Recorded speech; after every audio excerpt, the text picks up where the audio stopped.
Just doing a quick audio test while we're still getting live. Okay. It appears that the audio works nominally. I'm gonna shift this up now. How's everyone doing? While we're just now getting bribed.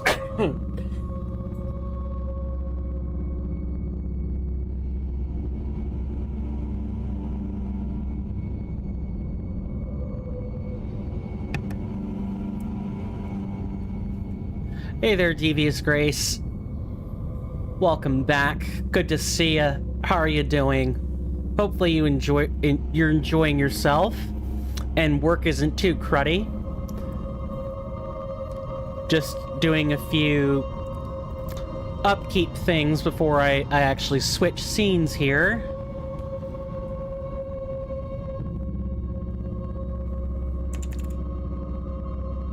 Not at work? How's the troubleshooting? Oh, well, the audio was like a big part of it. So that pretty much just finished.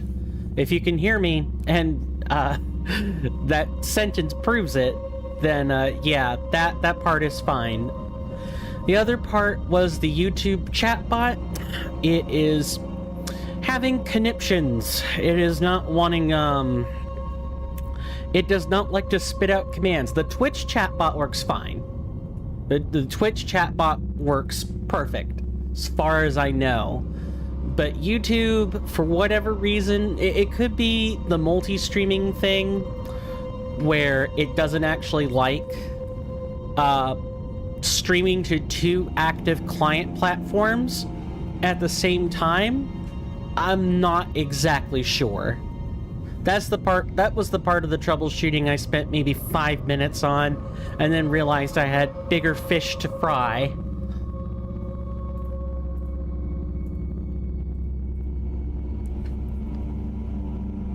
But, how is your day going? Hopefully okay?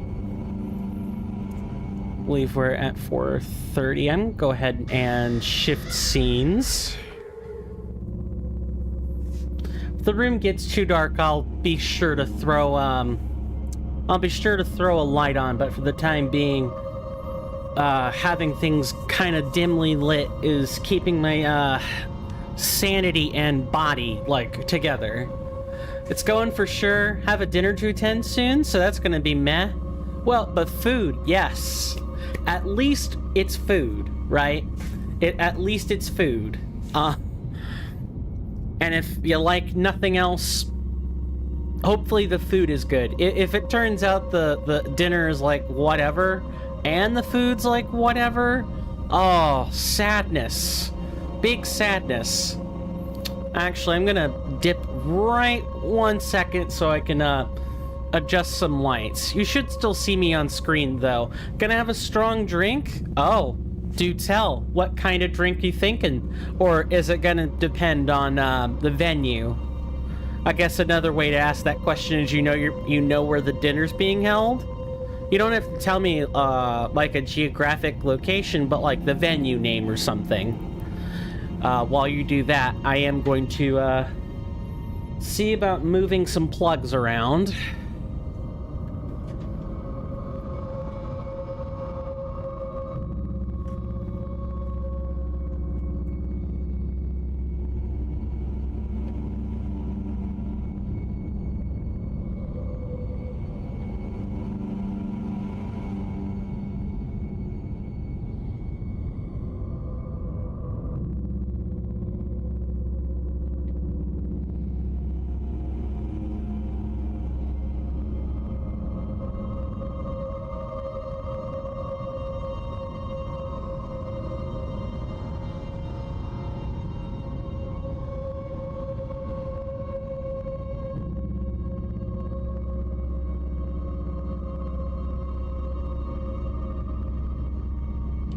All right.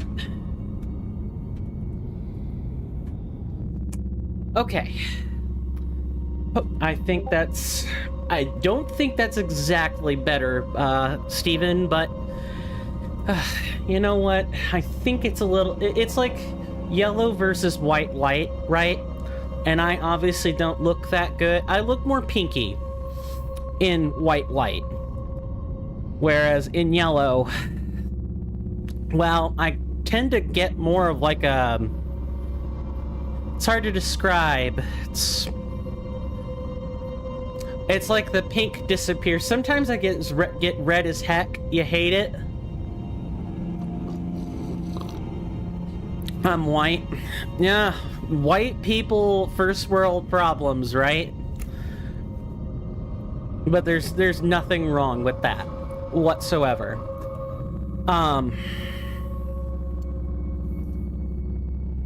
Light still bothers me, but I'm gonna leave it alone. Because we gotta get this show on the road. We got 6 hours.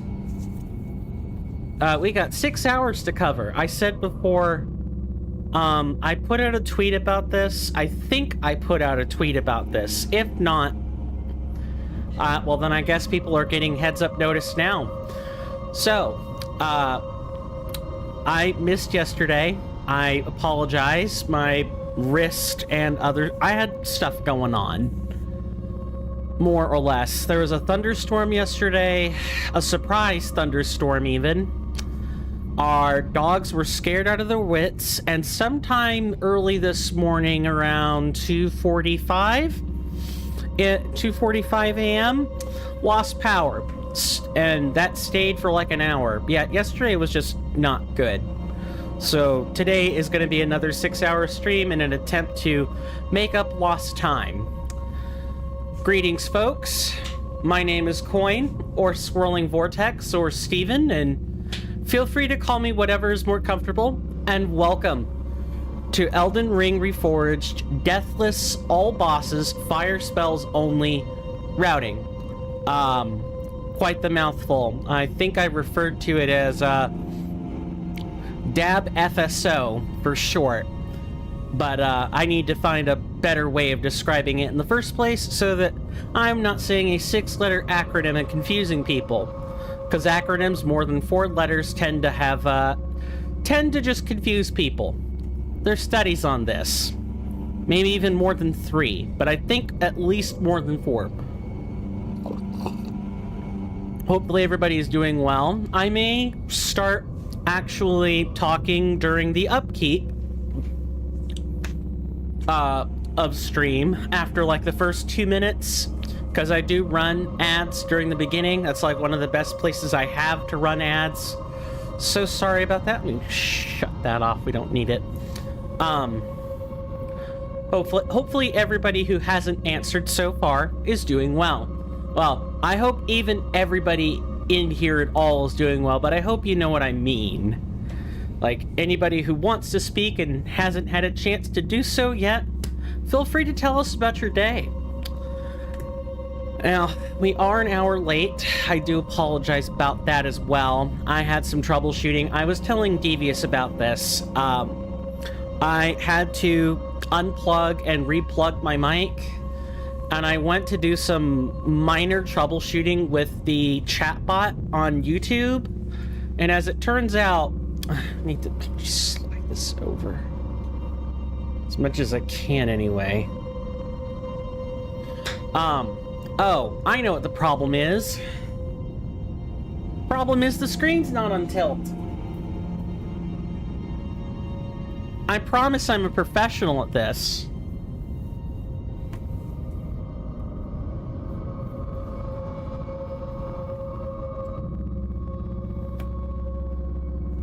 There we go.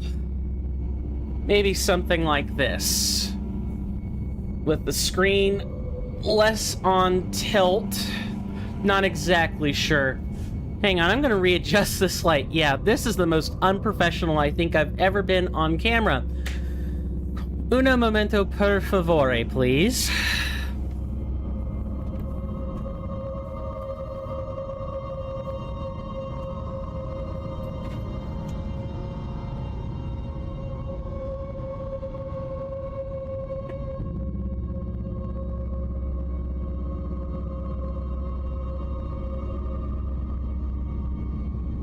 Trying to keep the glare out of people's eyes, in case people are wondering what I'm doing.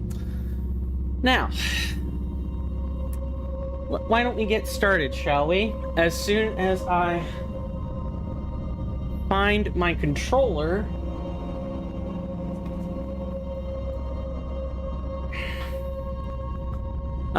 Professionalism, TM.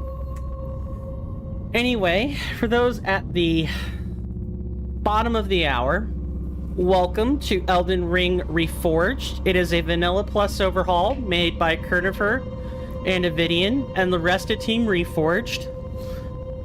It is truly an overhaul mod. There are approximately 13,000 changes that exist in this mod for Elden Ring that change the base game experience considerably. Everything from perfect attacking to ducking, deflecting, new spells, new bosses. Not every boss is replaced. There are like over 200 of them.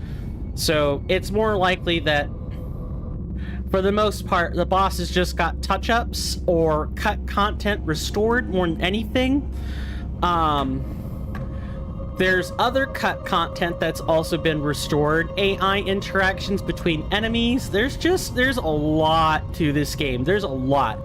If you want to know more, YouTube, I'm trying to get the bot figured out. So far, no dice. So please let me know, and I will copy over command from Twitch onto YouTube so that you guys have the same information as those on Twitch. But for those on Twitch, you could type in ERR, ERRW, ERRD, or webcalc, webcalc, into the chat for access to various tools. A note about the wiki, because this has been brought to my attention. The wiki is being transitioned. It is being transitioned to a new website. Slowly, but it is happening. So, if you want, I would use the wiki with a dose of caution. That's command ERRW, by the way. If you aren't careful, no, let me word that differently. Don't treat the wiki as gospel right now, as not only is it being phased out for a new website, it's still a wiki, but it's still going to be a wiki. I just have to update the command with the new website when we get there. The bigger issue is right now, there's not enough transparency for values, right? So with Elden Ring Reforged, remember how I told you that there were approximately 13,000 changes made to the game?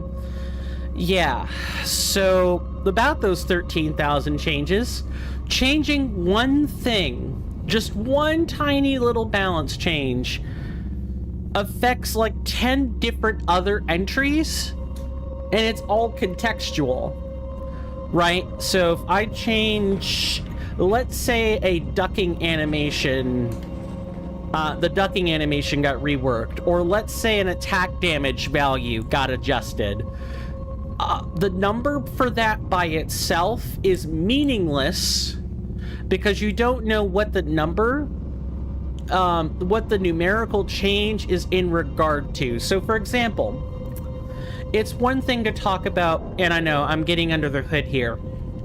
For most people don't even have to think about this. But if you're like a contributor for the wiki, maybe you can correct me on this. Anyone from the Reforged Discord can. Talking about a weapon's spell scaling is not the same as talking about a spell's damage.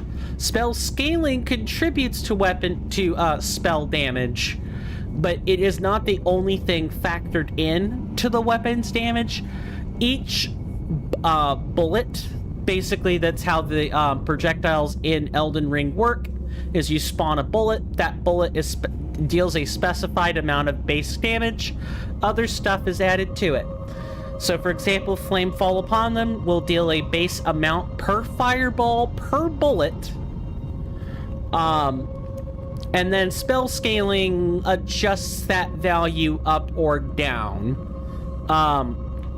depending on, you know, what your spell scaling value is. Also, I want to say, no, I don't think spells themselves do not scale with stats. The bullet's still a specified flat damage, and then other factors adjust it up or down. If you have something that, after spell scaling, reduces incoming projectile damage you deal by X%, then that number is put on top of the other changes. I realize I'm explaining a lot of stuff under the hood that maybe you don't care about, but the point I want to illustrate it here is not the specific changes or the specific mechanism, but if something like a spell adjustment or like a spell's damage, if you want it to be accurate on a wiki, requires about 15 pieces of consistent information, and if you don't have that information to work with, the wiki can tell you what something is or how something behaves, but you don't have any numbers, which is kind of the point with a wiki, right? You want to go to optimize your builds, you do it on a wiki. You want to go to figure out exactly where something is, you go to a wiki for that. You don't... Or, you know, if you're like me, sometimes you'll do the humdrum thing of, I figured out where this thing is.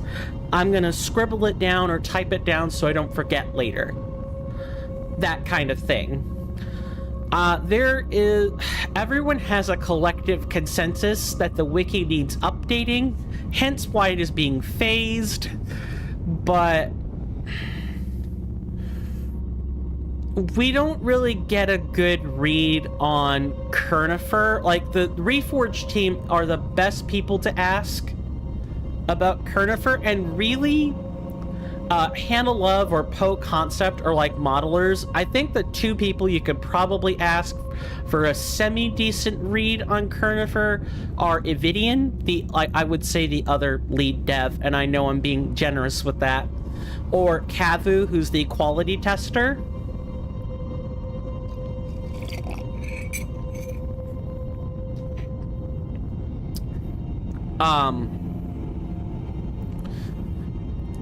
The wiki is one of those things that it's just in a state of flux right now. Use it to discern where things are, but don't try to look for a number on it, because that's not gonna help you a whole bunch. So now that I've gotten that disclaimer about the wiki out of the way, why don't we get started? Last time we went through and we defeated about 6 hours. Yes, we defeated Time, the ultimate boss. No, we defeated 6 bosses in 6 hours, an absolutely atrocious rate for a challenge run. We did discover a specific strat for the fulminating rune bear. I have had help with a person by the name of Shabari on our Reforged Discord, who helped me comb through some of the finer points of my strategy. And the next time we have to kill the fulminating rune bear, we're going to adjust a few things, mostly. Now,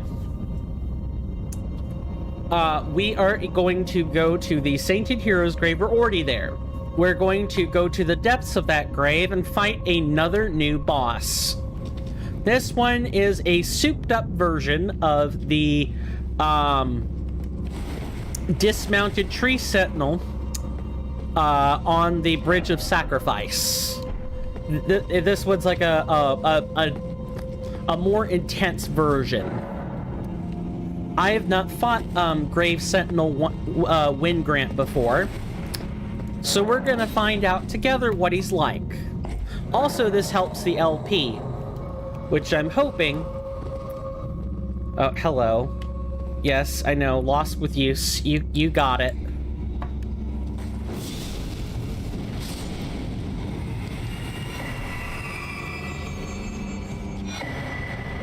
The rune piece alone was probably worth it. Let's see, we have 6, 4, and we can update our... Hello. Shadow bathes in light and knows weakness. Ah, so this particular grave has a special mechanic to it. There will be these beams of light that are projected from something down onto the ground. It creates like a column of light, basically. And our goal is to take creatures that are, you know, shadowy constructs and or shadowy projections and lead them into the light and turn them into the real versions of those enemies. Are those are not royal revenants, right? Please tell me no.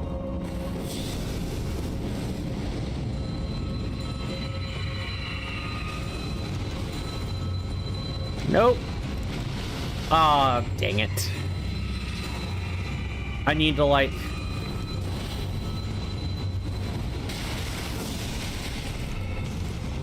I need to be extra careful. Oh, and this one has yellow eyes.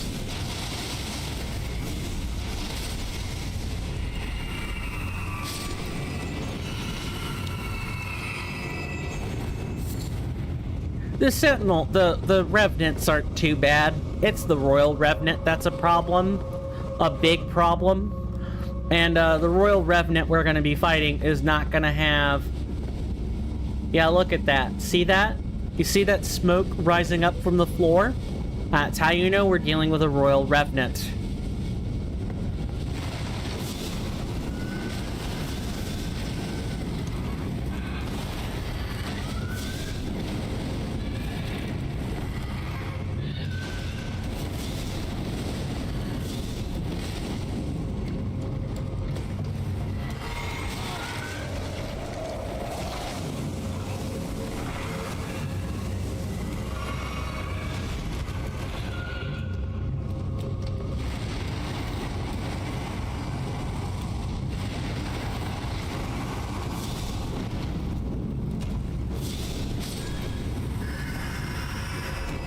You kind of have to outfox this particular Royal Revenant, by the way.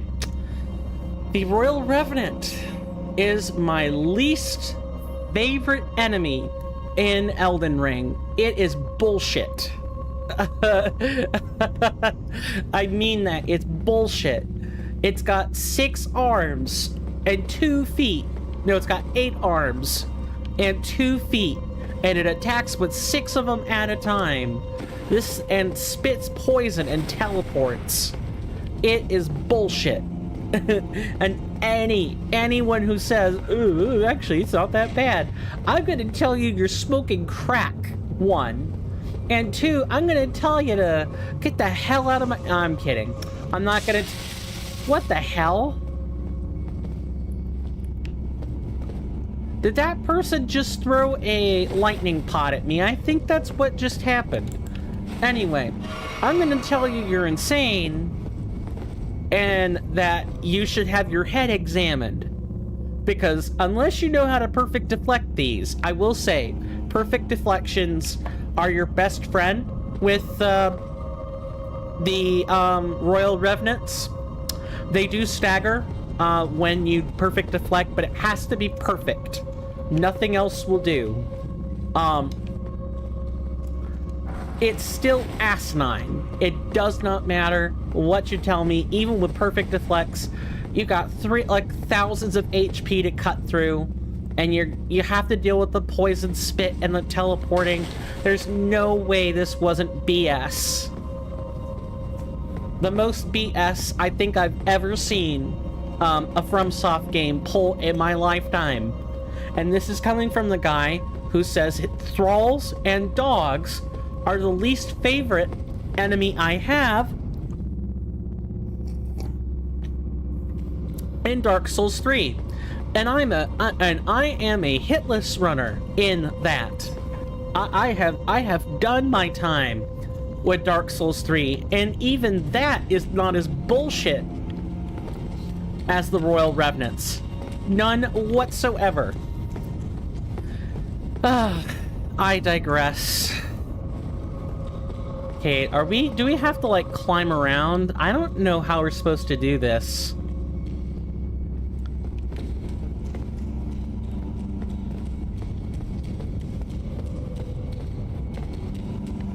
I think you actually have to jump across like this.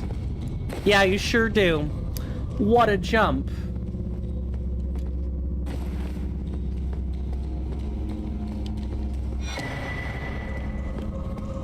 Now, here, it's worth noting that the game here does a good job of teaching you, hey, this is an enemy bathed in light, and you can kill it.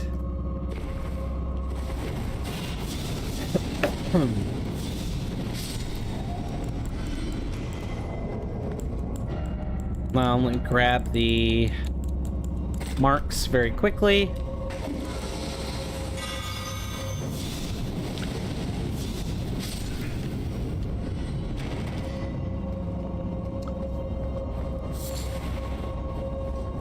I'll show you what happens if you attempt to go after an imp or a shadow creature that hasn't been properly bathed. These aren't extra codex entries, it's more like an effect that's just consistently being applied to the imps. It's awful.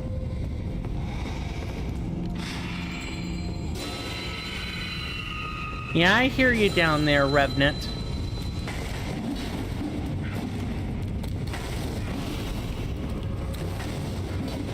See? Nothing. I hit them with a catch flame. Nothing happened.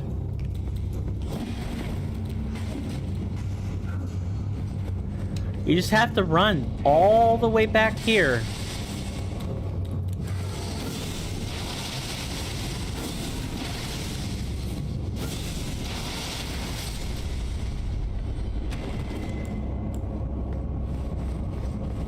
Would you like to come over here, Sir Imp?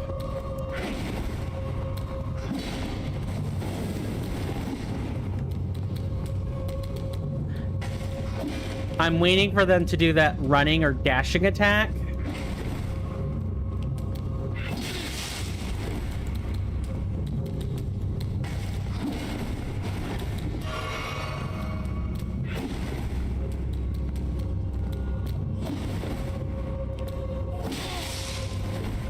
And you gotta be careful, because these axes or hatchets do cause bleeding.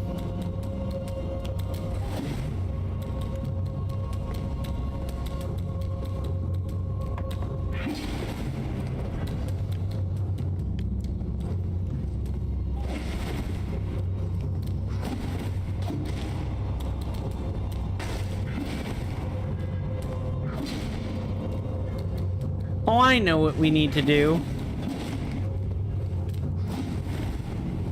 Oh, no you don't.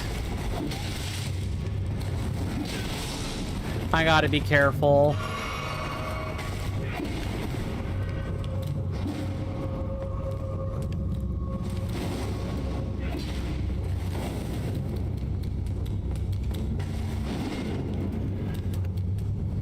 I kind of have to, like, trick it into doing this.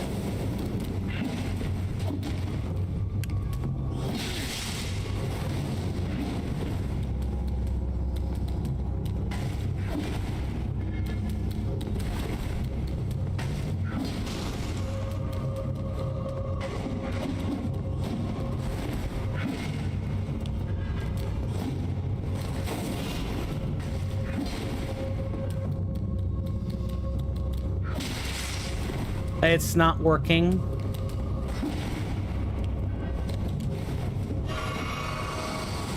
Thank you.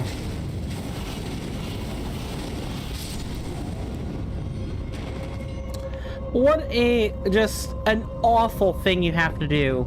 Sometimes they cooperate, sometimes they don't.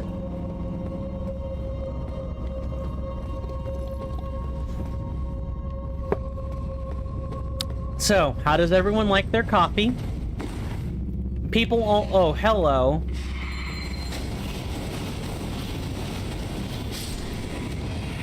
Yeah, no, I don't think so. I think you're gonna stop.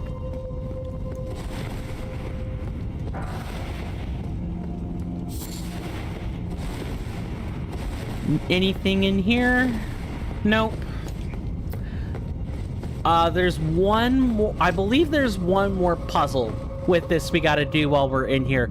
And also, to note, this is not the only tomb or grave that we're gonna see this puzzle. There's gonna be some others. That's kind of like an Altus exclusive, as far as I remember. And it is not sometimes it's creative, sometimes it's, oh god, why?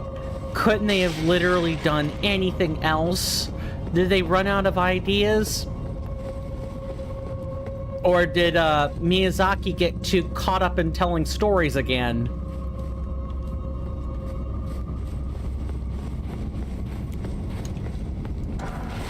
I'm willing to believe the latter, if I'm being honest. Miyazaki got too caught up in being Grandpa again. Grandpa, don't tell me the story. You've already told it 10 times. And what do you gain from saying it the 11th time? Satisfaction, my son. Satisfaction. Now.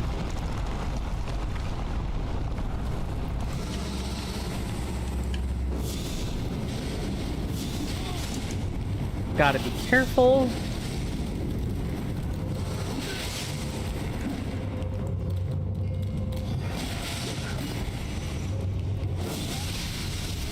I am probably dead.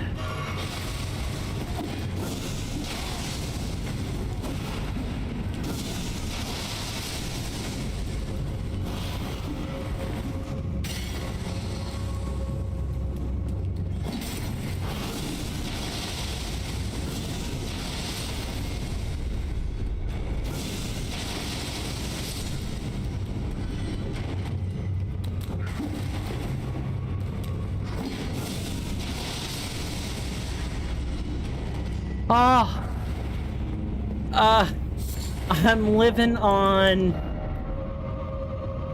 2 HP and a dream. 2 HP and a dream. Oh my god.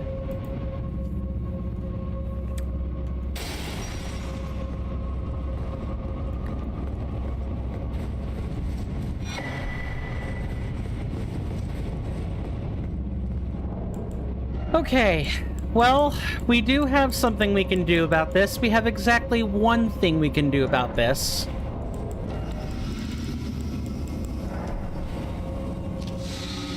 But that's like this is like the only thing we can do.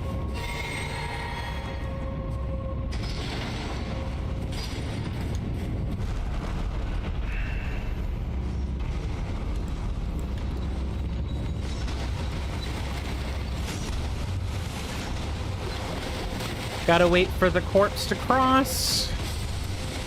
Or get hacked into tiny little pieces. One of these things has gotta happen.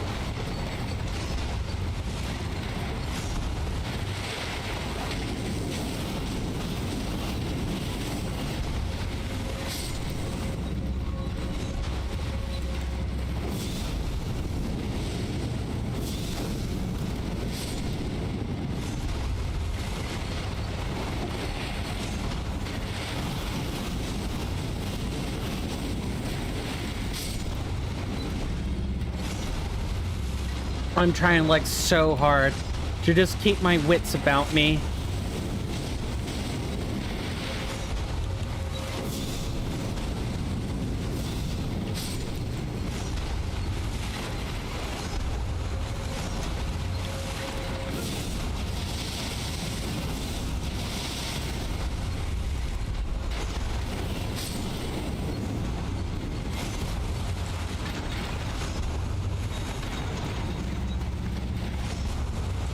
Okay, so we're not good yet, but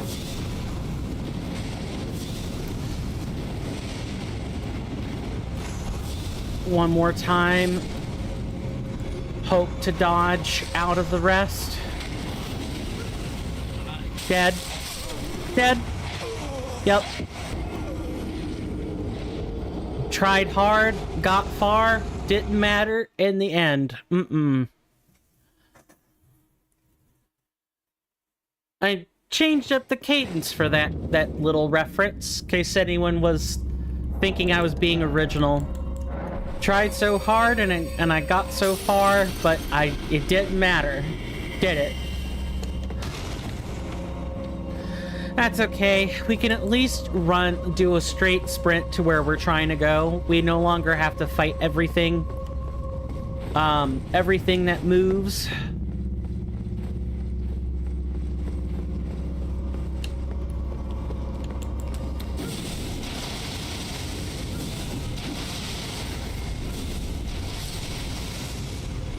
There's one. We know the other one's up there.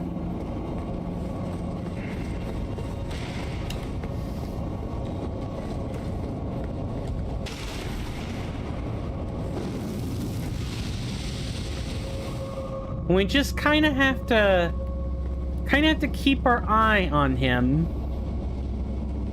He will pivot around the corner eventually.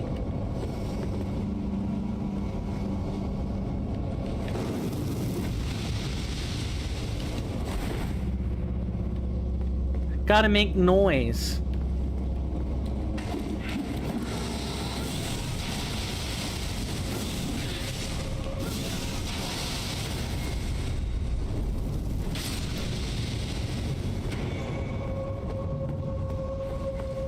This tomb is actually not too bad as long as you're not squandering resources. Really, I made the mechanic look harder than it actually is. Yeah, I can see you over there. Just gotta come over here.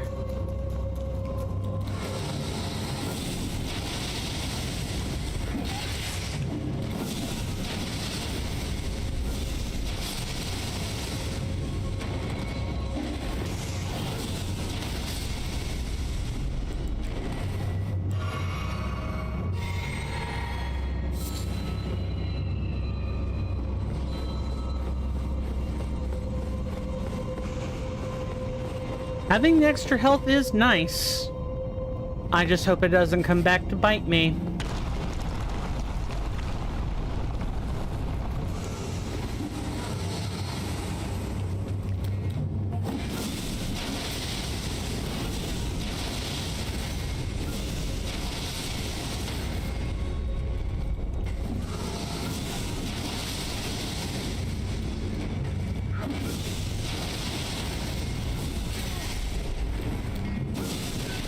Wow.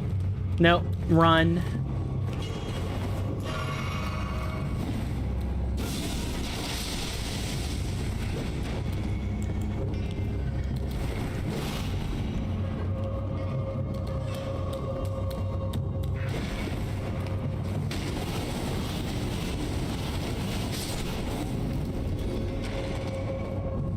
I'm starting to get getting the better of them as far as the greatsword using corpse imps are concerned. All right, we have to be careful because we can burn through a lot of unnecessary FP.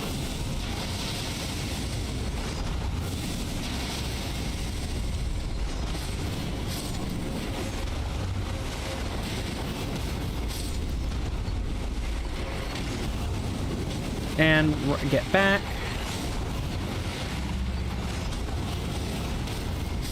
I had a corpse just kind of drop on me.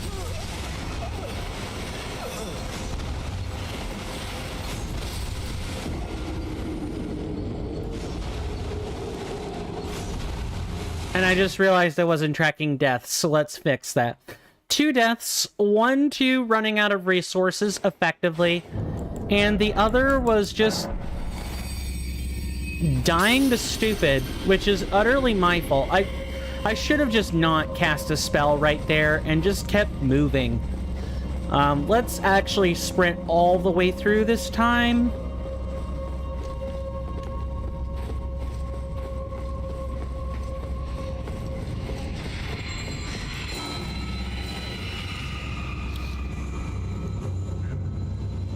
Oh, up there, we hop around, drop down. Nice. I see you, cretin of darkness.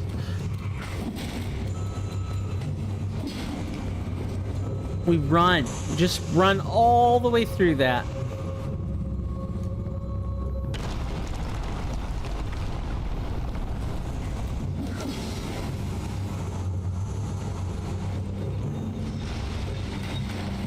Careful.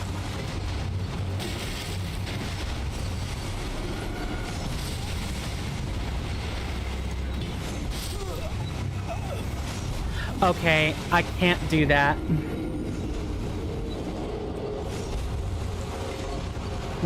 I have to strike some balance this time.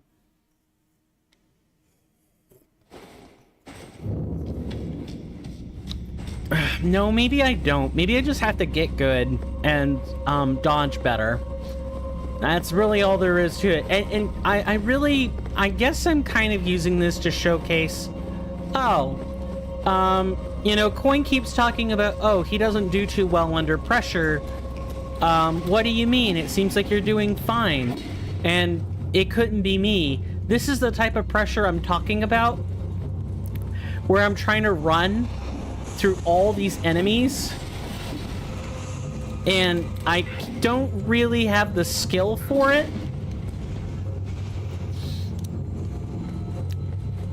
I mean, I say that, and I just dodged that without using resources this time, except for that hit right there.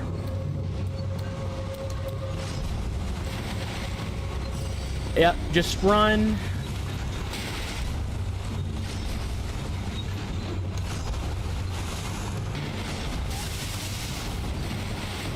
Run.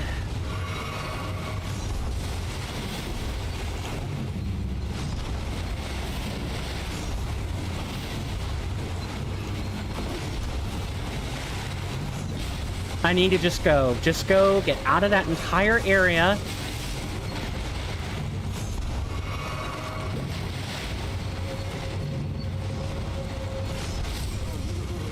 You know what? That's fine. Yeah, that doesn't bloody work. It might work for the top. When I get down there, we have to fight. I'm getting pegged from behind by lightning pots or by flamberge users. I just feel like you see what I mean? I just feel like if I try to run through an enemy gauntlet, it doesn't bloody work. I just don't have the skill to do that. Blitzing and ambushing? Great. I can work with that. Actually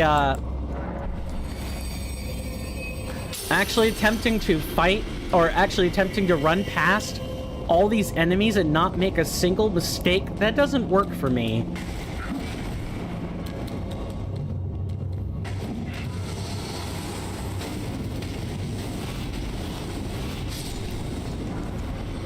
This went much smoother. The only issue is sometimes it's just not feasible for me to not run past a group of enemies. Like, see, right here, this is probably that time where I probably do want to just make use of... Yep. Would you like to run past? Okay.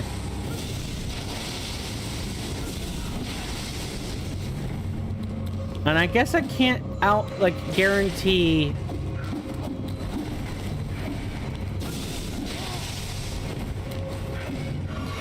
I can't guarantee, outspeeding these imps. It didn't go great, but it was smoother. Okay, I admit that this section running past is a bit smoother, but not by an incredible amount.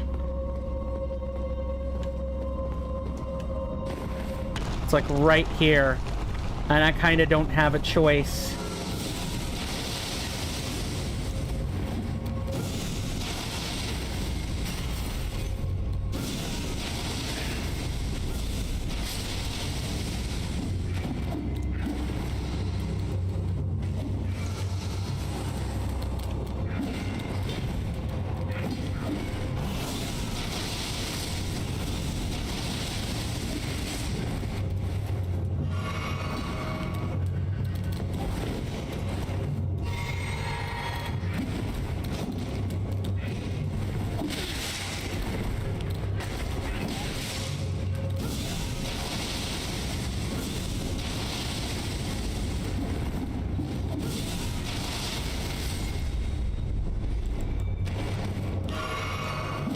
Really? You had, like, the tiniest sliver of health left over. Ah, whatever. You're dead now, so... Here I'm gonna have to spend some, FP.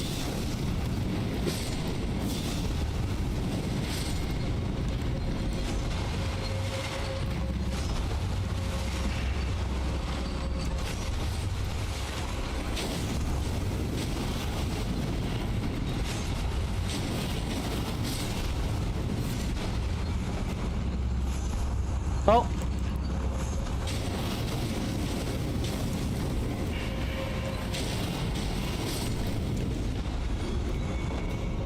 Ah, more bonus rooms. Well, we gotta use up these keys somehow.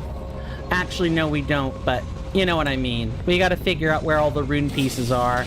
This might be a skippable section now that...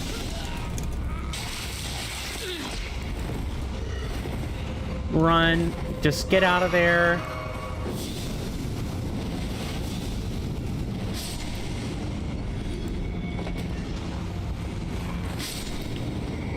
There's like a couple... Oh, yeah, we definitely want to be extra careful.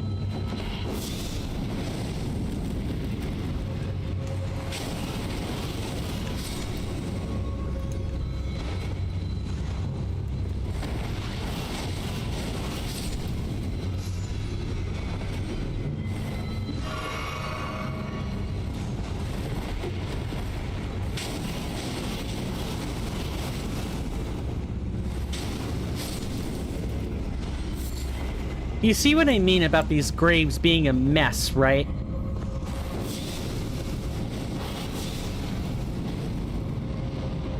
Really? Alright.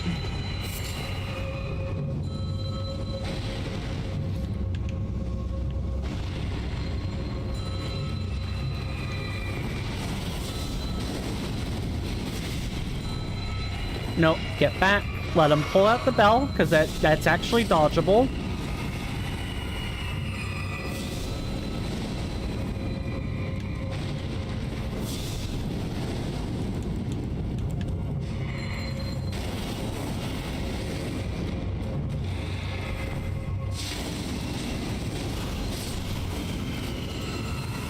Oh, so they can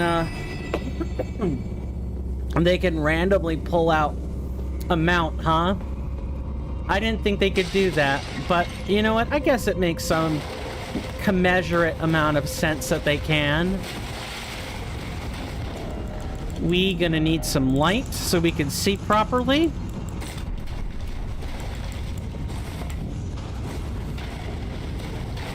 Because I guarantee you something's gonna crop up back here. Like these corpses.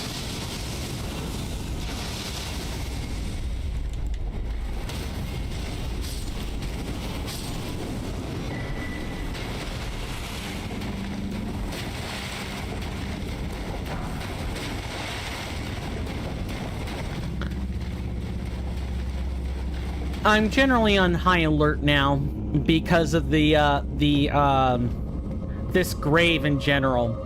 As you can see, Altus Plateau really does... I'm really just not as familiar with it as I could be. Gold Vine Branch Staff. Now, that is a new item. It is a twin blade, I want to say. Yes, it is a twin blade, but it is a blunt twin blade. Solid wood staff wrapped in a pattern of gold vines. Warrior monks traveled the lands between before their homeland fell into a bloody madness. A sect of the Golden Order was founded upon their martial principles. Yeah, it's a bow staff. I'm trying to remember who made that. I wanna... no. It could... Was it Tiger Tom? Yeah, we have a contributor. His name is Tiger Tom. He's been making lots of various things for us. I think the Deathrite bird, also sometimes makes things. There are a few people who contribute.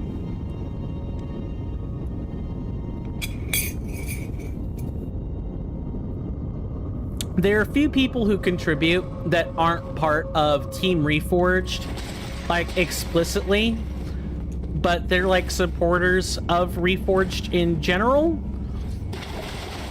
And so because of that, oh, right, we have to wrap around one more time, huh? This bloody farce. Drop down.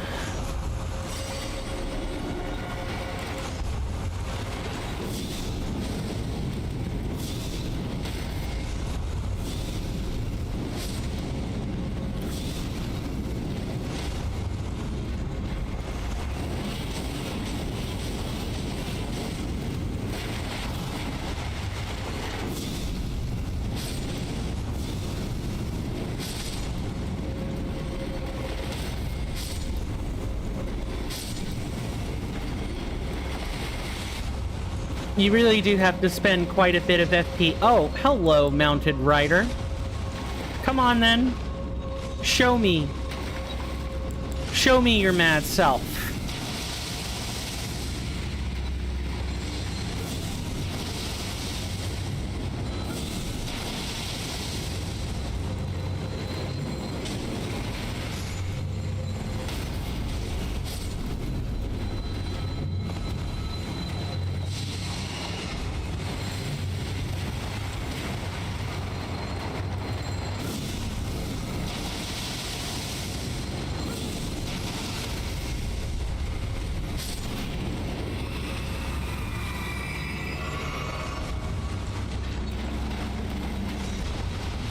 Don't worry, we have not hit a dead end or anything. We just have to actually, watch our footsteps. Up here is where the real battle begins.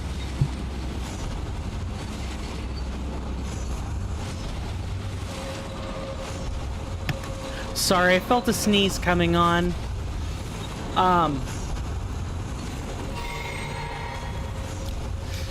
So up here awaits our real problem.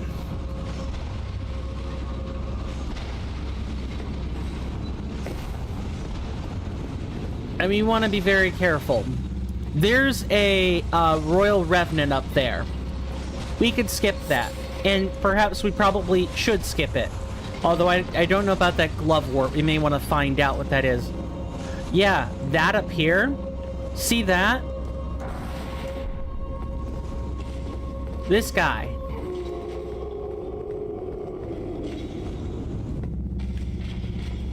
Now we gotta take this guy back down to the bridge over here.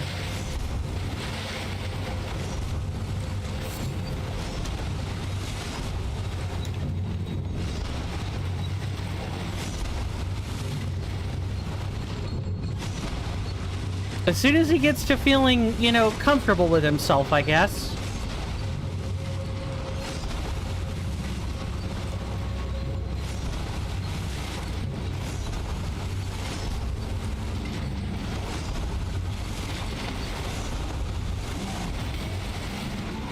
There we go. It just had to be not so. You had to be more cocksure of yourself.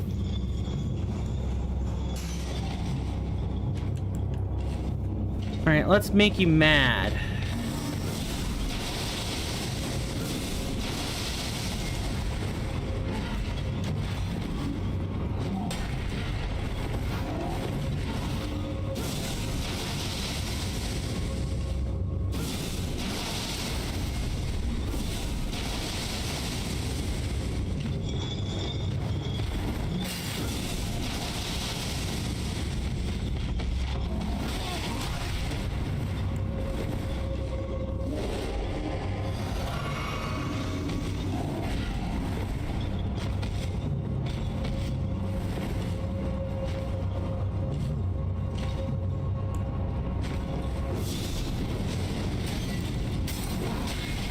Oh, God.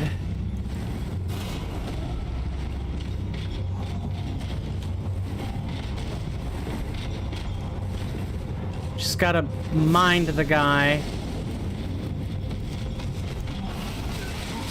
Yep. We ran out of resources again. So we didn't actually have what we needed. And also, as a point of order, we had 7 flasks. And we still ran out. This calls for a change in spells. Because I feel like we're not actually... we aren't actually prepared for our attackers. So I'm fine with Flame Fall upon them.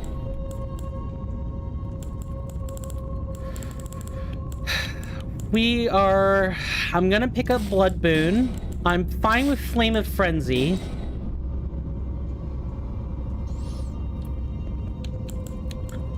We're gonna try Scouring Black Flame for the trash.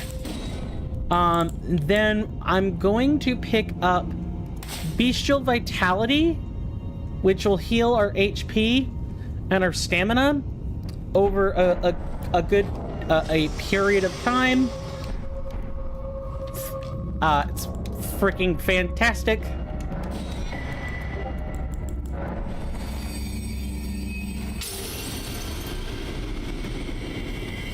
Don't worry. I'm not going to take a break until we've gotten up to a decent point.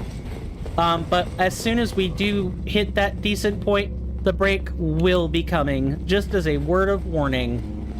We're going to Blood Boon the ever-living crap out of you.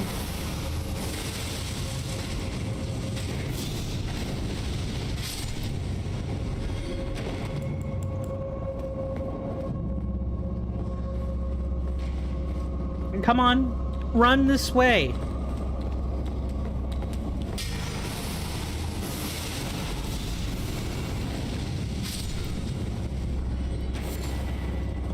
That actually worked out a tad better for us. So, Bestial Vitality. So, it's something you can get pretty early on. I believe it's either 2 or 3 death roots in. It's a pretty nice spell. In exchange for some FP, you get a pretty nice HP and FP regen buff. Makes all the world a difference.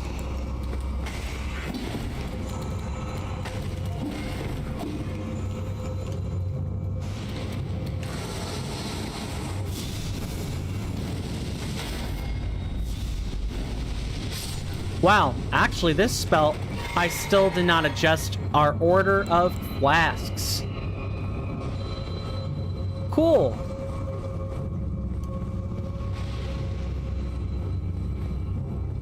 I hope that won't bite us in the butt. Grab all this.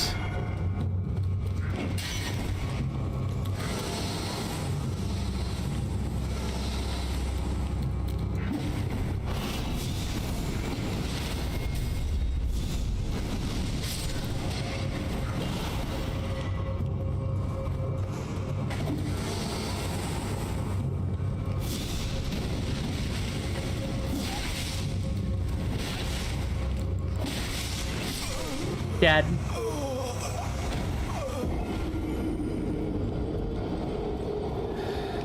Let's take a break. Let's take a break. I know what I said, but I feel like I need to step away. But before we do that, we're going to adjust our flasks. Don't worry, we got 5 hours. I was just bad. That was bad gameplay. No excuses for that. Allocate these charges to 5 and 6. Hopefully now we can actually be a bit more liberal with our FP usage while we're here. Anyway, it's break time. For those who don't know, I take breaks. I get up, stretch, step away from my keyboard for a bit. That generally lasts about 5 minutes, so please feel free to get up and stretch for yourselves. It's hard to, like, look that way, but also look here. I generally run ads, 90 seconds of them, on Twitch. YouTube, this is going to be pretty lonely 5 minutes for you. But for Twitch, you will have 90 seconds of ads to keep you company. I know. People advertising to you. Ugh. but I gotta do something to keep these lights spinning. So, yeah, I thank you guys for watching up to this point, though I can't bloody well imagine why. And I will see you after this short commercial break. Thank you.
I'm back.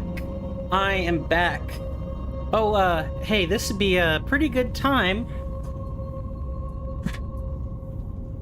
for me to tell you guys that if you aren't subscribed, there might still be ads going right now.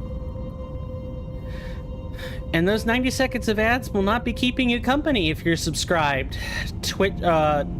Twitch tier 1 or better. Hopefully everybody enjoyed their commercial break. I am officially back. if you guys like this content, please consider subscribing and or following. I'll try to put out some bolos about that at 3 hours and 30 minutes and toward the end of stream, probably. About making sure you don't miss the content in the future. And granted, I have to make sure I'm, you know, not continually missing, but I'm doing the best I can, is what I guess I can probably say. Yeah. So, sorry, I'm a tad bit winded. Excuse me. Yeah, if you like the content, you know what to do. If you want to support me further, I will talk about the levers and knobs that you can twist, turn, push, and or pull in the future. 2 people did this yesterday. Oh, and I totally forgot. I'm so sorry, Devious.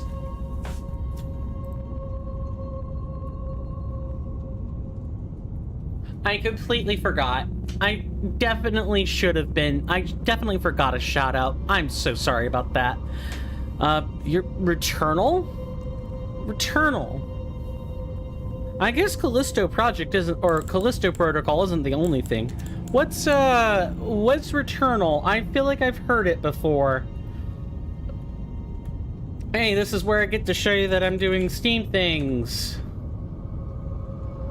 Oh, is that what this... Hang on, I get the feeling I know what this is without even ever having played it.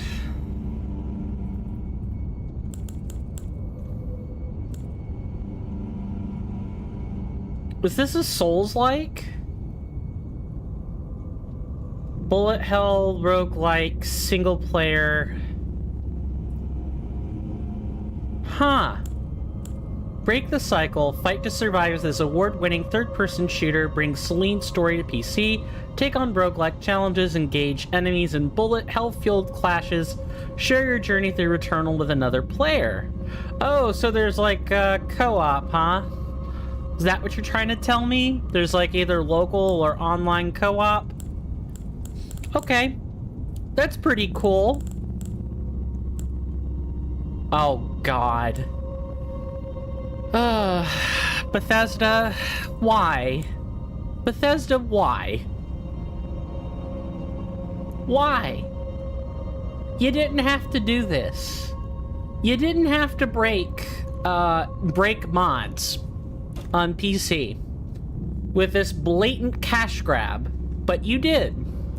You did, and I'm upset. I am viscerally angry. Nah, that's not true. I'm not quite viscerally angry.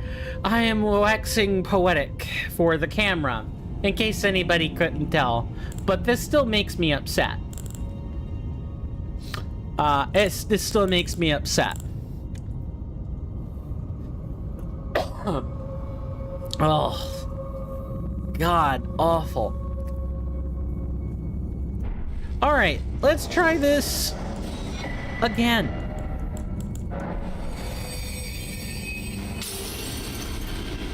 This split's kind of bad, I'm not gonna lie.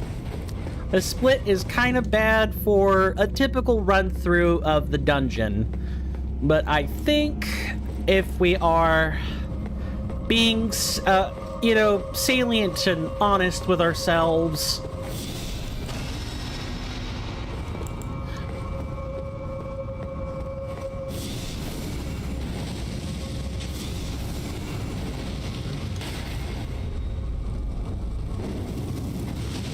we might eventually.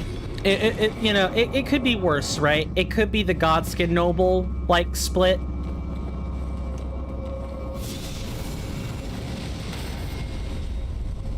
Oh, so good. Go ahead and drink up.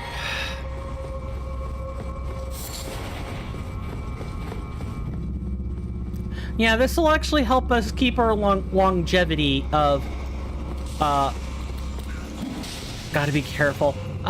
This will help us keep our longevity of flask materials.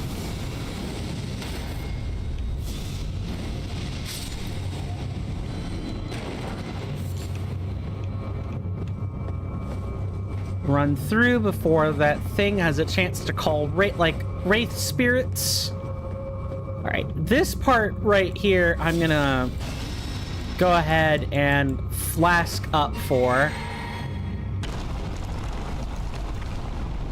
I can't actually move in yet.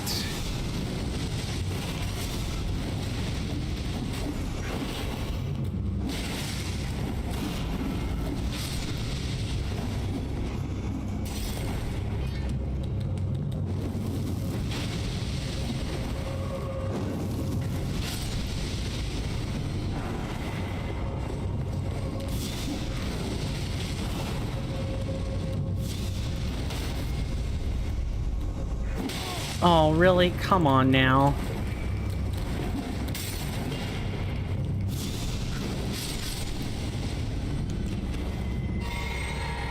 Just kind of like trying to keep our health flasks in order. Toward the end, we'll switch to using the health flasks, because I think that's reasonable. But for the time being, I want to try to use our FP over our HP, and it might happen during the second flask of Cerulean Tears or lower.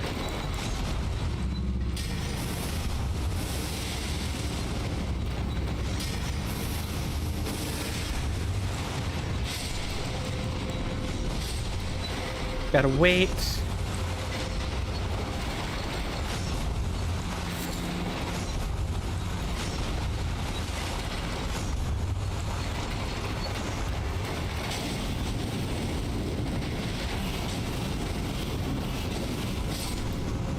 Alright, well, now we can kind of like kill a lot of them without spending that much.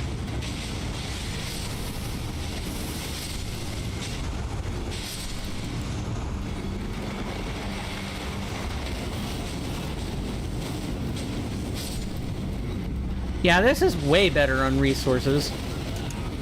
He says, and then that happens.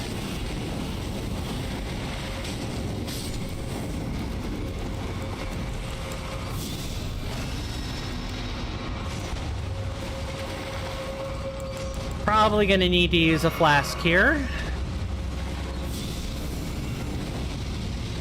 Really?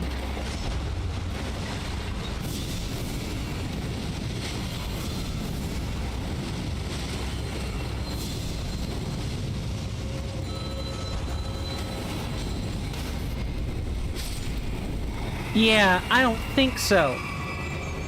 You're done. You are so done.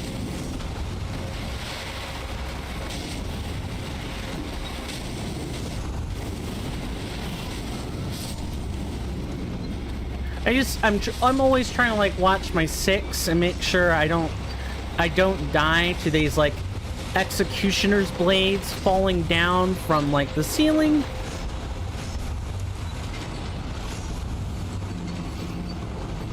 We will come back around and see the Royal Revenant for ourselves, but I want to kill this duelist, this Grave Warden duelist first. Because without, unless we do that, we can't actually pull the lever and complete this dungeon. That's not happening. Come on. We don't got all day.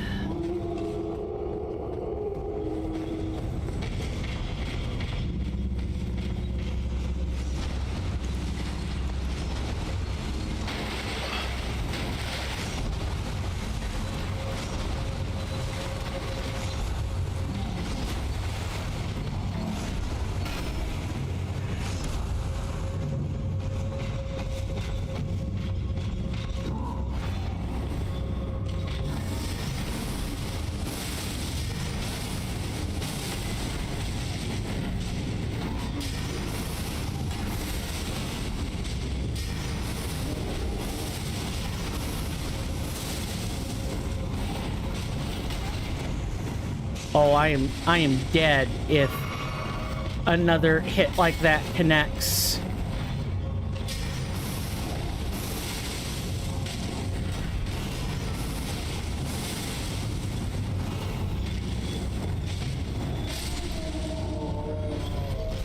Oh, also this is one of the rare times where Oh, hello. Yeah, we're gonna kill you. No, I'm not. I'm so over. I'm Joe over. I'm Joe over getting hit by, putrid corpses.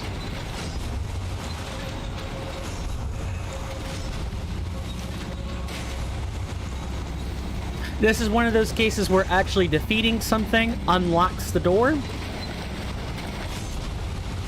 It's fitting. It's fitting. It makes sense, and I almost died. I did not look before I ran.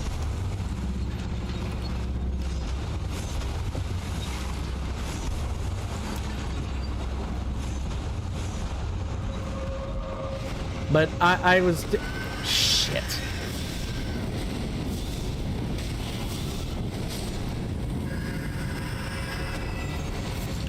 Really?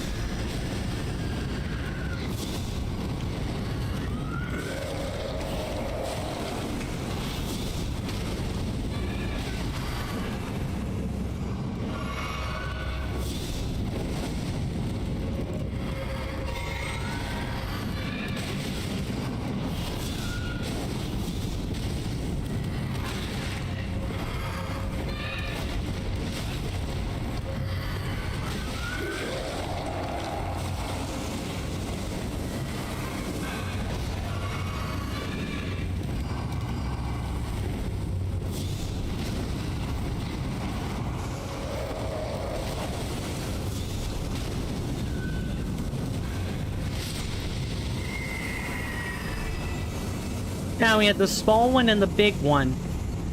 I hope that was a pretty good showcase, by the way, of just not wanting to deal with that, like, ever.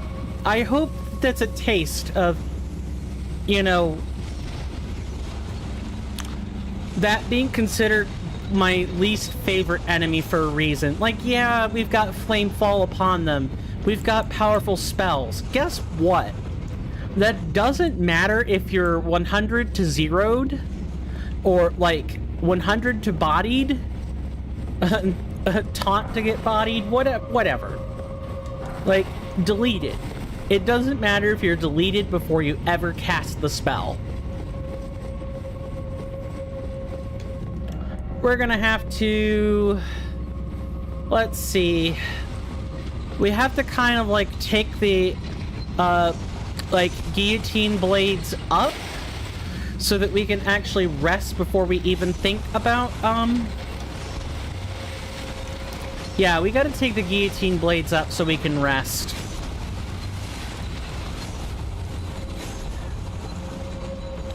If it didn't have all these hard-ass enemies, it would actually be pretty cool.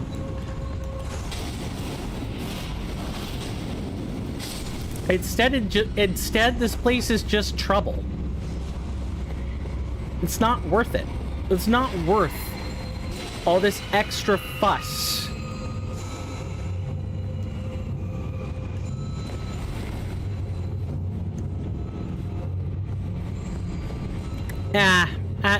There's worse.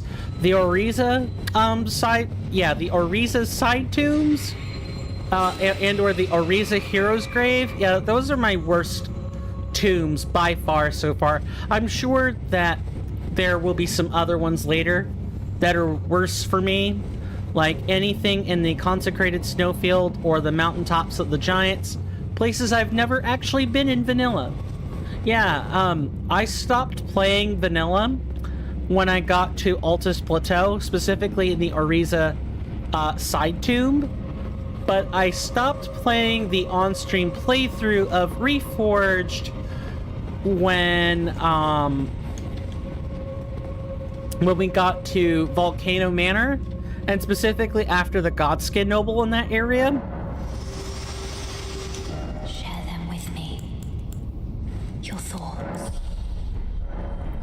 What's our FP looking like? Or mine? 42?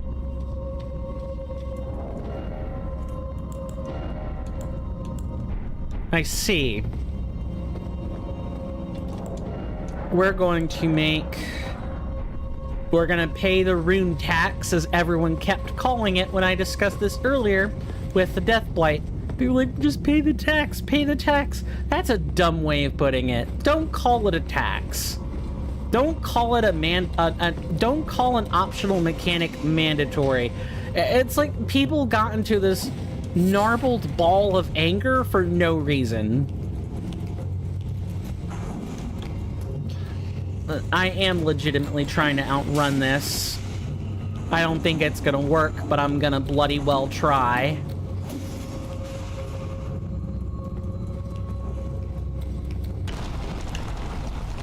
If I have to...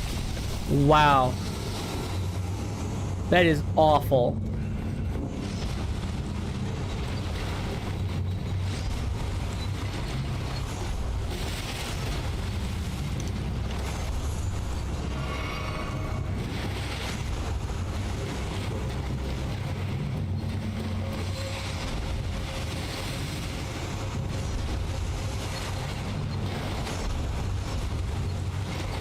Run in here, and then we're still not done yet. This is what I'm talking about. We're still not done.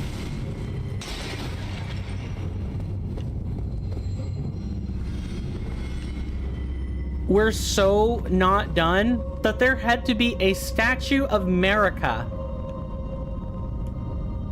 There had to be a statue of America, so that we didn't have to put up with that run every time. Another reason why I do not like these places. It's one. I guarantee there's a rune piece in one of these things. We went too long without seeing one.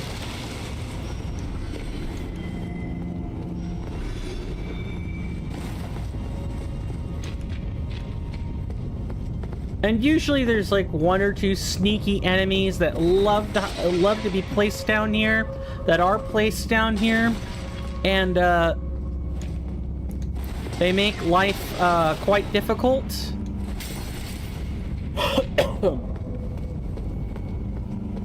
Anyway, now I get to showcase this lovely command.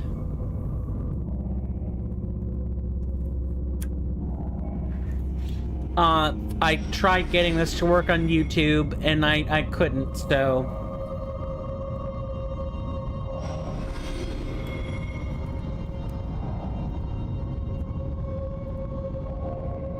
So, that's what the boss command would normally allow me to, would allow you to, like, type.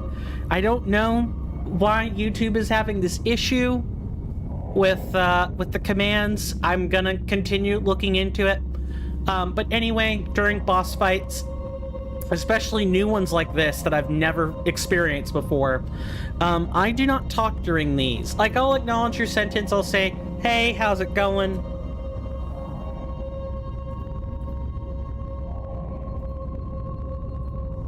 I'm just gonna, like, start it up again and make sure I'm not losing something.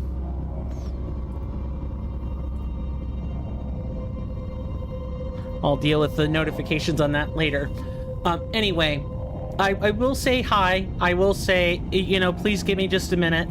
I'm trying to kill this boss. And I generally only talk if either I die or the boss dies. One of those two things. So, I will see you guys after this boss fight. Wish me luck. I will probably need it this time.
What?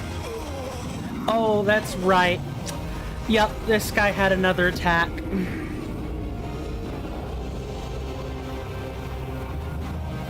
Now might be a good time to stop and, like, take some stock of our situation. So, let me try to find it.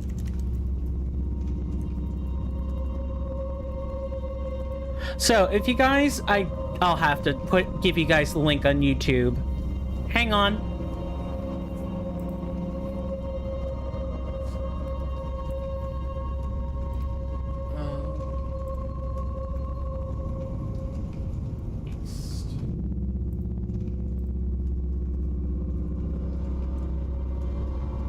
No, that's not gonna work.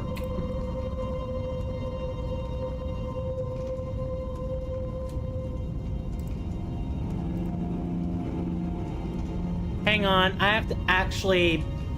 I actually have to do something else. Let's see, it'll be under share.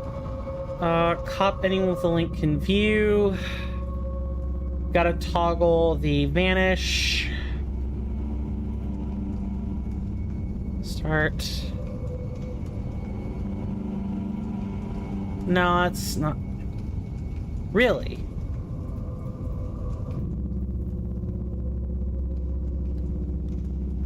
Toggle vanish.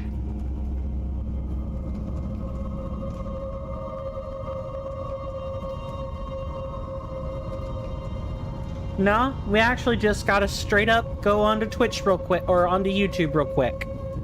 I could probably also just copy it right from Twitch. I don't know how to do this. This is what happens when the function doesn't work. Let me go to my own video.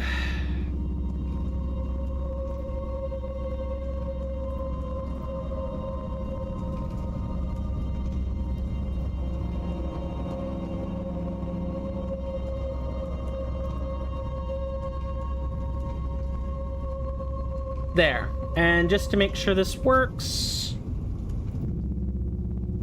Yes. Okay. This is going to be extra annoying. So welcome to my routing sheet, or route sheet. You can type in !D route, normally on both platforms, but for whatever strange, hellish reason, it doesn't work on YouTube today. This gives you access to my route notes. We are up to 8 pages. We're in Altus Plateau. And here is where we're going to write some notes, chat. So, what do you think I should write? I have a few ideas. One, we should note the puzzle in the Sainted Hero's grave.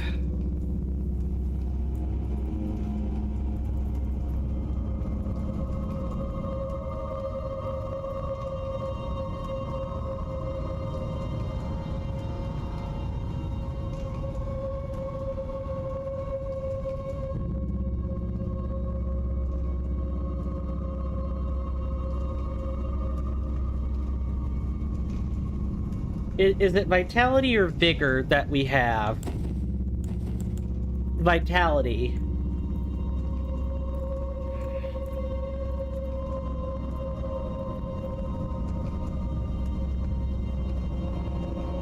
What else?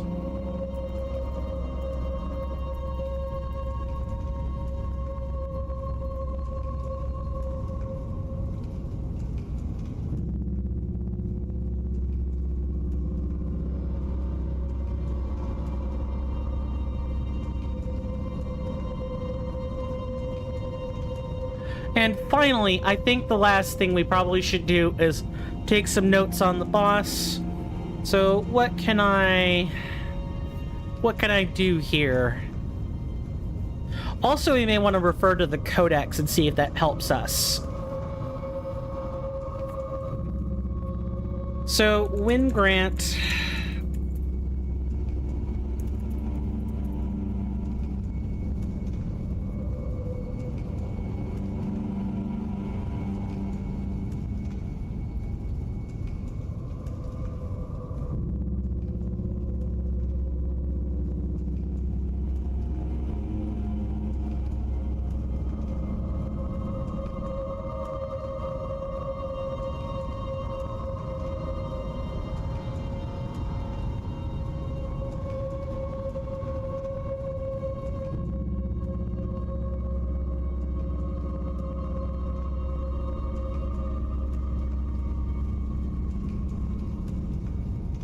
I'm not sold on Lutel, especially seeing as Lutel is +5 and our Mimic is +4.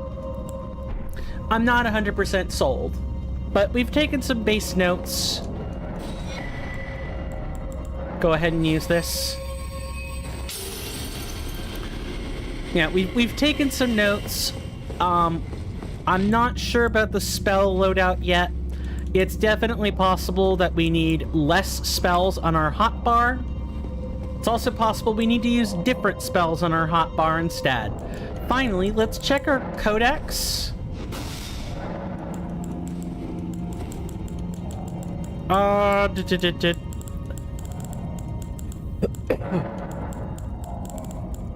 It would be this lovely thing. Okay. It's resistant to fire, but not by much.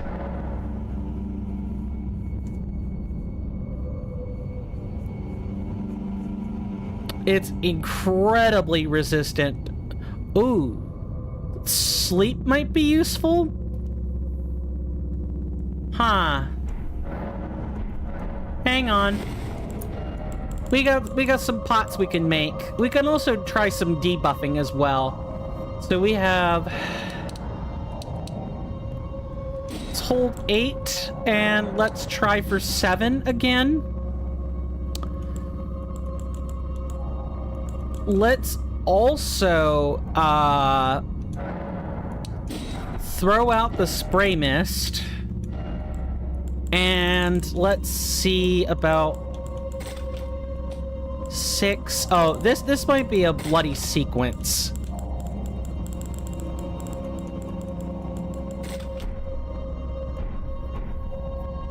Alright, so in order, sleep, poison, acid, and I don't know how much leeway we're gonna get. I remember this kind of enemy usually has, is usually pretty quick to wake up. Huh. This might be one of those things where I come in with as few spells as possible, and maybe the Mimic tier might be useful here. I'm not sure. This is kind of what the routing is for, right? We're here to play around, and I don't really care. Like, yeah, I'll suffer anxiety, you know, for, you know, dying this many times, but I haven't beaten this boss before. This is the first couple of times that... This is actually the second time I fought it. We fought a baby version of it, let's call it. So I'm not unfamiliar with the moveset. It's just the bonus moves that are kind of a problem for me. I don't remember status effects working particularly well, because, you know, the shield blocks that, but we're gonna try anyway. Anyway, I'll see you guys on the other side of this boss fight.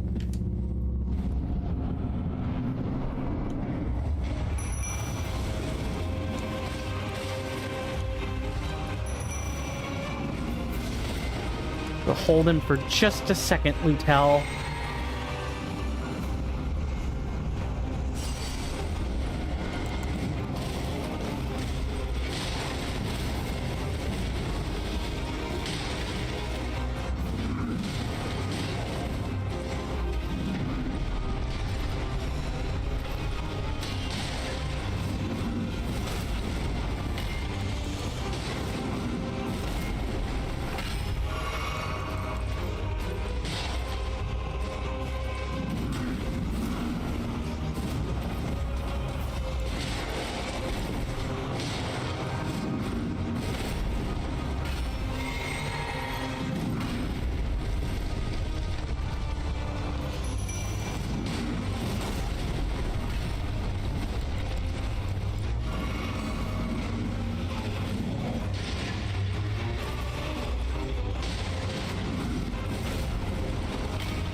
Really?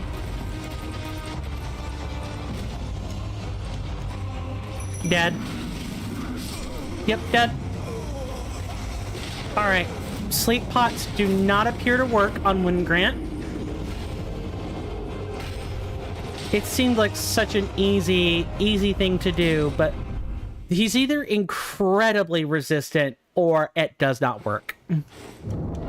Same lockdown strat is not gonna work. We need to do something else. I'm confident poison is the plan, however. We're out of alchemic again? Really? Alright.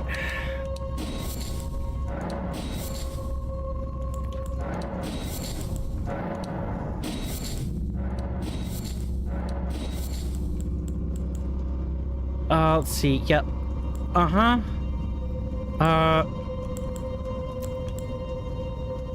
Oh, right. Yeah. Okay. We have 96. We don't have any need for the miraculous alchemics, so let's... We might actually be running out of resources for strategies like this.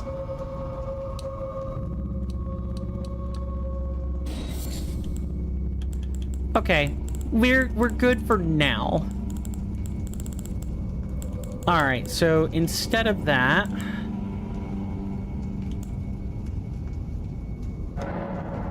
Don't have ritual pots. Hold on. We probably don't need the cursed blood pot. Let's get rid of those.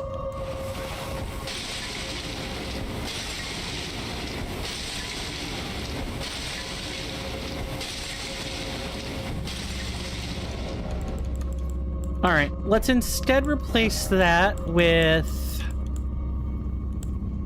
It's Beast Lure.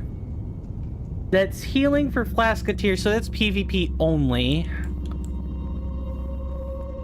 I think we have to try for, like, Frostbite.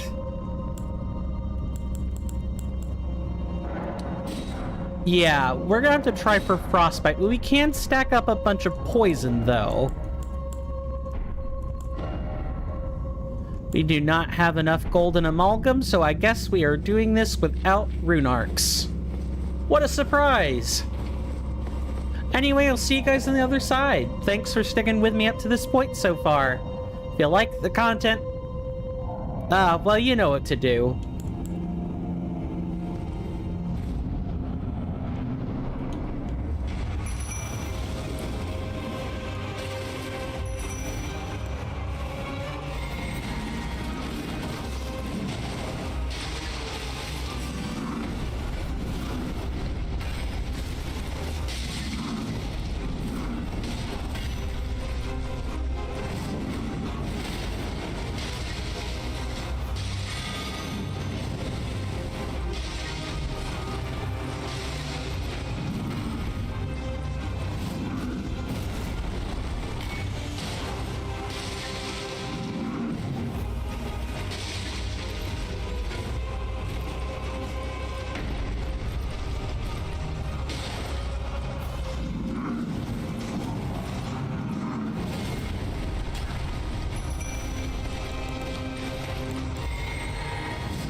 I really get tired of you doing this.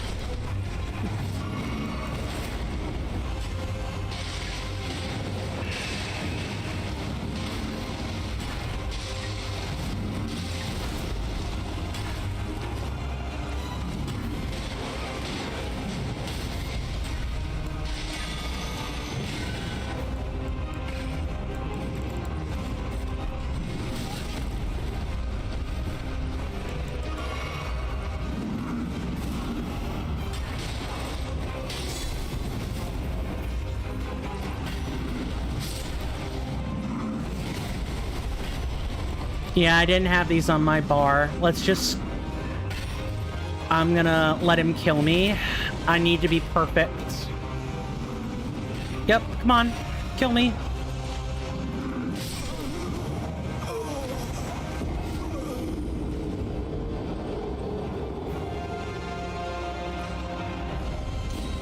I think we've got a solid plan. I just feel like I'm sort of losing the whole kill them with fire spells, and it's becoming how can I lock them down with status and then use spells on the rest. We're gonna try this a few times this way, and if I feel like I'm not okay, let me switch this up. There we go. Anyway, let's try this again, shall we?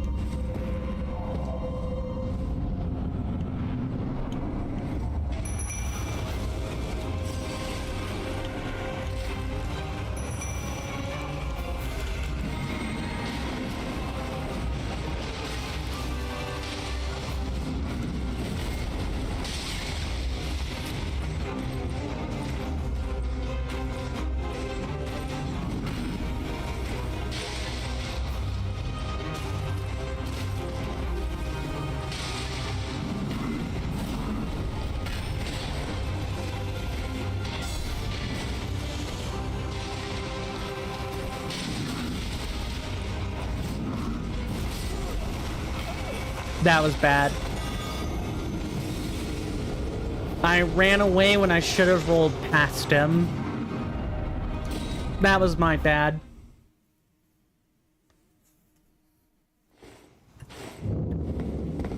I just don't... I wonder if O Flame might actually be useful here. I just don't have the speed to charge any spells up, like, unfortunately. I don't see that happening. And maybe we have to attack him with the spray mist first. To help, like, Lutel properly tank this fight.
Actually, that acid spray mist dealt a lot of damage.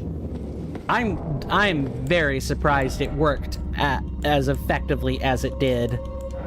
Just gonna make all these. We are really running out of alchemics. We will have to use a twig and die, and probably go farm some mats, because we're out. Let's see, 3. Yeah, we wanna make some of these. And now it's pulling directly from our ingenious alchemics as well.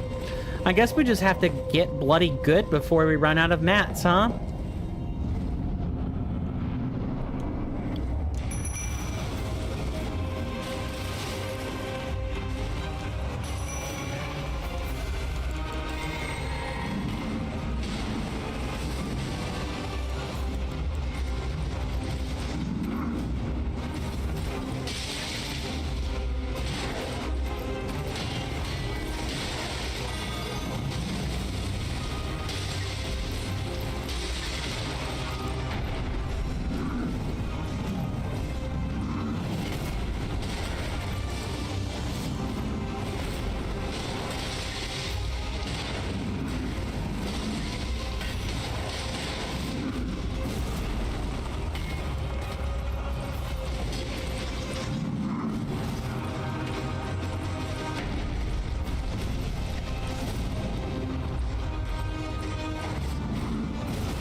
I needed to duck under that.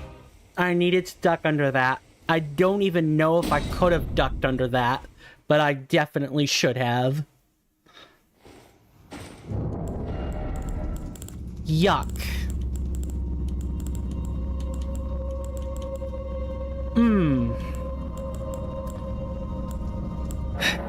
So, about that, no, yeah, okay, we have to leave. We don't have a choice. We've gotta just get out of here. However we can. We do not have the alchemics for this. Yep. Up here. I guess if I were more aggressive and not exclusively relying on items, I think I could probably do it, but I just don't think I've got... I just don't think spellcasting is the way to go with this fight. Like, I guess I could do, like, flame... Oh, flame? Maybe we'll come back with...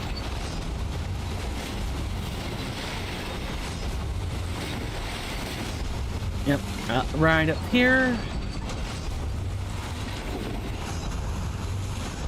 But we gotta just run. We can't actually warp out. We don't have a choice in that. We gotta just manually reset.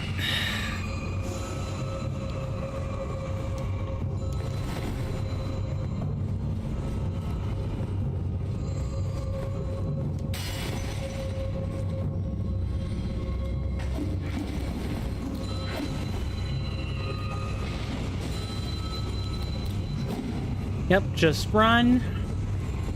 This is the most you're going to see me run in a Soulsborne game, by the way. Or any kind of Soulsborne successor.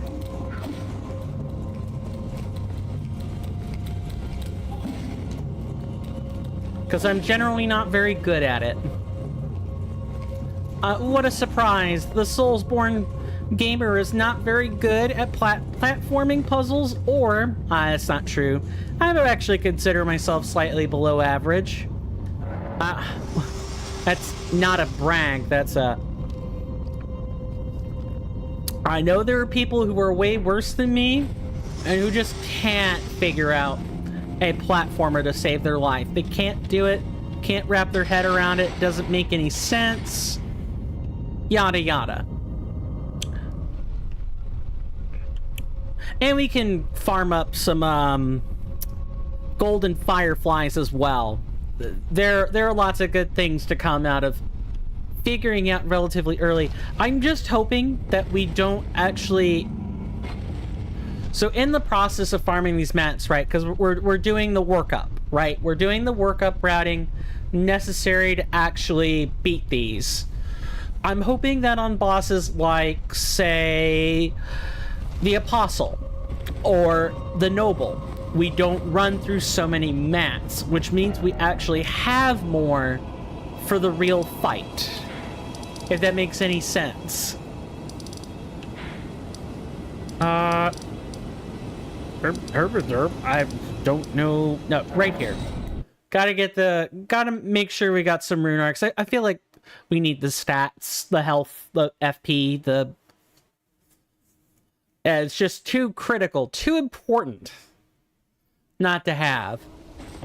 I think, however, in the interest of pacing, because we would get up to the hill and have to take a break. So I'm going to take one a little early. When we come back, I will, we can get right to it. I'll try to keep my shilling at reasonable intervals. Thank you guys so much for watching up to this point. Hopefully you like the struggle, the spectacle of the whole thing, because that's what tonight's going to be probably, is dozens of attempts at Windgrant. A lot of them. I don't have too much more to say than that. Yeah. You guys know the spiel. 5 minutes, 90 seconds of ad time. See you after this commercial break, and thank you so very much for watching up to this point.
Alrighty, for those of you who have subbed, welcome back. Sorry about that. Or for YouTubers, welcome back. For those of you on commercial break, we just got back. Or, for those of you on commercial break, welcome. Yeah, what a statement. For those of you who have, you know, you're just here, follows, subs, whatnot, just came back. Welcome back. Glad to be back. So many backs. Where's the front, by the way? Anyway, hopefully everybody enjoyed their commercial break and or, you know, ad-free Twitch. We got a lot of work to do, so let's just get right to it. Hopefully everybody's been enjoying the content. I'm gonna go out on a limb and say that today is probably not gonna be filled with a lot of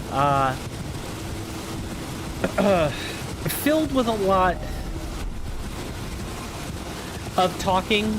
There's going to be some, to be sure, and I am going to try to share a riveting story when I can, but today is going to be more focused on the boss than anything, or more focused on bosses in progress than anything. But well, I have a real-life friend that I've been trying to set up, you know, a meet and greet, and it happens to be on his birthday, so I'm gonna try to come up with something I can do to, let him know what a happy birthday he's gonna have, and I'm almost penniless. Any kind of money I get goes either right towards equipment or bills.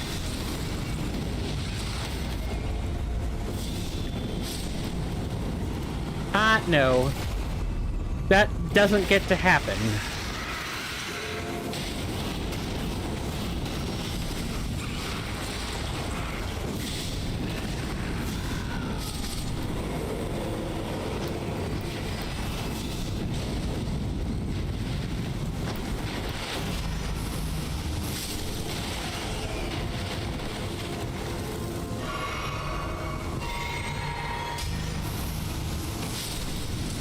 I do tire of all these enemies that we have to end up killing.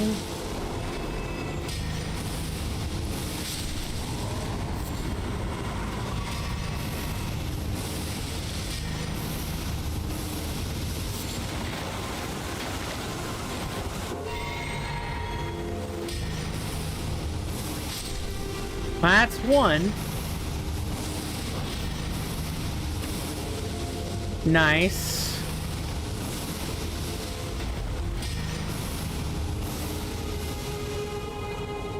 I know you're around here somewhere. Yep, come on.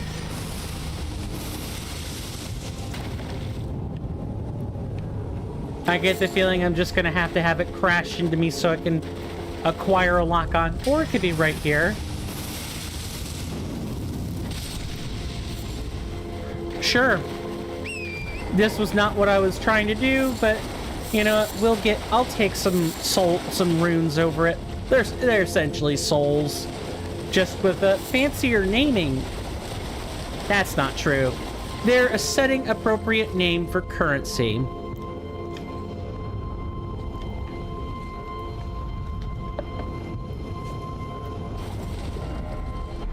Okay, that's what? How much amalgam did we collect? That's a few. We really have to be careful because we can easily run out of ingenious alchemics. And we have to like start prioritizing them over extracts or other things. Anything that can be an alchemic has to be one. Let's try making some oh, actually farming ovary. Jesus. Awful. That's so bad. Farming ovaries. Come on. I don't even have to try to write that out. Farming ovaries. You know, there are probably organ farms, just like there are blood banks, right? Right. Story. We're jumping back to that. So, him and I are supposed to meet up on the 18th, and I should probably expect his family with him as well, because that's just reasonable. He's a married man. Something I wish I was, but alas, I'm looking at the life that I cannot have yet. Working toward it, but I need a functional job first. I need to be able to care for myself. If I can't do that, I have no business starting a family.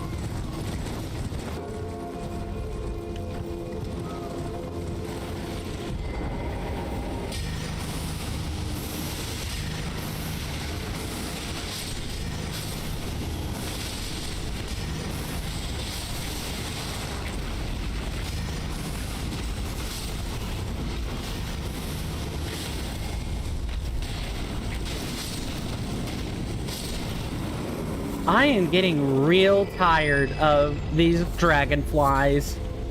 I'm not wanting to kill them, and I've already shown or demonstrated that you can, in fact, just pick up the resources without doing that. But I personally find it more viscerally satisfying. You die. To kill a bunch of enemies and quite possibly get some dragonfly heads out of the whole deal.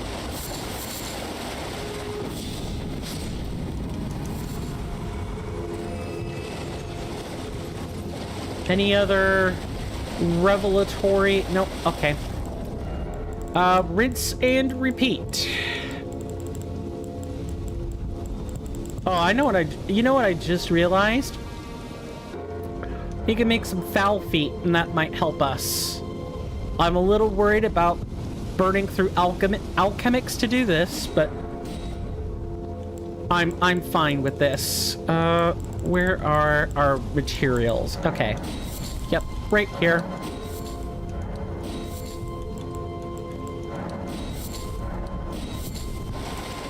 It's a pretty good local farming cluster. You can get lots of locally sourced ingredients. Everyone's favorite buzzword, locally sourced. When, joke's on you, that might not have actually mattered if it's locally sourced tripe instead.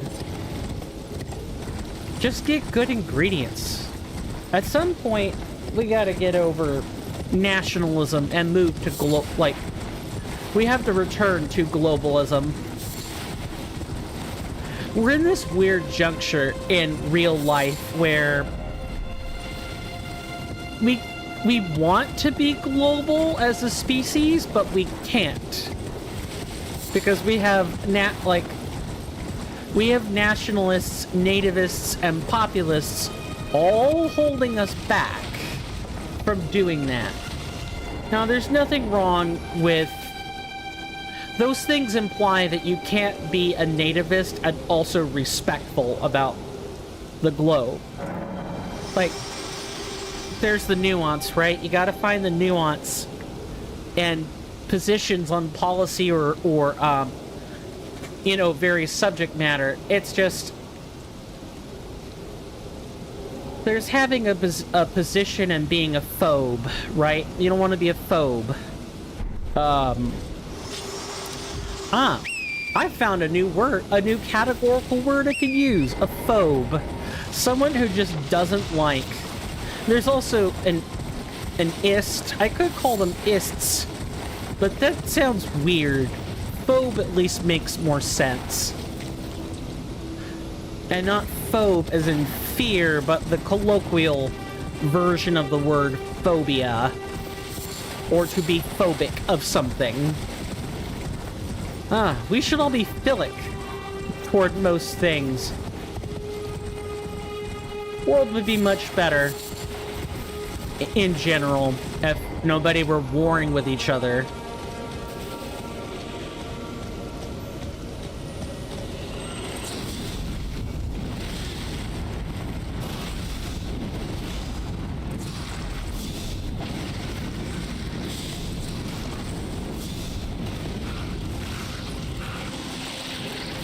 Really?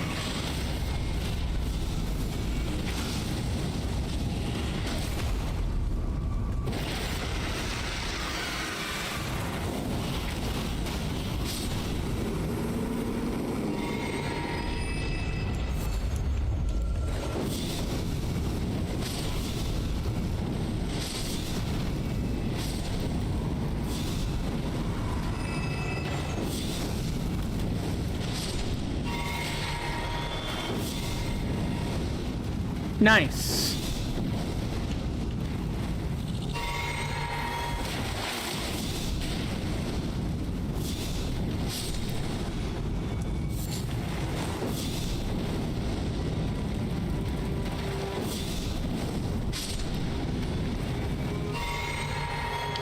I know there was a third. Yeah, there you are.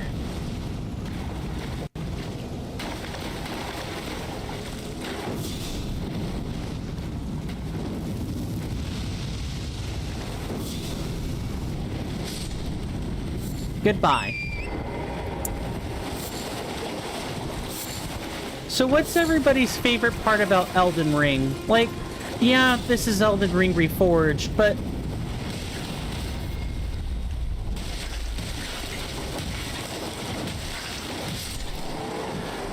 it's, at the end of the day, it's still Elden Ring. It's just a mod, right? So what about it? What about the combat system or the gameplay do you like so far?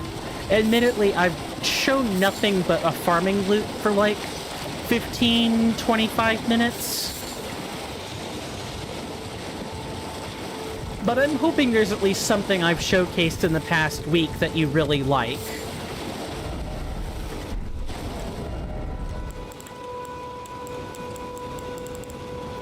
For me, it's like the whole package. I couldn't point to it and tell you one thing. I like the story. I generally like the gameplay. I don't like getting frustrated. Really, no one does, but the thing about Soulsborns is you're working toward a challenge in the end, right? That's kind of how most people frame it. You're not just playing a game, you're challenging yourself. And anybody who likes a challenge is going to like this game. As long as they are capable of learning the necessary systems in order to make that work. Because if you're 55, if you're 60, I'm not saying you won't like Elden Ring or you couldn't play. Video games are for all ages. But there's something to be said for being able... You know, there's something pretty impressive about being able to have the reflexes for that kind of thing, you know? Really. And truly, I mean that. Okay, we'll just take 21 of these. We did gather some roa fruit. Okay, we have 423.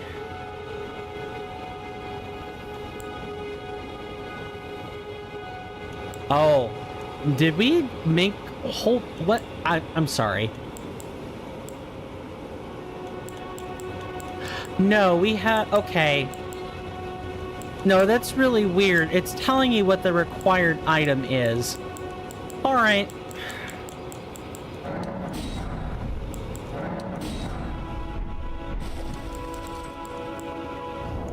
Alright, I think we've got some sufficient resources to try this again. So that's what we're gonna do. We're gonna try this again. We're ready. Wind Grant, here we come.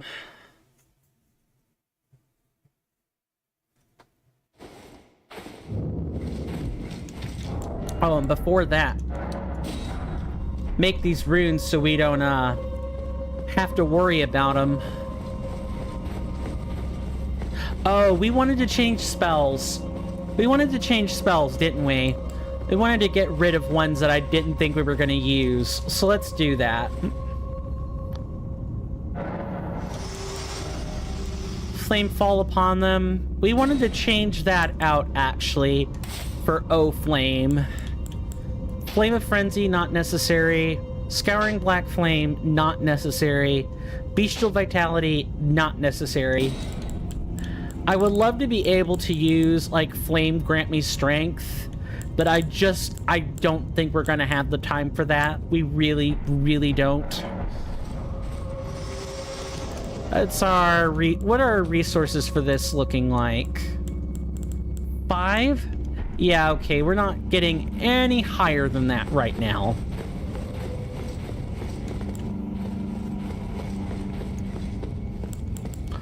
Only 3 spells. Can't go wrong with that. And you, I'm fairly confident we can kill. Yeah, these two... I'm sorry, isn't that supposed to be a,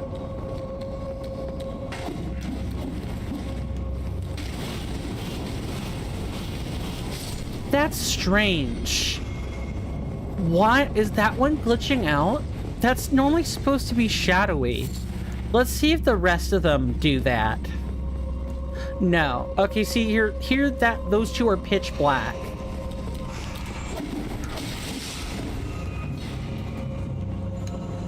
You were going to lure in.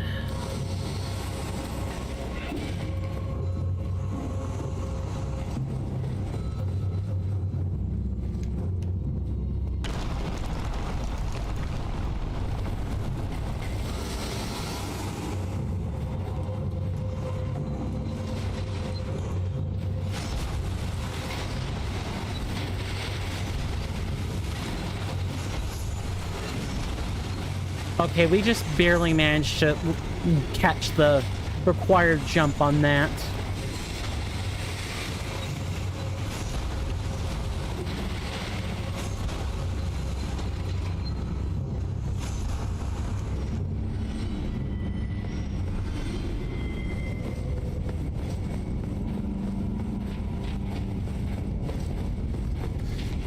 Okay, let's try this again. After we craft the necessary runes, that is.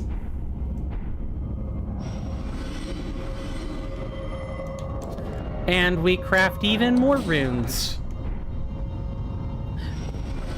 We could actually almost sit right here and farm them. Which is pretty cool. Anyway, I'll see you guys after this boss fight. Hopefully. Are there any dropped frames? Hang on, I need to look. Wow. They just keep killing themselves, don't they? Anyway, I will see you guys after this boss fight, hopefully. For the last freaking time.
Dad.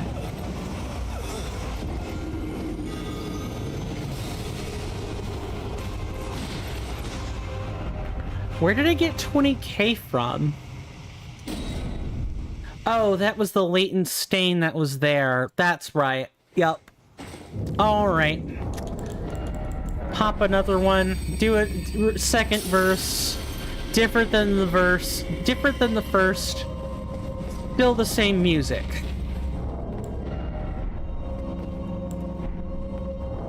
Let's craft what we need then.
Ancient Dragon Knight Kristoff.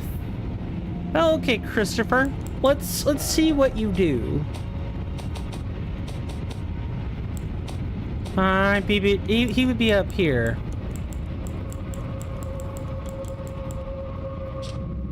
Ancient Dragon Knight Kristoff. Legendary Ashen Remains. Spirited Kristoff, an honorable knight of Lanedell, who was also a devout worshipper of the ancient dragons. His skills strike down foes with thunderbolts, the dragon's weapon of choice. After the first defense of Lanedell, Kristoff earned the hero's honor of Erdtree Burial for the feat of capturing Godfroy the Grafted.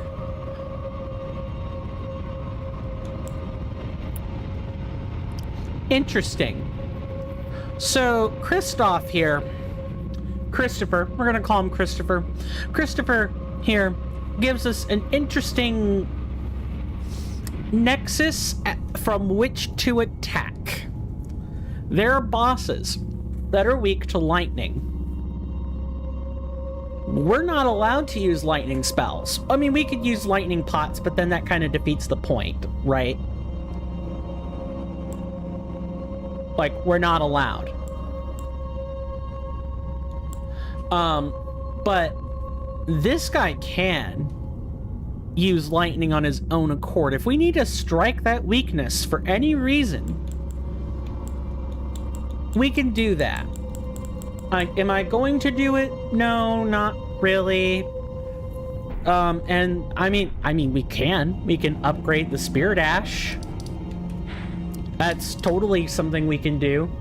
Speaking of which, who's our next boss? Sanguine Noble in the Rife Blood Ruins. I know exactly where that is.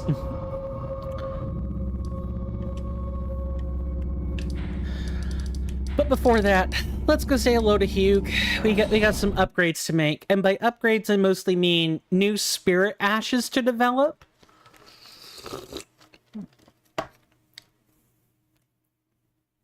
I think we can strengthen the Mimic tier now. Yeah, that's currently a +4. I think we can make that up to +5 now. But then we have other things we can do.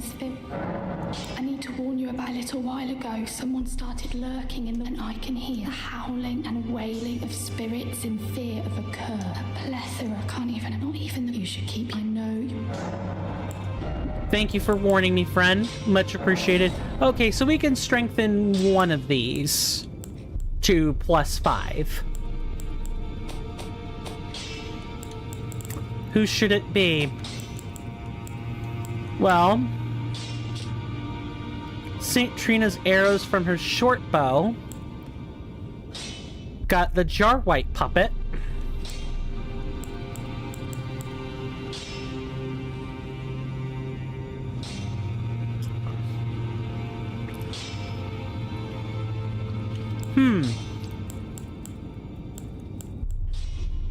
We're gonna give Mr. Kristoff here a try.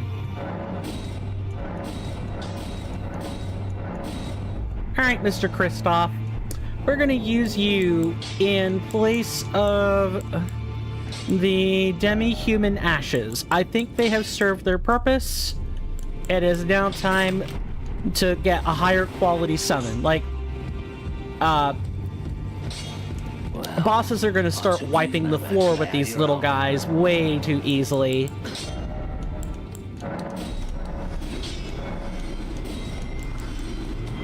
I can't bloody believe it. I really cannot. That boss is rough. I think we've got a pattern. No, I don't want to sell that. At least not right now. We don't have a reason to.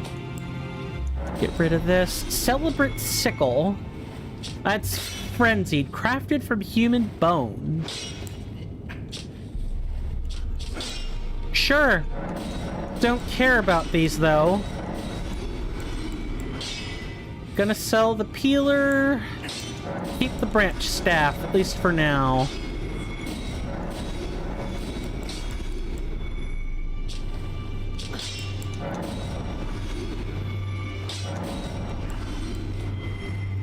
Don't really need this.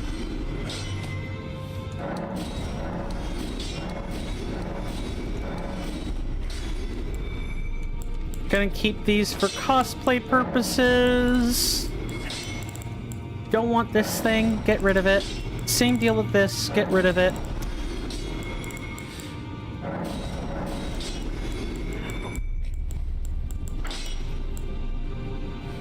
Tree sentinel.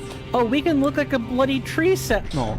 Hey, we're gonna go transmog ourselves to look like a tree sentinel for a little while.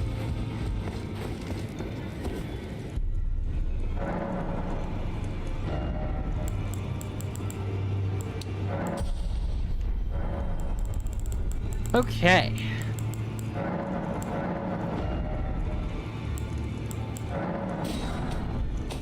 No, we don't want to transmogrify chest.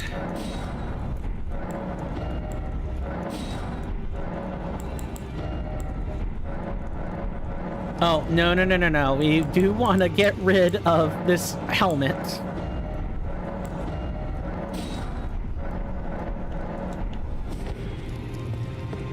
I love our regalia. This is a very nice suit of armor. I do love the work that FromSoft puts into their item pieces. It's very, very good stuff.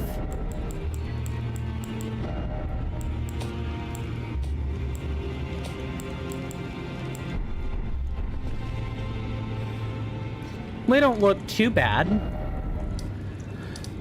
All right. So now we gotta go to the Bloody Writhe Blood Ruins. So that's just what we're going to do. Writhe Blood Ruins is I believe you can get a second copy of a giant morning star. And someone told me about being able to use that. Okay, we also need to reconfigure spells again.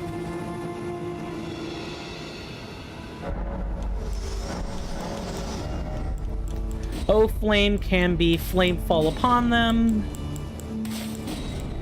We're now traveling again, so we're going to just start. We're going to reconfigure our spells for that. And last will be flame grant me strength.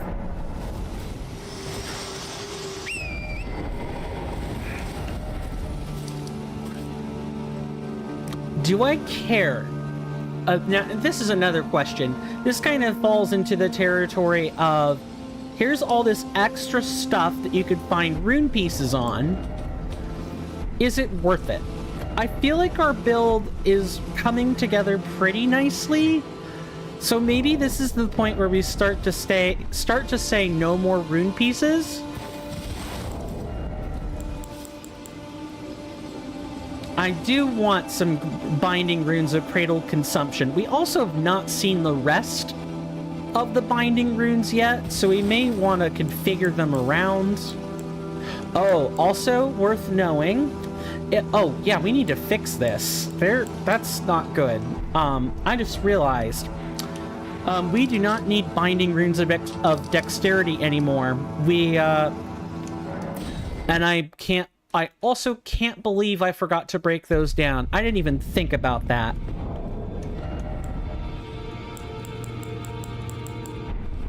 Well, we lost the value from that. That would have been an extra 10 rune pieces, but that's fine.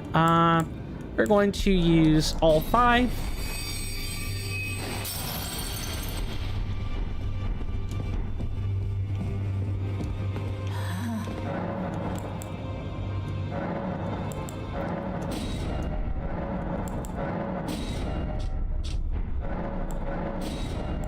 So now we can... Oh, we can actually just straight up buy out the whole thing.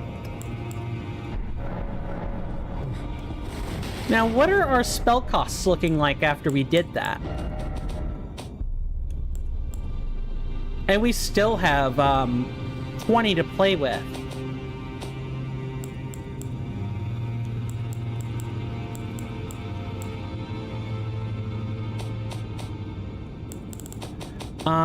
Right. Oh, over here.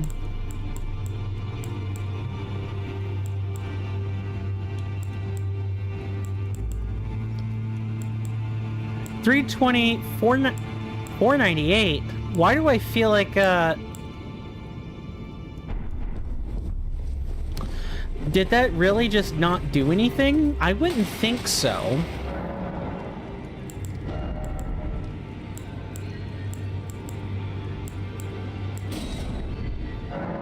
Cannot memorize duplicates. That's fine.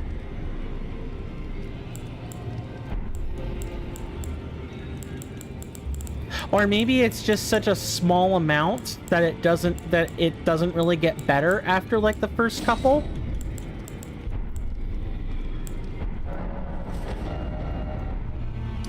That's fine. What do we want to do with these 27 rune pieces?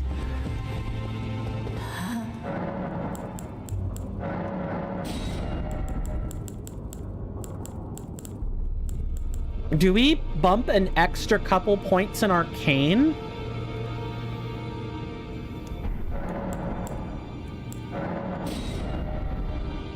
Or do we increase like I honestly want to wait. I realize that sounds stupid because we could just get a free stat, right? We could get a +1 to Arcane or +1 to Faith or something. But I actually think that by holding them, we're going to be better off in the long run, and we can actually start to say no to rune pieces that we can start to like optimize our run here now that we actually have the extra runes we want. It's a very strange thing for sure. We're gonna just deal with a bunch of you guys.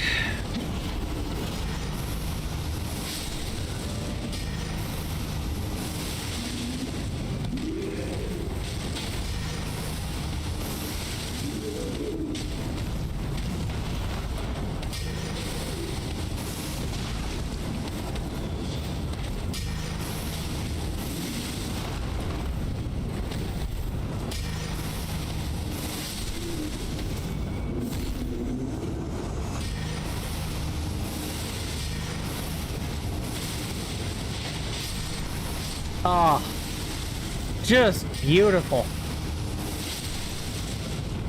Yeah, our build's looking a lot more complete now. We can go much longer stretches now that we have these binding runes the way we want them, more or less.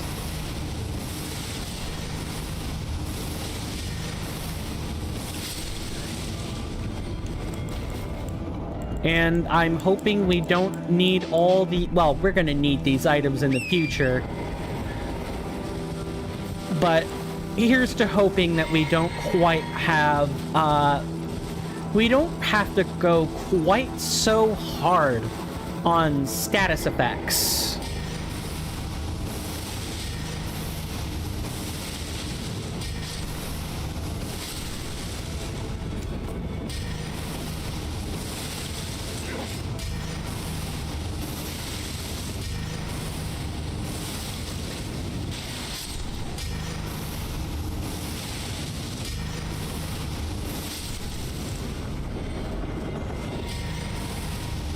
It's nice to finally be not fighting real bosses.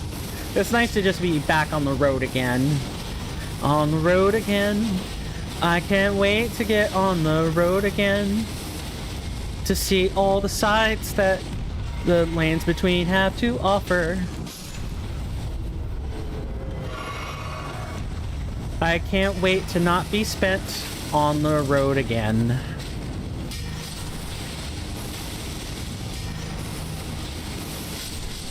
Oh, that would have gone much worse.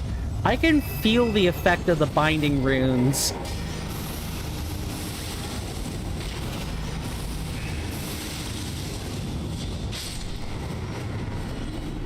Or, was this even worth our time?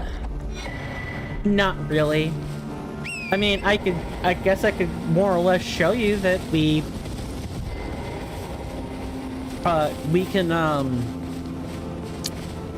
You know, we can get the second great stars that's up here, but we don't need it.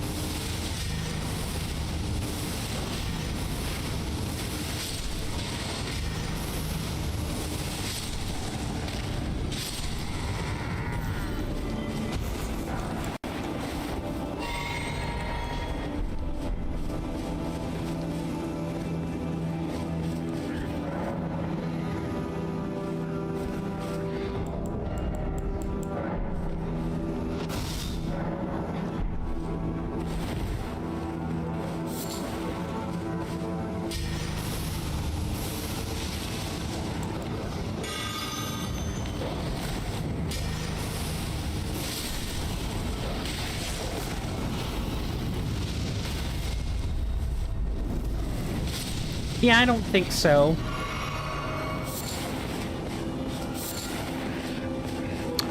Although it might be worth still exploring.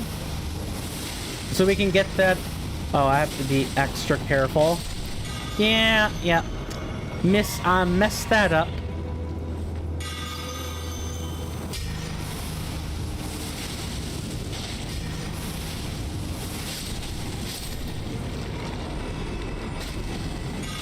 Mark just in case. Okay, that's not a large, though. I feel like I would notice the large, like, large enemies just in general.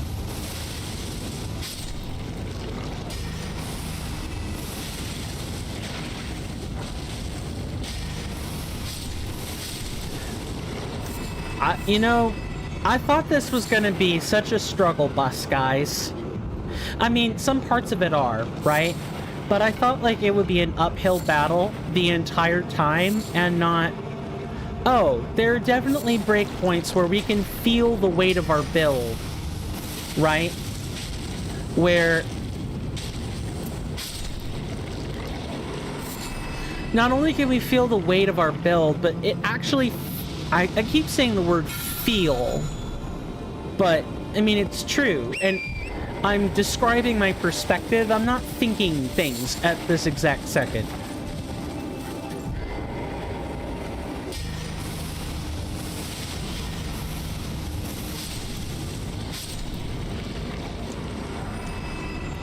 But it feels like everything is sort of coming together now.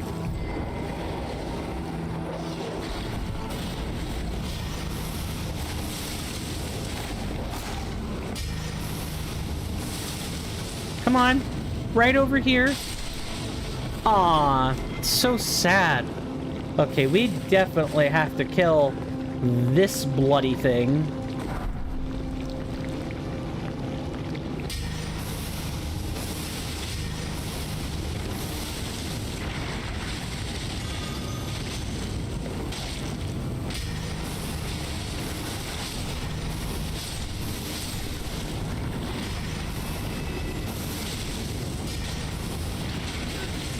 Nice.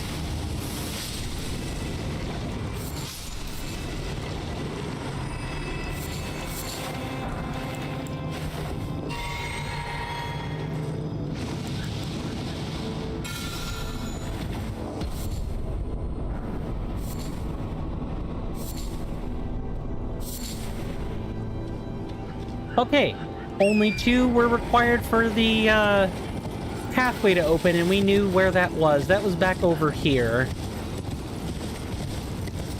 And what awaits us is what awaited us at the Blood Church, wasn't it?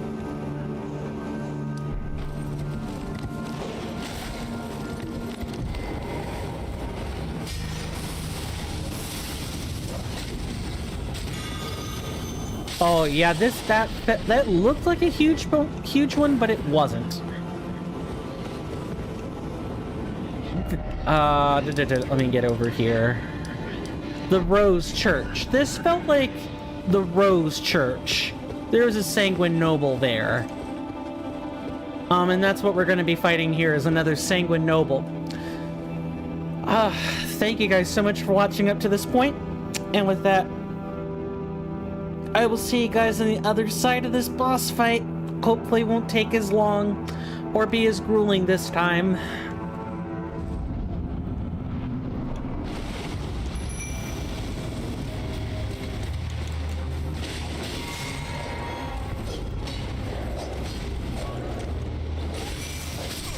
Really?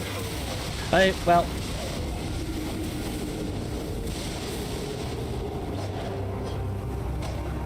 You know what? We were right. It didn't take long at all. I was just expecting not to die.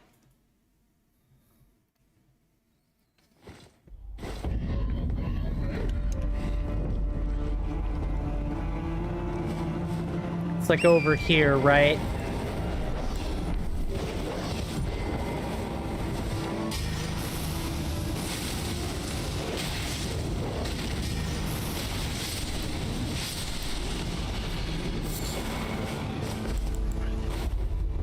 And now we gotta carve through this swath of enemies again.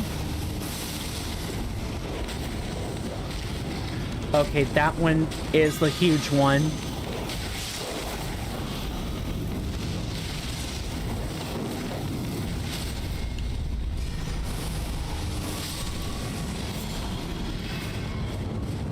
Any more of ya? I hope not.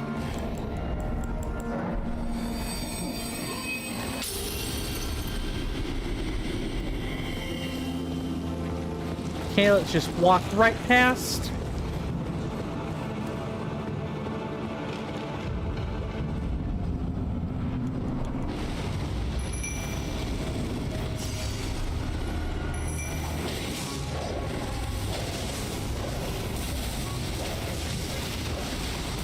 Oh, holy hell!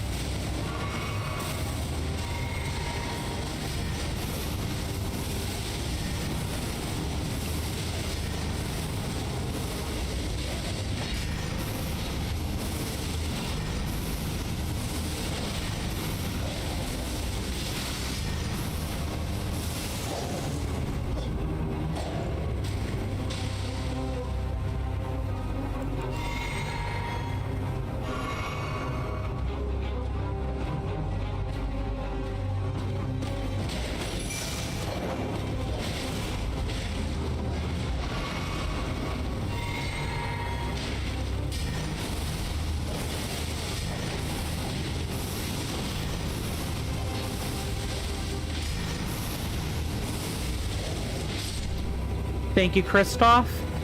I know that that was incredibly painful for you, but I appreciate you taking care of him for me.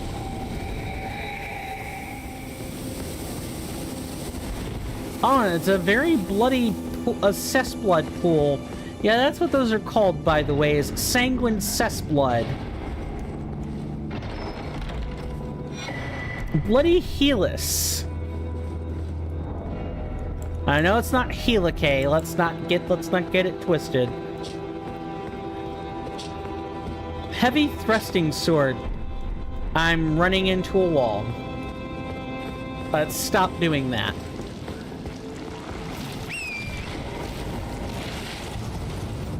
Alright. Well, that only took one death. Now we have the old Altus Tunnel. Oh. We got a quest. Magnus the Beast Claw's world. No festering bloody finger, huh? Yeah, I see you over there.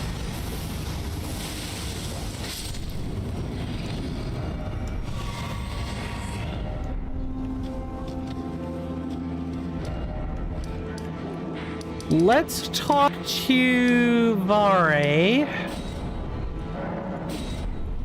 What am I not allowed to travel to?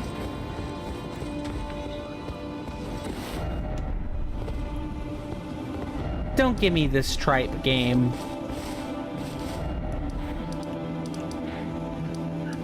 I was able to travel before.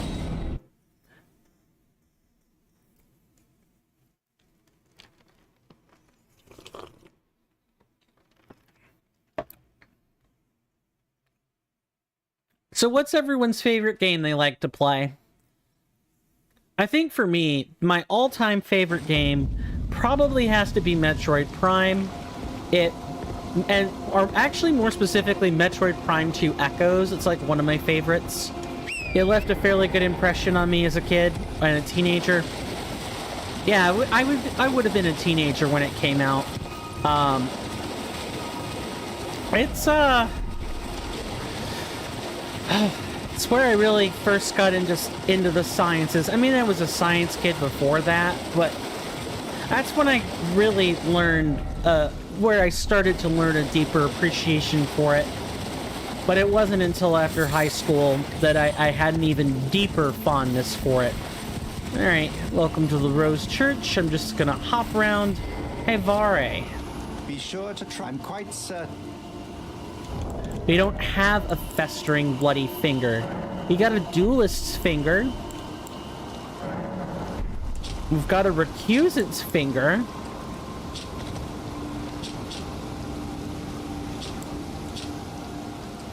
Okay, what am I missing here?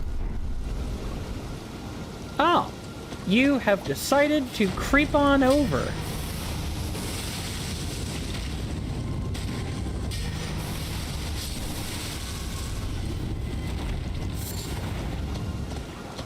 Any more? No? Alright. I'm not too familiar with this quest, so I have to look it up.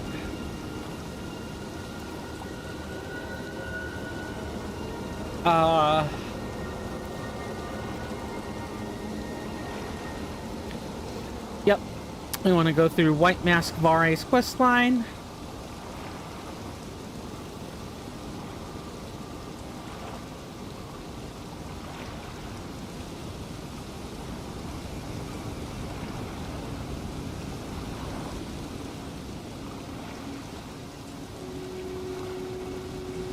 We have a new invasion sign. But we don't have a festering bloody finger.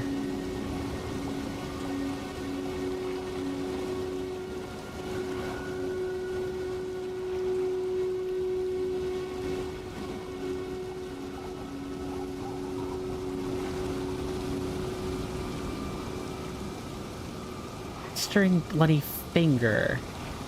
Festering bloody... Yeah, we were given a duelist finger. We were not given a festering bloody finger.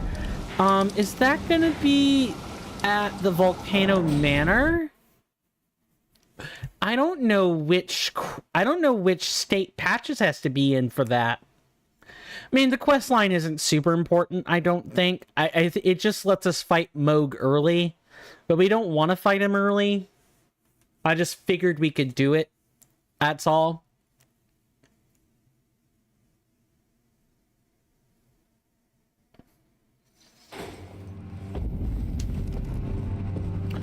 All right, Patches. Show me your stuff. Hello again. We need exactly one of these. Cheers for that. Don't get used to it.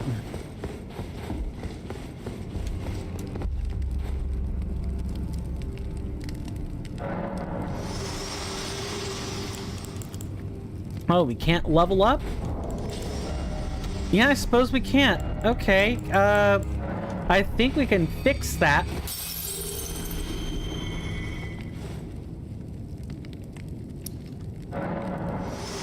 Yeah, we got just enough.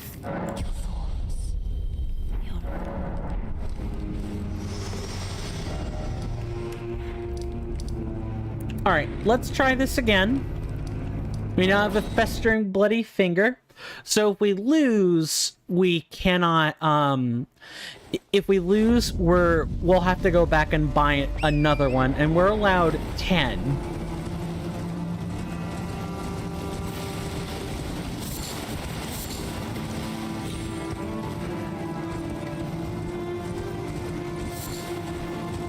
Guess while we're here, we might as well, take a quick look.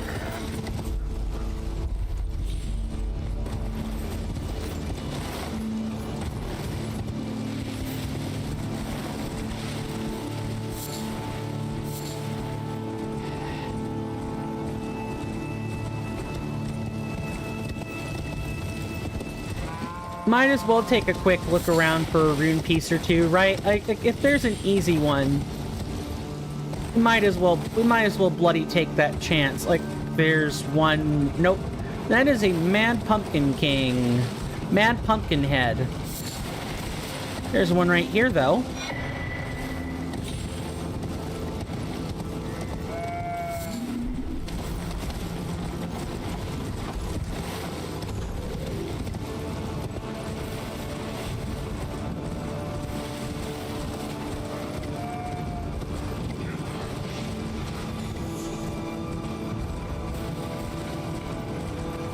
Right up here, second room in. That is the wrong, bloody wrong place.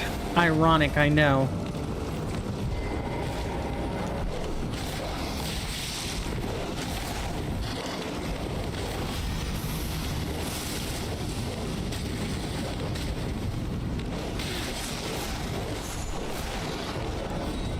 Okay, close. Only took a little bit of damage to get in here. This is probably entirely unnecessary, by the way, but we're gonna try.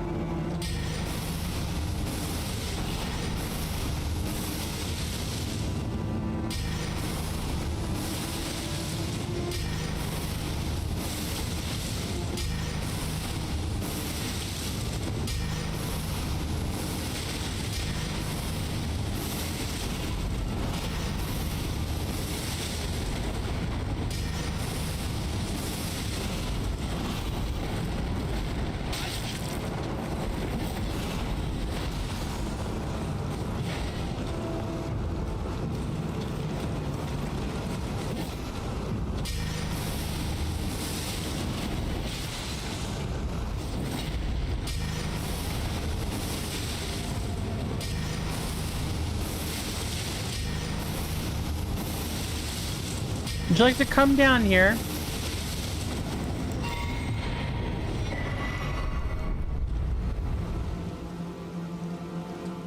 All right. Oh, that was easy. Where's my staples button?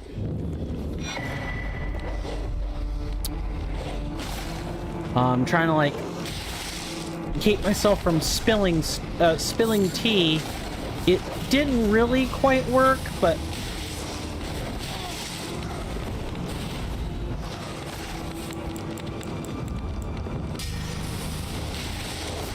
leave me alone.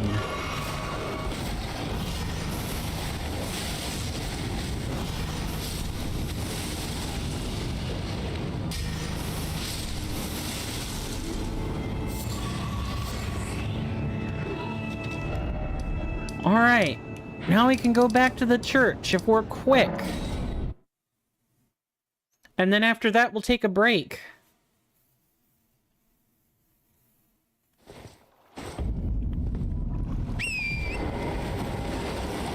So looking back, those are crabs. Let's go back. See, after you complete one of those, you can join the order. If you agree, you get the Lord of Blood's favorite item. And then you go to the Church of Inhibition at the top of... Okay. Okay. There aren't really 4 options. There are 2 options. But, let's start by talking to Vare, shall we? Nice to know that that's how you do it. You have to keep at least one, you know, bloody finger on you.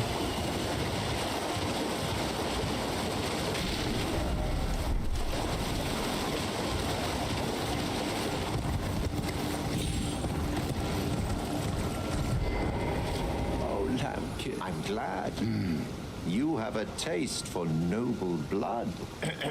I wish to anoint you a proper inductee, a knight to serve Luminary Moog. Luminary Moog has strength, vision, and of course, love.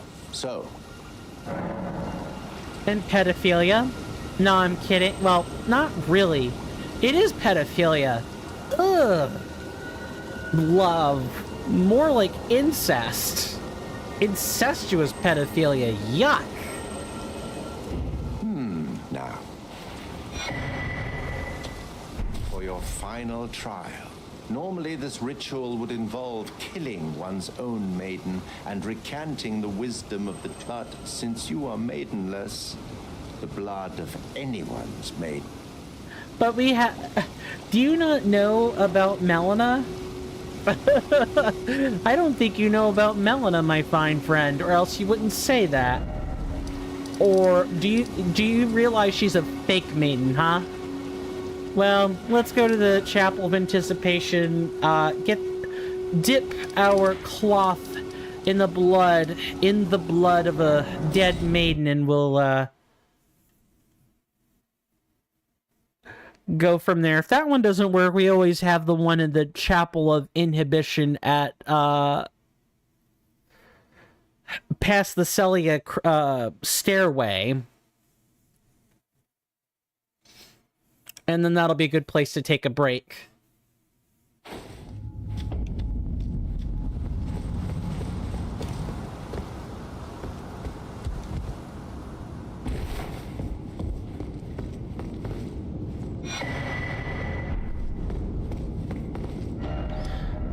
All right, we have dipped the cloth.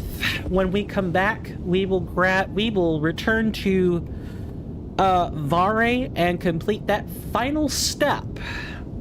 And then anytime we bloody well please, we can make attempts at Moog. Although probably not before we have fought the Omen. Anyway, since it's the middle of the stream approximately, we take breaks around here. I usually take 5 minutes to get up, stretch, step away from my keyboard, all that fun business. I highly recommend that you guys do the same. It just works out better that way. When we return, I have a bit of shilling I need to do, because I said it's the middle of the stream. I said that would be happening, and I should mean what I say, and say what I mean. And thank you guys so much for watching up to this point. I hope that this has been fairly entertaining for you. When we come back, I'll try to think of something to talk about after we chill. I'll be like, palate cleanser after all that corporate nonsense, eh? Anyway, thank you guys, and I'll see you after this commercial break.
Sorry about that, guys. I ended up being on the pot for a lot longer than I intended. Well, hello, Sam AUB. Welcome to the stream on the YouTube side. I doubt you stuck around, but if you're still here, hopefully you're enjoying your stay. Yeah, I happened to take a break and ended up sitting a lot longer than I intended with nature and my phone. Because I can't answer nature's call any faster than I'm physically allowed to. That's code word for using the bathroom, by the way. I do my best to try to, like, blunt that so it's not so obvious, but yeah. Since it is still kind of the bottom of the hour, now will probably be a good time to remind everybody what we're doing. Welcome to Elden Ring Reforged. It is an overhaul mod made by Team Reforged, spearheaded by Kirnifr and Avidian. There are approximately 13,000 changes that have been put into this mod, ranging from perfect attacking to deflects, ducking, new spells, new ways to level up stats, new subsystems, new bosses, almost new everything. The only thing that hasn't really been touched is Torrent himself. So, like, Torrent can suffer from status effects now. He's a little more... He levels up with you. You can't level his stats, but he gets more HP as you get more rune levels. So, it's alright, no biggie. That mod, whoa, there's a lot of changes. Yes, yes, Sam AUB. I'll have to figure out a work in progress. There is a lot of changes. I can't give you any of the commands that would allow you to know more because they don't currently work on YouTube. But here's what I am going to do. For those of you on Twitch, you can type in !ERR, ERRW, ERRD, or !DRoute to know more. What I'm going to have to do for YouTube is I'm going to have to actually come in and give you guys links to all this. Which isn't a big deal, I just have to do it. So let's go. I need to open up 3 things.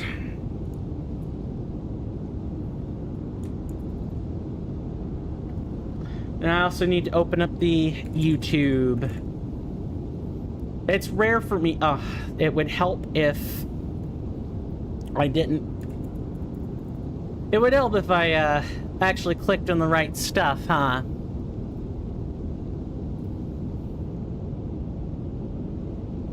Okay, good. We're muted. So let's get the description page held up. Here you go. There's one. I'll fix the bot eventually. And ignore the bot saying these commands. They currently don't work. And then we had the Discord, which you really can just grab the Discord from the mod page. Let me, yep, here it is. Copy link address. You can also Google search Elden Ring Reforged and it should show up. But here are those 3 things. Additionally, let me see. I had another link.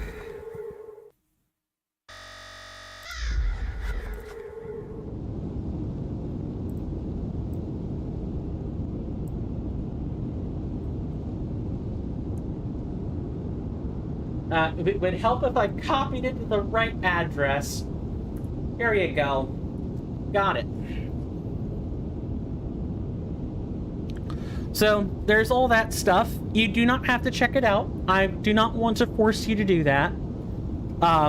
Just, if you want to know more information, more than I can possibly provide, and possibly given by people who can say it better than I can, there you go. The last link is my personal Google document for the route, so I'll just kind of briefly show it off here. These are my route notes. This is a Deathless fire spell, I'm sorry, Deathless, all bosses, fire spells only run. So it's dab FSO, as I like to call it. I am still working on a better way I can say it, but our goal is to kill all the bosses using spells that primarily deal fire damage only. I am allowed certain utility spells, and I'm allowed the use of any consumable as long as it doesn't grant the killing blow, basically, then that would be considered invalid. There's a whole bunch of other rules. I'm using Team Hitless's rule set as kind of like a baseline, and modified it for Deathless, of course. We want to head back over to Folly on the Lake. But we're currently in the routing stage at the moment. That means we're practicing. This isn't a real run yet. I got the split counter and everything to show where we've gotten our deaths at, but that's not a real run. That's just for tracking purposes. The demeanor and tone of the stream will be way different once the run actually gets started. Now, turning back over to YouTube. Yeah, out of curiosity, Sam, if you're still here, have you played Elden Ring before? If not, I can briefly describe that, but I assume you wouldn't have clicked if you didn't know what Elden Ring was, but you never know. I always try to manner my explanation, or like make and shape my explanations in a way that are experience agnostic. What did I just aggro? They shouldn't require you to already have previous experience to understand what we're doing. But sometimes with mods that can't be helped. You've completed your Excuse me. final trial, and with this, a knight who will assist. Now, this noble blood will.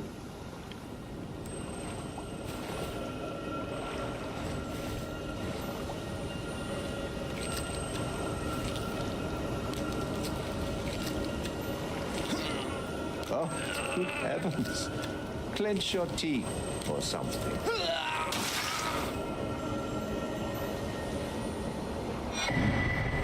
Well, no, you try getting your finger bloody hacked off and see if you can, see if you're gonna be left, you know, screaming at the end.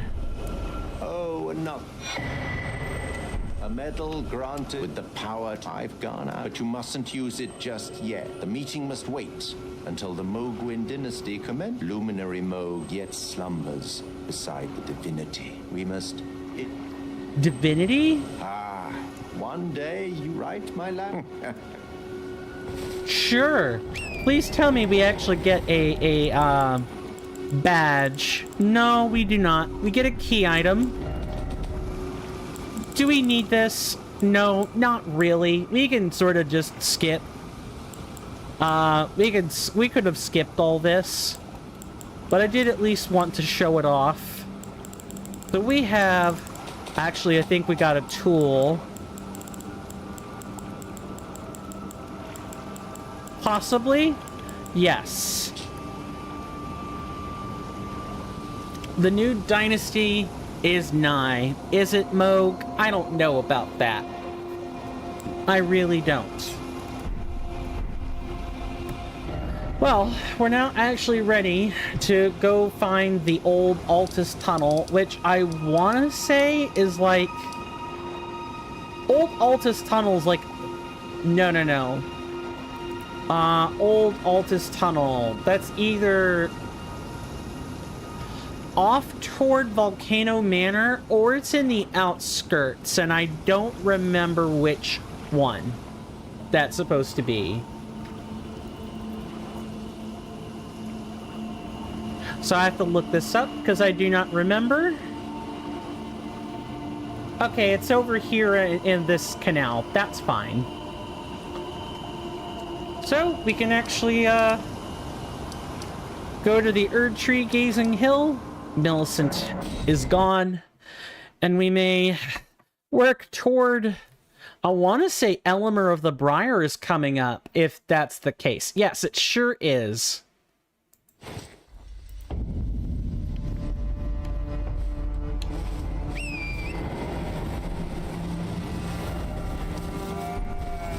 Millicent, are you still gonna say the same stuff? No, she's passed into... Okay. Oh, we never encountered the Tibia Mariner. Or we encountered it but never defeated it. Where is that? Okay, we wrap around it much later. Okay, that's fine.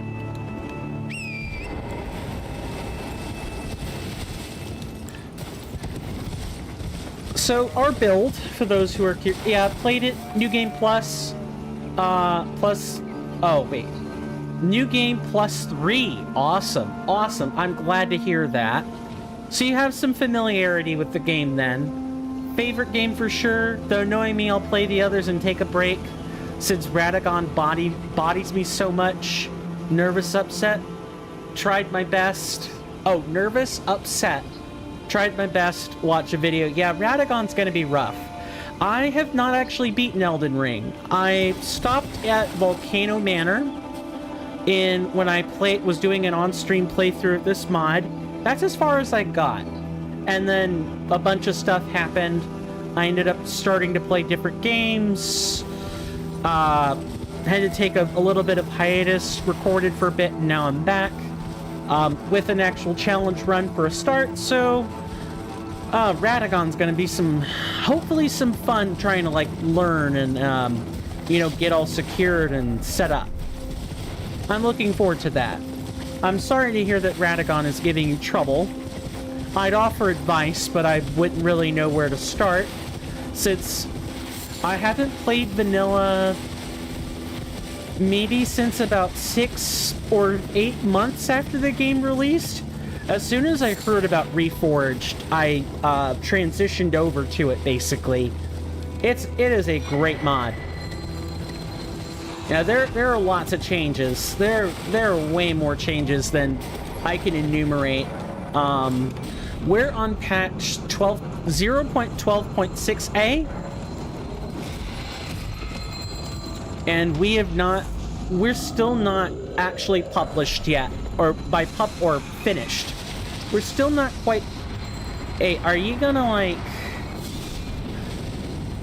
All right, sure. Whatever works.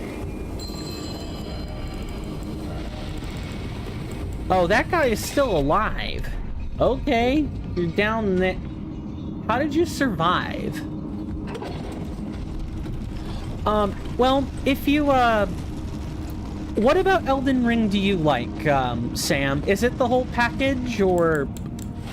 That is the incorrect item. Let's try that again. Is it the combat? The story? The musical scores? Some people do play this game just for music, and they have their friends help carry them. Like, just watching and looking at the art assets. And that's a totally valid way to play Elden Ring, is to play what you can, use summons to help you clear through the rest. And this is just a general PSA to anybody. Don't let elitists tell you how to play the game. Don't let them do it. There are knobheads out there who come from the challenge running community, which I am part of again.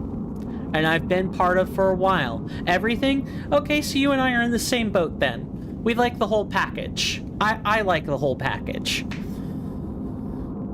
Back to the PSA for a hot second.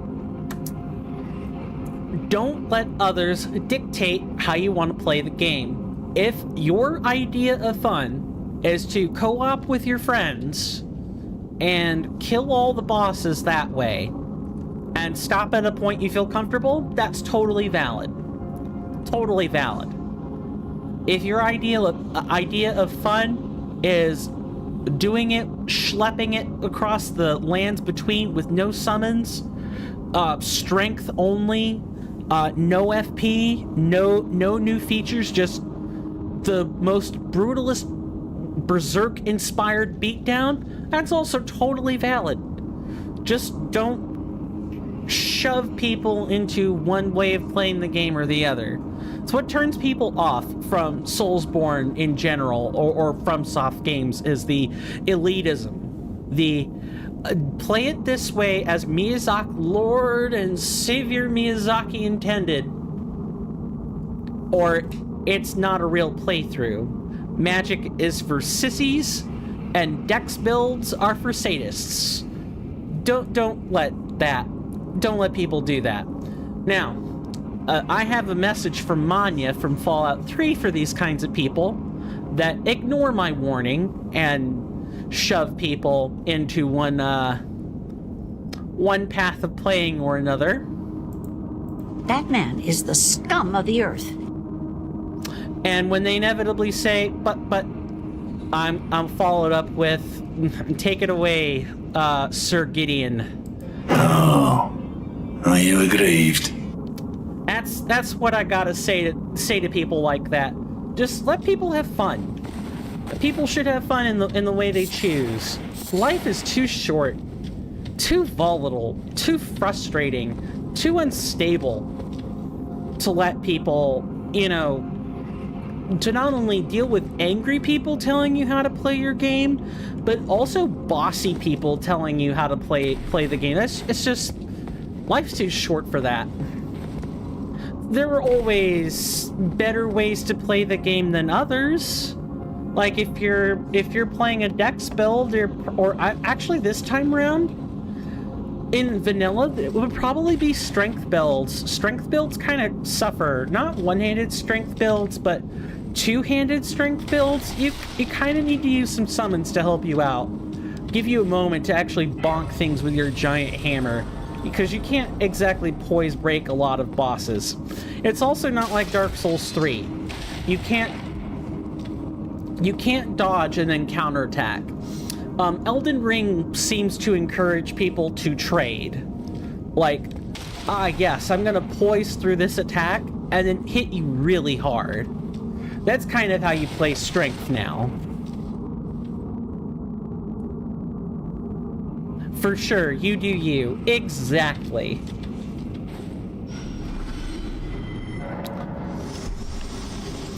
Me personally, you're seeing how I kind of like to play the game.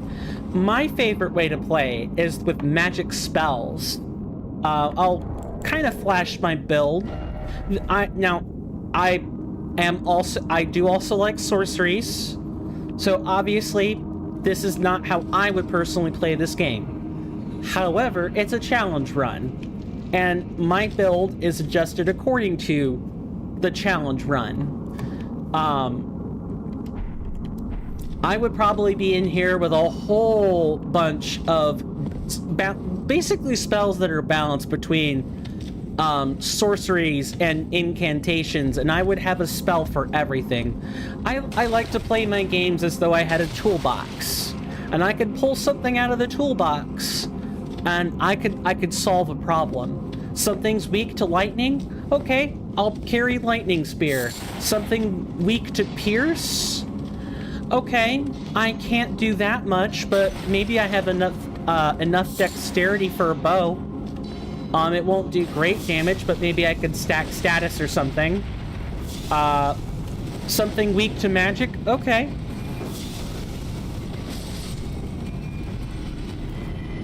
I gotta, widen this YouTube panel, because the icon for emotes is actually covering up a sentence. Magic is awesome. I agree. Magic is extra cool. It's my favorite thing in a Soulsborne, as seeing...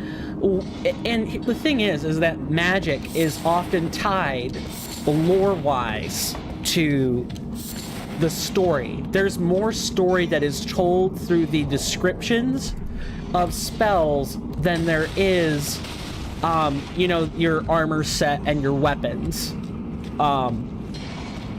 Even the most captivating weapon has at most 1.5 paragraphs of story. Whereas something like, I don't know, if I look at all these spells,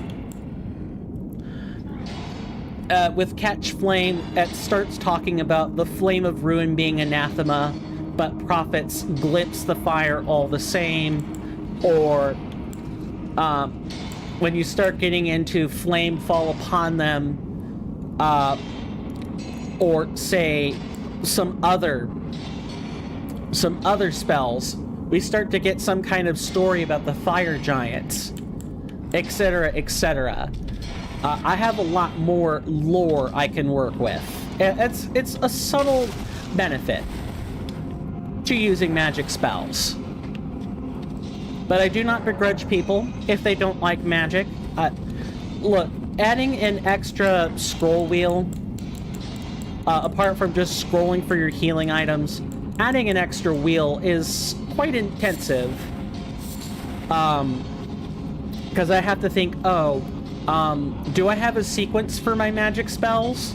If I do, I gotta like go back and forth between casting specific things. So it's a little bit more mentally intense than a new player might be ready for. I think there's an enemy up here, if I remember correctly. I'm glad you like the whole package. I too like the whole package. Then again, I'm also the guy that's fairly easy to please as far as games are concerned. Really, as long as it's not... Like, my big thing used to be no reused assets, but after I realized that that's just an industry standard, as long as there's no, people stole assets or did more than use AI as like a source of inspiration, or using it to like help with sequencing work. If people just started making blatant rip-offs of other people's work, that's kind of my hard line, really and truly. I'm pretty easy to please. I'm not exactly the biggest fan of shooters or horror, but I can always find something in every genre I can appreciate. I'm easy like that. Perhaps much to my friend's chagrin sometimes. Like, I've had people complain, your standards are too low. No, I'm just not quite as critical. I don't make my living by being critical of game developers. That's for reviewers or game journalists to do. That's their job. They be critical.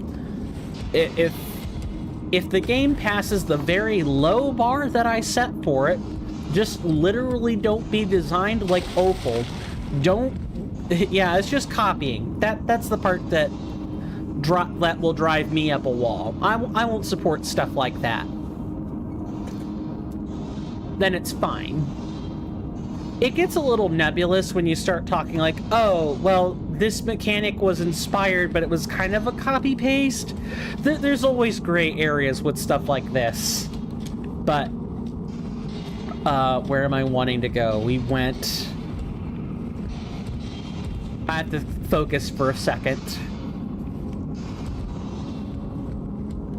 Did we go this way or the other way? Okay. Yep, this is back to the entrance. There's nothing wrong with being simple with games. Thanks. There's nothing wrong with being picky either.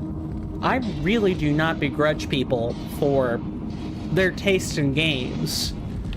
Just don't be a real-world jerk about it. Or say, oh, well, this game is superior for this reason. This game is just a straight-up upgrade. Don't be an elitist, I guess is where I would draw my line.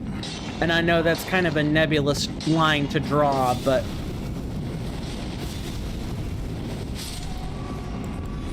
Oh.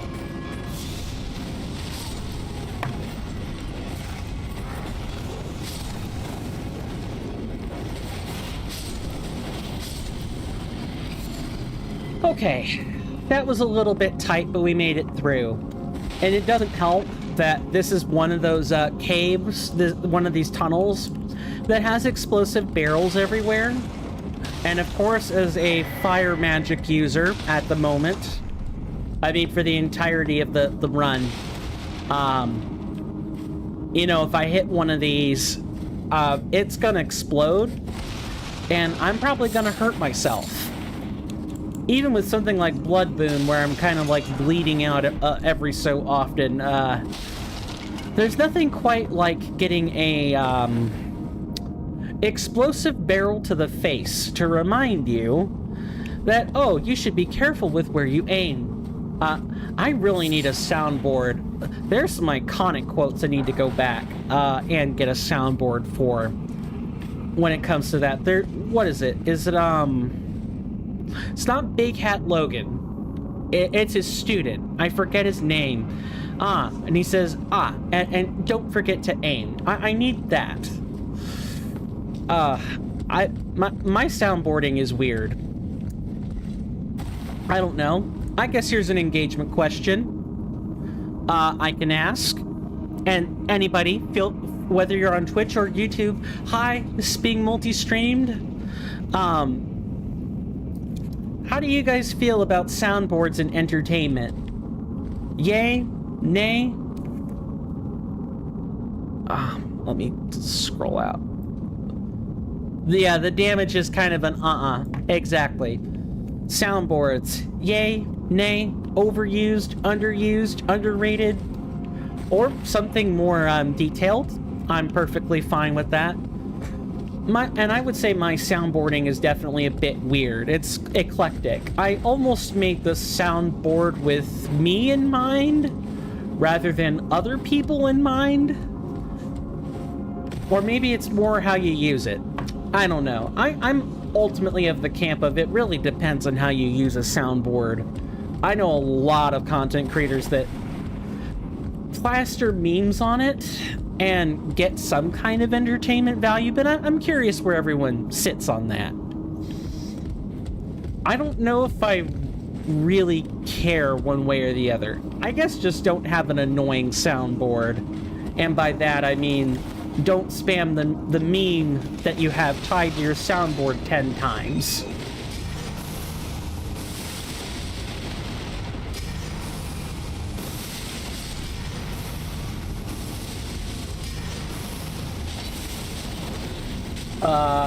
No, I do not want this area, thank you.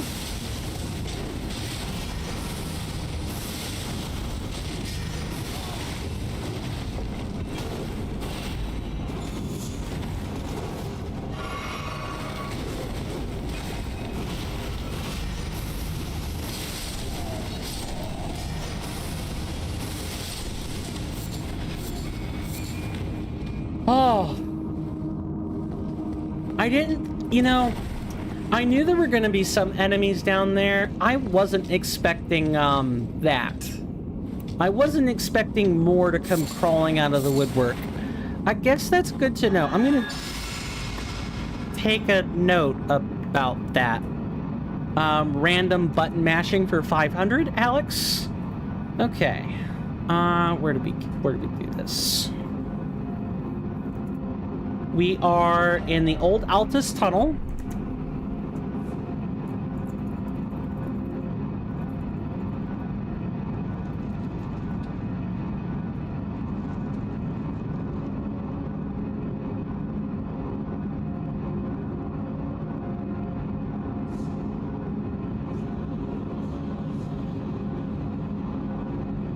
Okay, I've taken that note.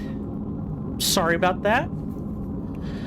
I have around 8 pages of notes, a little bit more than that if I'm being honest. At the end, oh god, I totally forgot. At the end, I totally expect there to be 15 or 20 pages of notes.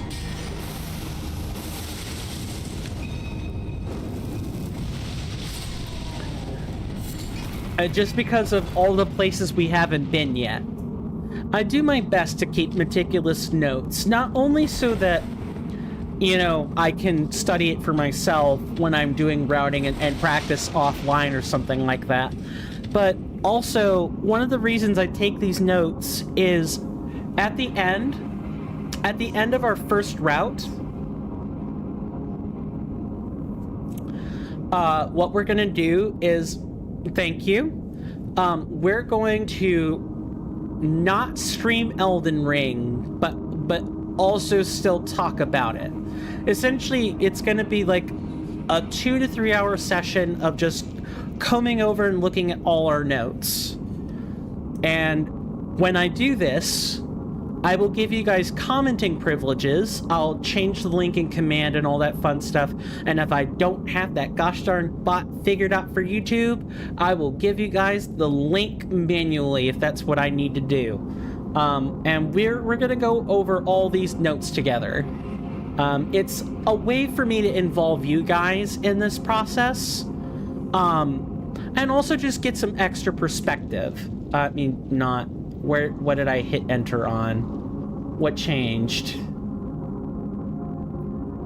Okay.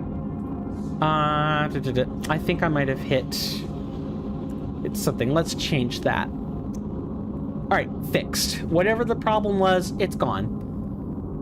But this way I can get perspectives. You guys can, you know, offer your advice. Not that I don't take it at any other time, but... you know, that's the time. It's gonna be like a Q&A kind of stream. I don't know if I should file it under just chatting when I get ready to do that. I probably should, and just make sure the title is informative enough at a glance. But yeah, that's my plan. And then we'll, you know, the next time we do some routing, we can act on all those suggestions, right? We can refine the run. Hopefully we'll make it go faster. It's been a couple months and we're still doing the routing for all bosses, which I know, I think I've seen a few streamers do, you know, multiple months on routing all bosses, but typically they do any percent first. So they're routing extra stuff. This kind of has a different feel to it. I don't know. You guys will have to let me... Oh, I mean, I guess I'm doing things this way whether I get notice or not, but... yeah, I'm just gonna leave that patch there. Yep, you want to come over here? Be my guest.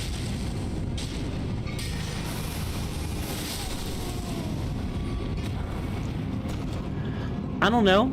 Do you guys have any perspectives on this sort of thing? Has anyone... I guess here's another engagement question. Has anyone watched challenge runners before? I'm trying to think of some common ones. Like, I guess challenge running can also include speed running, but typically I'm thinking of deathless, hitless, or damageless challenge runs. Common ones would include Gino Machino.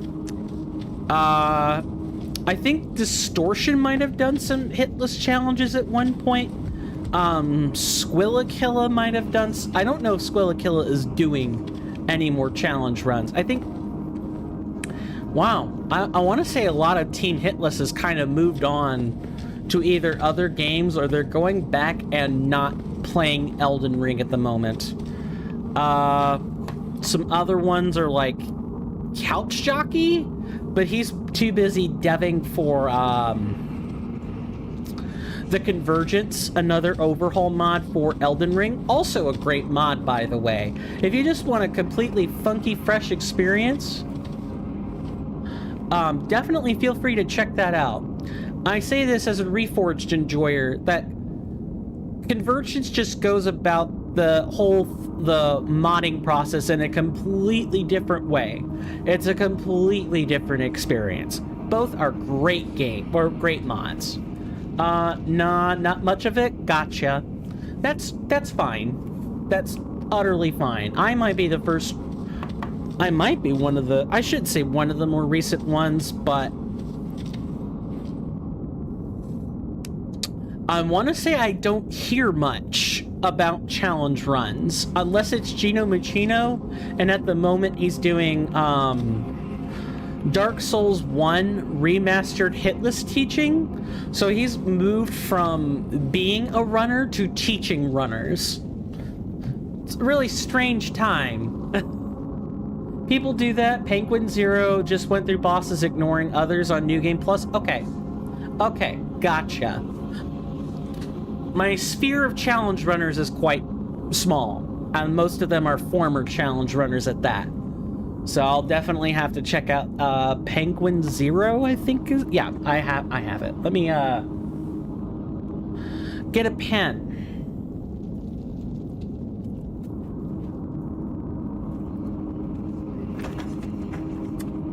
I'm in my 30s, so occasionally I do need to write stuff down, just so I don't forget.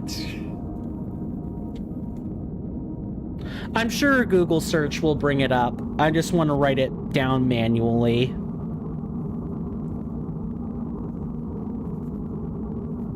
Okay, I've written that down. Thank you very much. Always looking for new people. Just to kind of watch this sort of challenge run. Additionally, you know, searching for challenge runners gives me an opportunity to shill Reforged to them, as this series and a Let's Play I've been working on for the same mod, I'm doing that as my way of giving back to the excellent and awesome Team Reforged and the modding community at large for Reforged. We've got a few hundred members in here. It's a pretty nice Discord server. This is my attempt at giving back. Is it effectual? I don't know, but I'm doing it anyway. Whether it's effectual or not. Also, I just love making content in general. When I'm streaming, and I'm getting my social fix, because I'm kind of a shut-in otherwise, talking to people is fantastic, and you get something different when you're making recorded content. You get a chance to express your creativity in ways that you would otherwise not be able to. It's just it exercises a whole different part of your brain. And I really like that about the whole YouTube Twitch scene. I just wish I were more effectual at it, and my personality was not a wet mop. That's the thing I wish I could change. I mean, I guess that sounds strange, because why would people would not be here if I changed my personality, but be better at delivering jokes, have a better sense of humor, that type of thing, or be more relaxed. I kind of view myself as this... What just touched me? I swear something flew on me. If I feel it again, I'm gonna get up and look. I view myself as this stiff person. I mean, I can be a charismatic, entertaining person, but I really have to focus on that, and it's exhausting. I'm normally a lot more... How do I put this in the best way possible? And I'm also roaming around like a chicken with my head cut off. I'm the diplomatic kind of charismatic. I'm usually kind of stiff as a result of that. I like to think of myself as a good listener and a good thinker. I'm actually a people person. I like being around people. I am extroverted. I'm just not that great at socializing with people. That's all. Now, I have command, although, again, for YouTube, it ain't gonna work, so I have to copy that message over.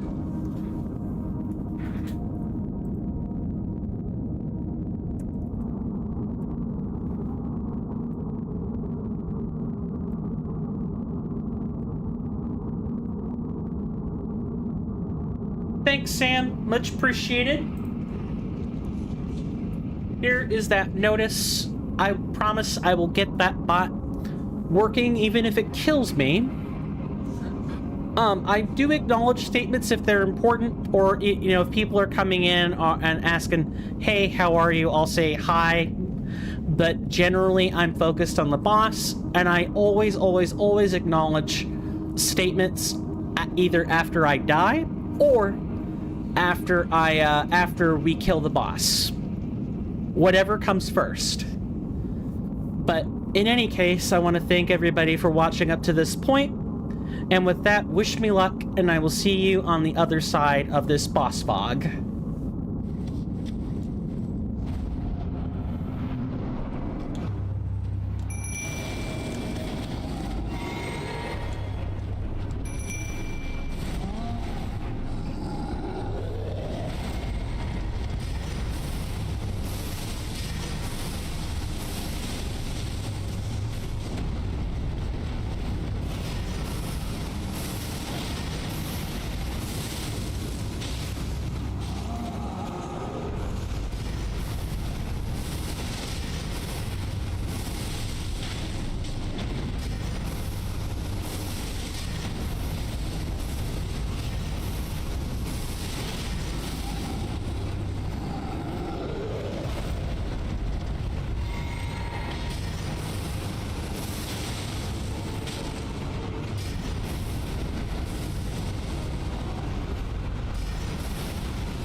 Thank you, Christopher. You have done your work, Sir Ancient Dragon Knight. I didn't think that would be super complicated, but I needed to focus anyway, just in case. Kristoff nearly died. Yeah, in that zone, bosses need to focus. Hang on. Emote's doing the thing again. Thanks. Appreciate that. Yeah, I just have to focus. It's hard. Like, already humans can't multitask. That's like a myth. We can rapidly flick our attention between things. That's what people really mean about multitasking. Tasking is just, I'm doing this one thing over here and I can quickly turn around. Still kind of do this one thing over here while I'm focused on whatever, you know, a client or a customer or someone else has to say. It's that ability to, as long as the other task you are not currently focusing on is of a physical, non-involved nature, you can probably do it at the same time. You can talk to someone and, like, scratch your head, for instance. But if you're trying to, like, hone in on some part of you that's itchy, it's hard to focus. Me being the kind of person I am, it's even harder to do that, and I struggle with even just the basic, you know, doing something physical and then, you know, being able to talk to someone. I don't like to be doing that. I like to quickly get it done and over with and then return back to what I was doing.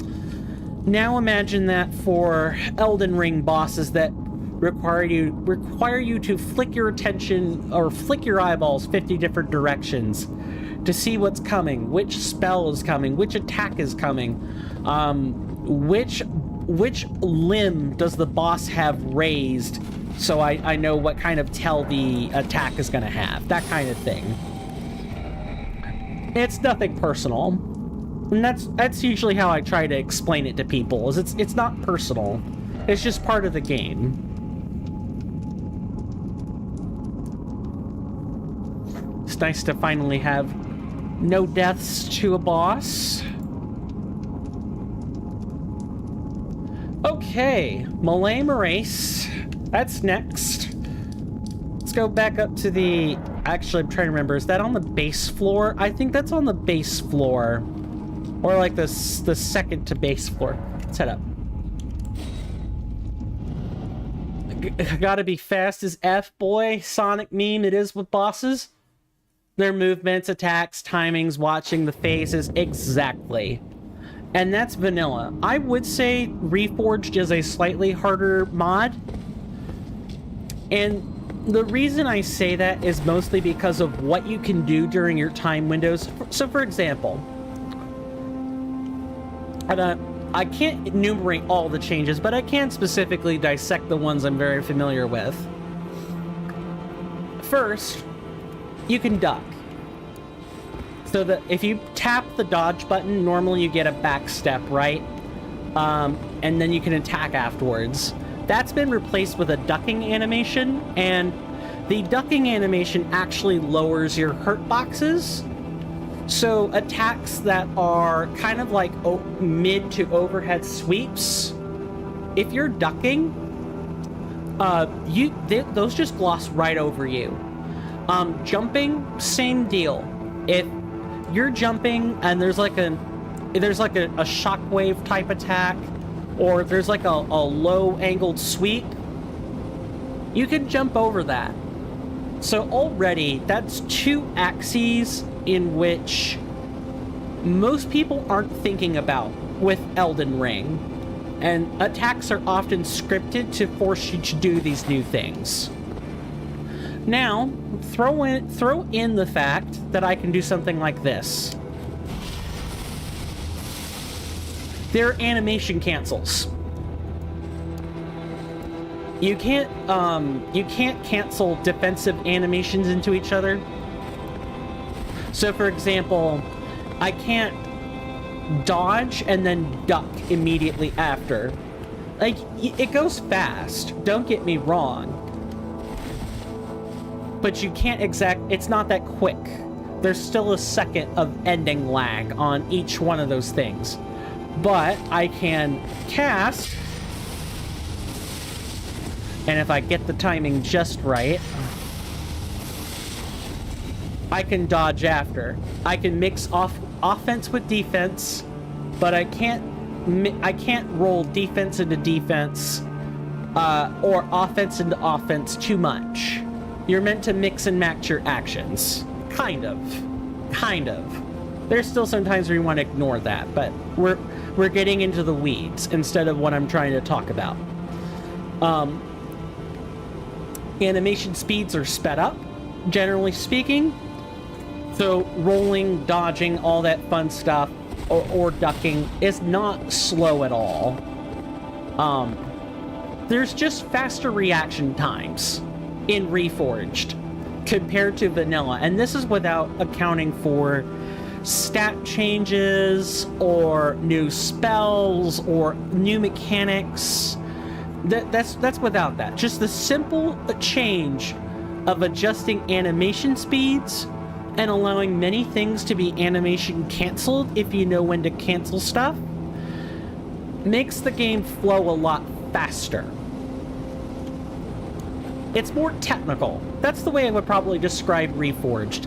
It's more technical, and that's just with the dodging. Never mind that you can deflect things and retaliate afterwards.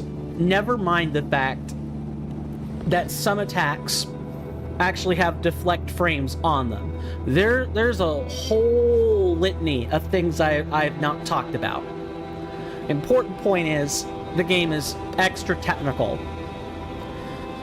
And here's one of the things I do know about the mod author. The lead mod author is named Kirnifr, and Kirnifr plays this game not with this, but with a mouse and keyboard. They're very good at this game. They're a prodigy. Their skill is legendary, and they play with like either like strength or dex builds, and their reflexes are chef's kiss, top notch. So that should kind of Reforged is sort of a reflection of the mod author as well, is another way I could say it. Reforged is a reflection of perhaps what Kirnifr likes in their games, and that's perfectly valid. Ultimately it's Kirnifr's mod, even though I keep talking about Team Reforged. Kirnifr was the person who started it all. They're allowed to say what goes into and out of their mod. Period. Full stop. If people don't like that faster experience, that's what Convergence or Ascendance or Dark Moon or Reborn is for. They're different mods for everyone's like preferred experience. You want to get your ass beat? Ascendance might be more your thing. You want to be able to cheese everything while also dealing with mechanical changes? Perhaps Convergence might be more your speed.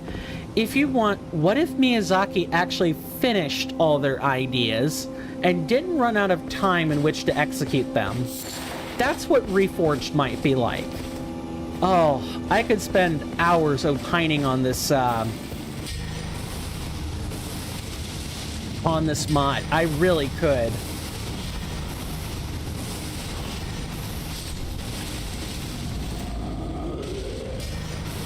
I've played it off camera and on camera long enough that I've developed a deep love for it. It's a passion project. It's a huge passion project, and no matter what anybody thinks of the difficulty, you can't take that away from Kirnifr or Team Reforged. I guess maybe that's might be one of the other draws, is I actually believe in what I'm doing. You know, I'm not just... I don't just want to move on from Reforged. I mean, I will have to eventually. That's part of creating content, but Reforged is kind of my lifeblood. It has reinvigorated my love of Soulsborne games. It has even reinvigorated my love for Sekiro, excuse me.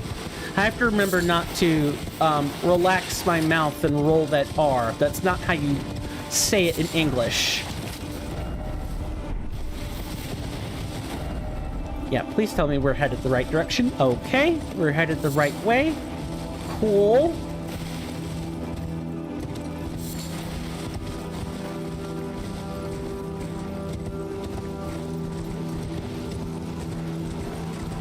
And even though I'm not the best at the way Kirnifr likes to play this game, I'd like to think I'm at least average.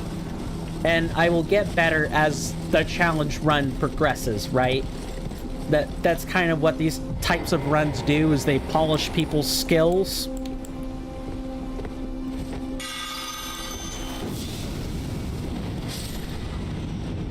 Is that just like a random... Ah, really?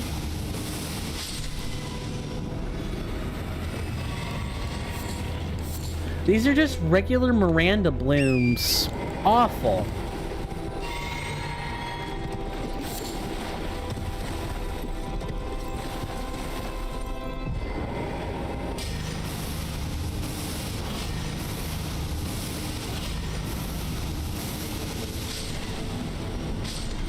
Oh no, these are rot blossoms. Never mind.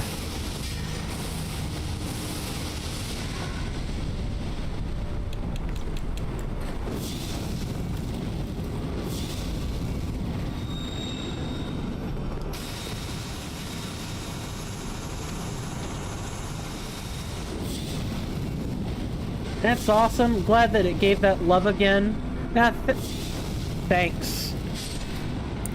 You know, not that I didn't like... it's not that I didn't like Soulsborne, but I like all the technical things about Reforged, really. Make sure I'm reading this correctly. Yeah. And it's a game that I expect to get very, very high amounts of replayability, because even when I'm done with Reforged, right, You know, there are other mods out there, like Convergence, like Dark Moon, that all offer a unique twist on the base Elden Ring experience. And, you know, when the DLC launches, which we're not that far from it launching, you know, that'll be a new experience again. It's one that I will gladly wait for the Reforged devs to play and make compatible with Elden Ring, make Reforged compatible with Elden Ring. And, I almost feel like we need to go find the rest site, and I want to say that's not over here.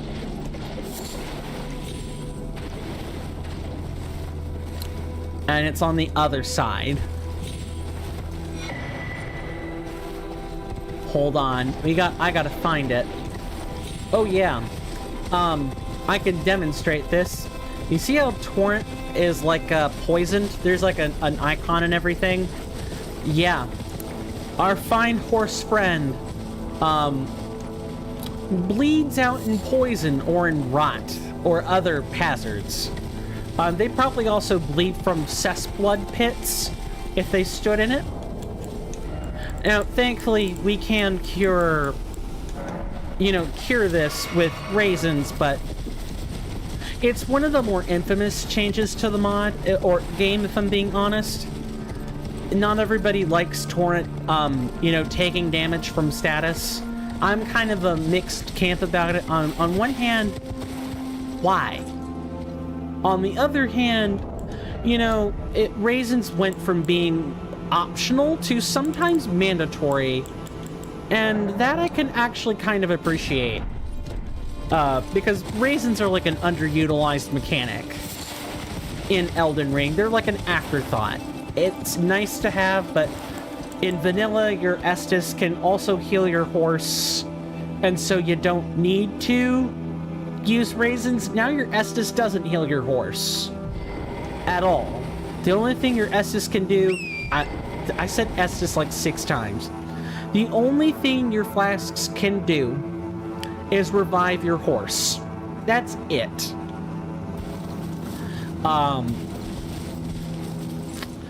Now you actually have to engage with the game mechanic, which is like this mod's other big thing, is making you engage with the lesser known mechanics of the game. It's very much, Miyazaki didn't fully realize this thing. Here's how we think we could maybe make it fully realized. It might not be the most fun implementation in the world, but I could definitely see Miyazaki saying, okay, I'd like my players to engage with my swamps. And I think it's totally reasonable for Torrent to take damage in swamps. Because I swear the man has a fetish for swamps. Maybe not fetish, but like he has a really deep admiration of them. They're like it's like the Miyazaki gimmick is just swamp. He is Shrek incarnate.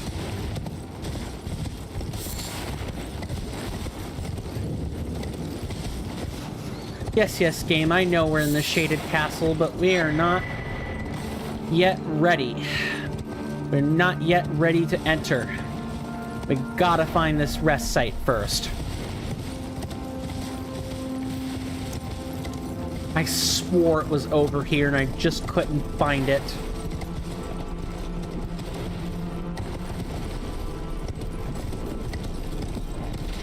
Maybe it got moved? Yeah, you know what? It might have gotten moved now that I think about it. It might be inside the castle. Let's look around here. Yep, it's right there. It just took me a second to remember how it was done.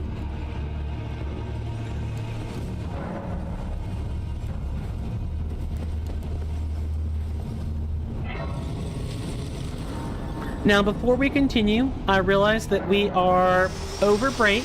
We are overdue for a commercial break.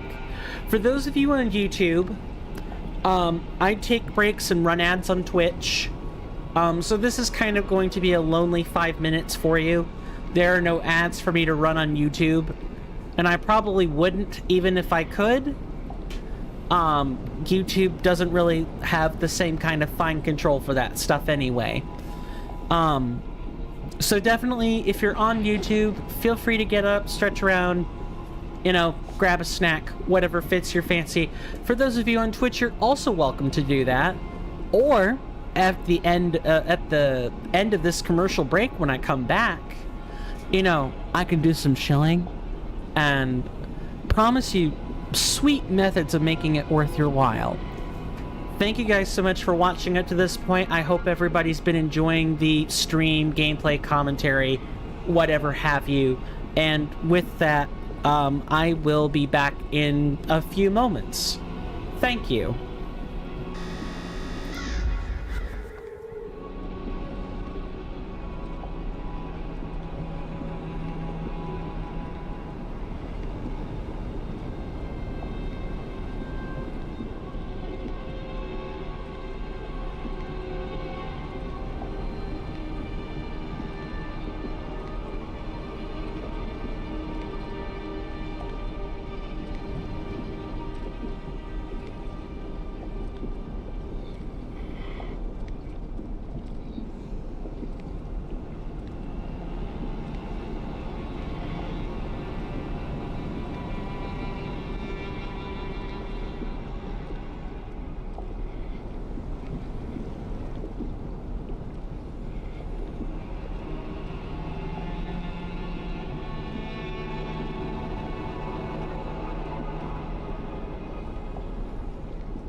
Okay, I am back. I am sorry about that.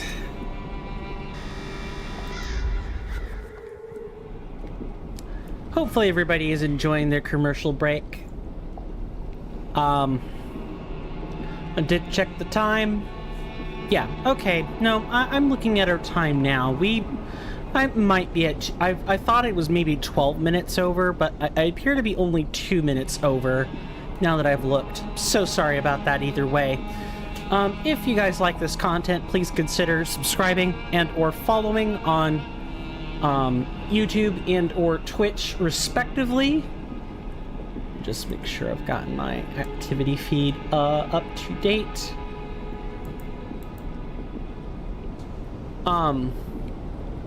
It lets me know that you either like the content or you want to be here. Take your pick. You do not have to. And especially for those of you on YouTube, you know, I do love a good subscription, don't get me wrong. But liking the video or VOD and like sharing it help more than a subscription does. I know that's weird, but it's like the YouTube algorithm thing, right? That's more or less what it is. But subscription makes sure you don't miss the content. Or miss me for that matter. If you guys want to support in a nice break playing Dead Island 2 while watching this, nice. Hopefully the gameplay in Dead Island 2 is good. I would hate for you to be passing your time with swill, so to speak. If you guys want to support in a more direct manner, for those on YouTube, I do have stuff in the description. You are not required to check it out or anything. Just throwing that out there. For those of you on Twitch, a Twitch subscription goes a long way. Your Twitch subscriptions come with a lot of neat benefits. One of which is double channel points. You could do things like, I don't know, make me wear a hat for 5 minutes. I have 2 hats. I can cycle through them as I need to. Or you can... I probably wouldn't admit this for the challenge run, but while we're routing, it's not that big of a deal. You can make me remove my glasses for 5 minutes. Or you can make me avoid certain things for 5 minutes. Or, like, certain words. I'm not allowed to say a certain word. Etc., etc. Another neat thing is you get 5 emotes just for subscribing. You get 5 for following. You get another 5 for subscribing. And then after that, you know, tier 2, tier 3 subscriptions get you 1 emote each. Your best bang for your buck is definitely tier 1. And the most important part outside of like Discord privileges, you can skip the ads. That's right. By paying into Twitch, you do not get a single ad. If that changes, then I will stop streaming on Twitch because that means they're ripping people off more than they already are. And they're ripping people off a lot.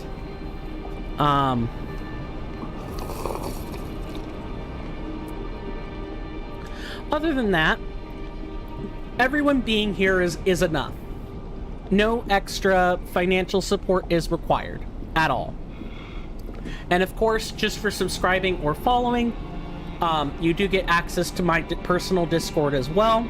I'm building a nice little community in there, and every little twinkle in the chat helps with that. And you get that for free. But again, not required. Now, that's enough shilling out of me. It's time to get back to playing the Vidya game. And, you know, hopefully not sucking ass at it. We got ourselves a snooty noble to go kill. Hopefully everybody is enjoying their other side activities as well. Because I know many people who play a game and watch people stream at the same time. My sibling does it. I sometimes do it. Everybody does it. There's nothing wrong with that. It's like, it's one of those, you learn to count on people needing constant sources of media by their side every which way. Hello, is that a Spirit Spring Hawk? I think that's a Spirit Spring Hawk. Now here's a question, to which nobody should have this answer. What Spirit Spring is this hawk guarding? I know I used a raisin here. Thank you. That definitely should have cured the ailment. But whatever, game. Well, I'll take you at your word this time. Now, here is another Elden Ring Reforged exclusive mechanic. You will not find this anywhere else. Spirit Springs are sometimes latent, and you need to defeat a Spirit Spring Hawk, in order to unlock it. This is one of those hawks. I normally would skip this, but I want to demonstrate it just for people who have not seen it before.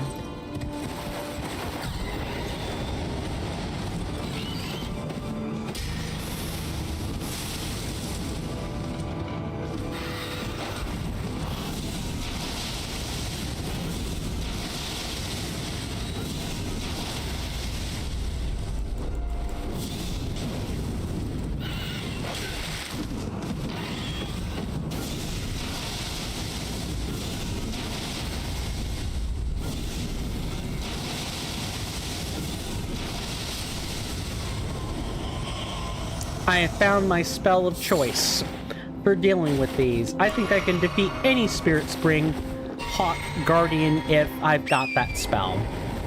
Now, we're going to rest real quick. What the death of that hawk unlocks a Spirit Spring, we kind of don't know where it is the unfortunate thing. We don't really know where it is, and we are not allowed on this. Gotcha.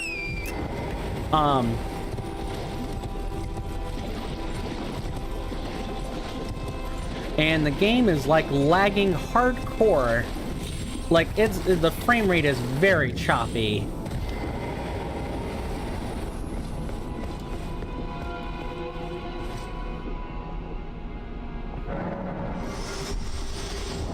We're going to store our runes as hard runes. And then let's actually go fight the boss we're supposed to fight. I say that, but I don't know if Morace is actually a boss. I think it is.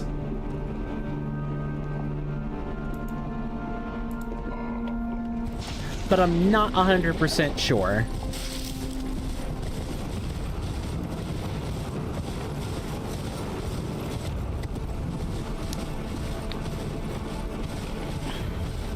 I guess we're gonna find out together. And many things that aren't bosses, Morace is actually not a, I don't even think it's a field boss in vanilla, but it is here. I think it's at least a field boss while we're here.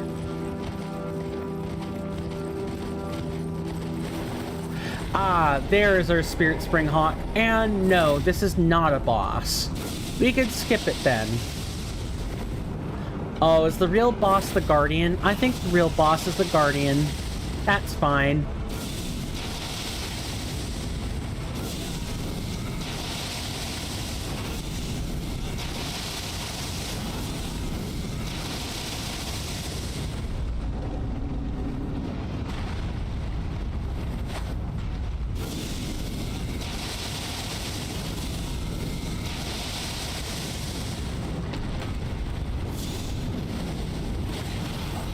Now, is that a bloody Helix? I don't know if it's a boss or not. Hold on. I gotta focus for a hot second. Because I can see that Guardian over there, and I don't really know... Okay, Morace. I said Marais. It's Malay. Mally. Mally Morace? Might be Mally, actually. Alright, fine, Mally. You wanna do this? Be my guest.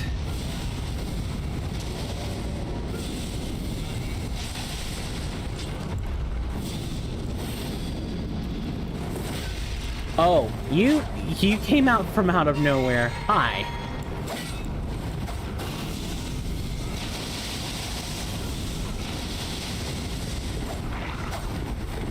Oh, this guy used a consumable or something for poison.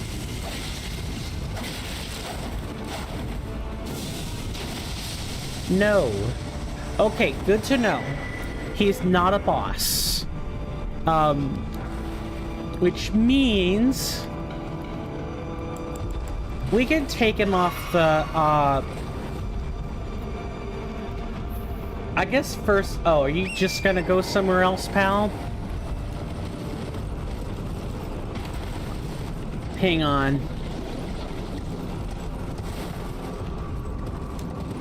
It's kind of all or nothing with these enemies, isn't it?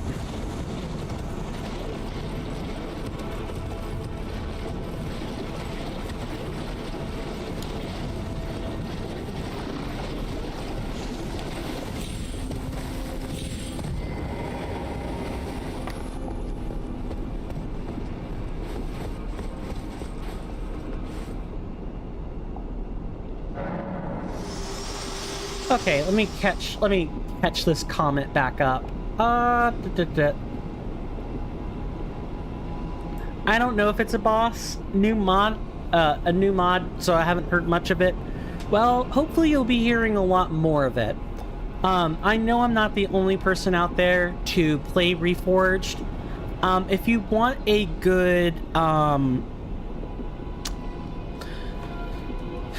So, at the risk of possibly alienating new people and Team Reforged at the same time, if you want a fair critique on Reforged, because I can be biased, right? You want someone who isn't so all in for Reforged. I recommend checking out Iron Pineapple. I think that's the name of the channel. He and two of his friends did Elden Ring Reforged on hard, or yeah, I want to say it's on raid mode and hard. And he's pretty fair with his analysis of Elden Ring. He neither oversells it or you know, he neither oversells it nor gives it an excessively hard, like, he's not excessively critical of it, as in nitpicking tiny little things to complain about. Well, I will say that that particular video I'm thinking of was prior to, like, patch 12, the major 12.0 patch. So you may want take that video with a grain of salt, but it is a good one to check out. I think it's like a couple of hours of an entertaining watch. It's like part commentary, part clip snippets from him and his friends just beating the bosses. I can't really think of much more to say than that. I don't know if any other people who have played Reforged and didn't just set themselves up for failure. Yeah, that's something else I should say. If you're going to play Reforged at all, don't play on a higher difficulty than Reforged mode. That's normal. Starting out, you're gonna set yourself up for failure. You're going to hate yourself, hate the experience, hate the mod, when you almost brought it on yourself by playing at a hard difficulty without seeing what things the mod changes, if that makes any sense. And yeah, you know, you could see me dealing with the changes on camera, but it's not quite the same as playing through it for yourself. That could be stressful. Do what you want. I'm not trying to force anybody to do anything. Just bear in mind, if you make it harder on yourself than intended for a first-time playthrough, you're probably going to regret it. Just FYI.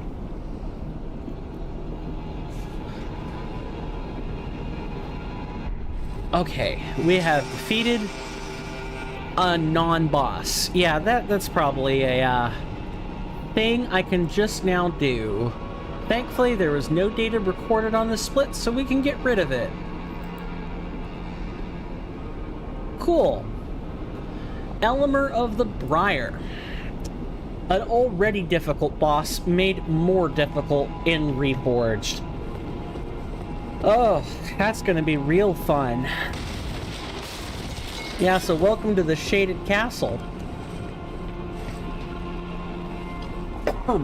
There's a lot of stuff in here.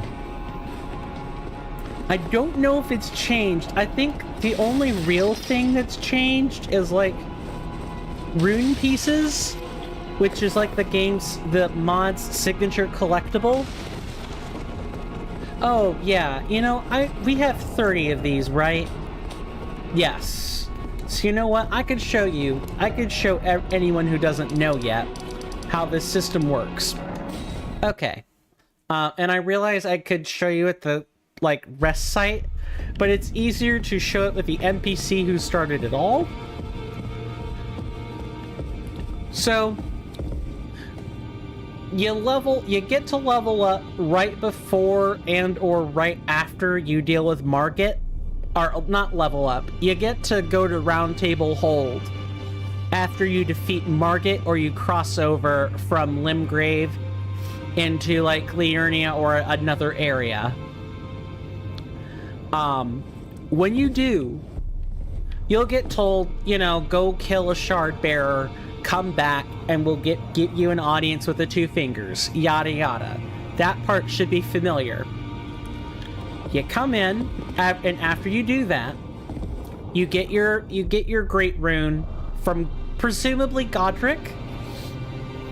You go to the Divine Tower of Limgrave and you activate it, because you have to activate it to get this feature. But once you do, you come over, you talk to Enya, and she'll unlock the feature for you called Forge Binding Runes. And initially, you'll start out with the grafted stuff, because you've only defeated one shard bearer, presumably Godric, and so that's what you get. And you're told each purchase in the shop costs 20 rune pieces. So when you collect 20, every time you get 20, you can either come back over to Enya and get your binding runes. The grafted runes cost 20, and each one boosts a stat. Each one boosts it by 1, more or less. So I have the grafted runes. I have the binding rune of grafted mind, which increases mind by 1 point per rune. Then you have vigor, endurance. Those affect the other bar stats, endurance and health, respectively. You have the 5 primary, or actually the other 5 stats: strength, dexterity, intelligence, faith, arcane. In this mod, you're probably used to dexterity boosting casting speed. Mind does this instead. So now, strength, dex, int, faith, and arcane. Arcane is like the lone exception to this. For the most part, there are very slight defensive benefits to each stat. Very, very, very slight. And instead, they're tuned mostly to offense now. So faith, int, do what you expect. They let you cast additional spells. Arcane does this too. They let you meet stat requirements for spells and catalysts, and you're allowed to cast them. Dexterity increases your requirements for, well, you guessed it, advanced weapons, bows, daggers, that kind of thing. And strength does exactly what you'd expect. These are free stats. They are not calculated for.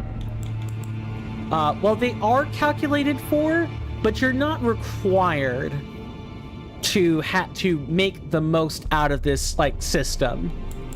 You're allowed to not use the system if you want, but do so at your own peril. You're limiting yourself entirely to the mercy of leveling if you don't pick up a binding rune. If you don't, boost your stats in some way. Later on, when you kill Renala and or Radahn, though I say kill, defeat Renala or kill Radahn, you will get either the Cradled or Leonin runes respectively. Each one of these does a secondary thing. So Renala's is focused on casting stuff, right? She presided over the Academy of Rhea Lucaria, so her binding runes help with either casting or stealth. The mod is awesome. I'm glad you think so. Hopefully, well, not be a bit too presumptuous. Perhaps it would be worth checking out after you beat the base game sometime. Perhaps if you finally get over that hump with Radagon and Elden Beast, maybe checking this out might be a nice cup of tea. A different cup of tea. Radahn's is focused on stamina, or weight, or range. Now go forward. Difficulty option is unheard of. It's a...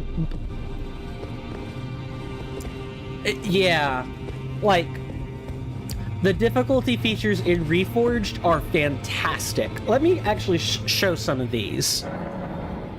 So, if we go under, you can access these options anytime at a rest site, and the difficulties are found, well, you guessed it, at difficulties.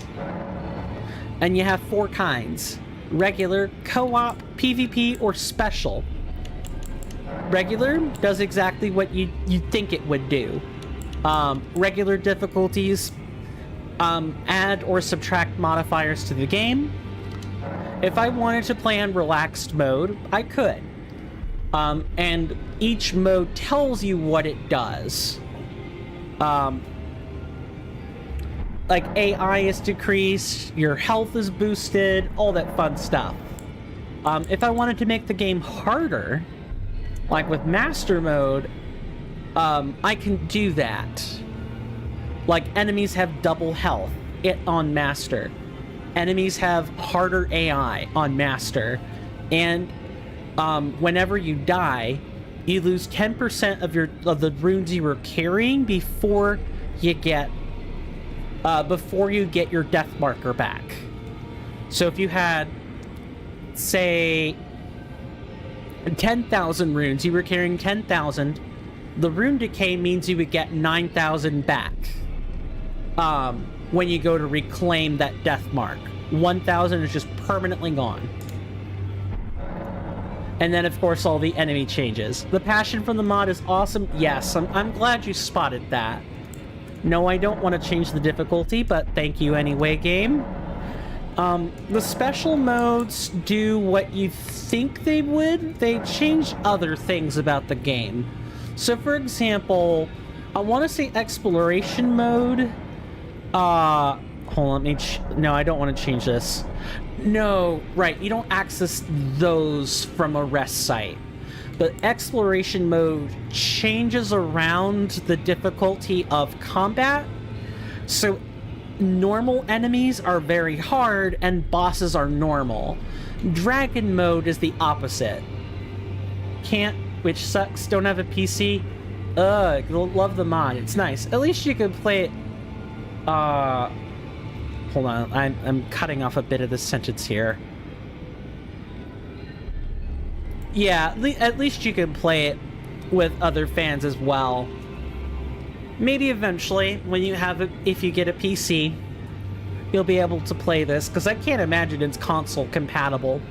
I wish it were, but that would require way more work, and for Team Reforged to be a lot bigger than it is now.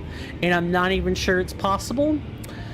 The last mode I'll probably demonstrate to you is something called Shura mode. So, if you're familiar with Sekiro, excuse me, deflecting is like the guard system of the game, right? What if you had to do that in Elden Ring? So you already have the hard enemy effects, you have rune decay, you are discouraged from casting spells, your dodge frames are halved, and your spirit ashes are disabled. This is like a Dark Soul elitist's wet dream. If you wanted to force yourself to play with melee only stuff, this would be the way to do it. And obviously there are other difficulties. You can even adjust this for PvP. There are methods you can take in order to play online with people, but it's more like a coded server where playing online with others typically requires a password, but it can be done. In fact, today's Friday, which means every night on Friday we have what is essentially a dueling event. It's organized PvP play every Friday. Anyone who's just looking at all to come and play with other people, they've had their fun with PvE because you can only play through the story and through new games so many times. Being able to play PvP with a mod is just fantastic. There's also seamless co-op and Elden Ring randomizer compatibility built in. You just have to toggle the options on and follow all the other steps with Elden Ring Reforged and those other mods, but they play very nicely together. It's really neat. Like I said, this is the type of stuff that contributes highly toward this mod having around 13,000 different changes to it, if that makes any sense. Yeah, we're wanting to go for Elmer of the Briar, so let's go take care of that. Like I said, I can sit here and wax about Elden Ring Reforged for hours. I would like to think this is one of the things where I really know my stuff. Am I as knowledgeable as, say, Evidian or Team Reforged? No. Am I as knowledgeable as, say, Great Mighty Poe? No, I'm not. I'm none of those people. But I have been playing it long enough that I can describe the mod pretty well for new users without... I go into the meat and potatoes, but I don't think I go so far into the meat and potatoes that I bore people with it.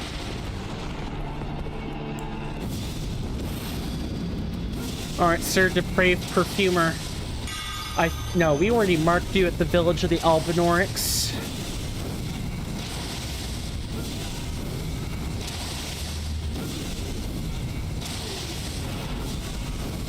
Oh my god.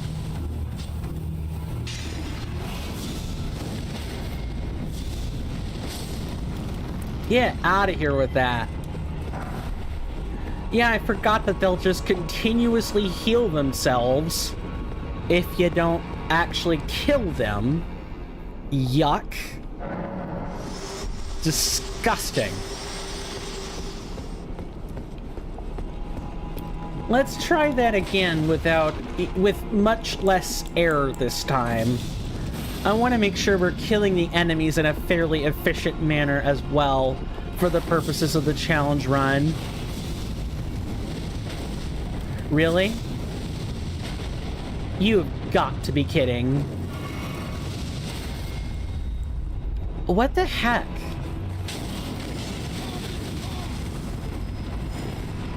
Run! Just leave! I forget just how, you think for a big spell, like Giant's Flame Take Thee, that it would go really far, but one of the things that Kirnifr or Team Reforged did when it comes to ranges is kind of limit them. So obviously big fancy spells have better range compared to something like, say, like Flame Sling. It's kind of got an okay range, but It gets much better if you charge the spell, and only if you charge the spell. Bows and crossbows have sort of been not nerfed, rebalanced is a better word for it. So in vanilla, you can normally like shoot from across a field and hit a target. Well, now bows come in 4 ranges: 25, 50, 75, or 100. And bows with shorter ranges have severe projectile drop-off. So something like a short bow, I believe, has 25. Something like a medium bow has 50. And I'm trying to think of a long bow that has 100. The pulley bow, made by the Golden Order fundamentalists, that pulley bow, that one has a range of 100. Most have a range of 75. Ah, that's what happened. Okay, so the knockback from the giant fireball caused it to spiral out of alignment. Got it. Okay. Problem fixed.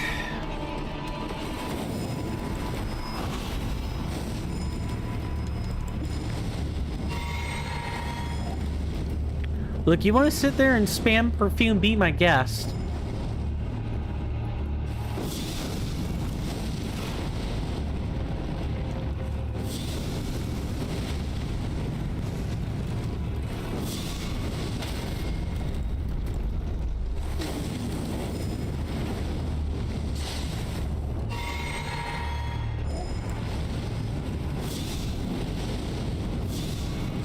I wish you would stop doing that. These depraved perfumers are very annoying.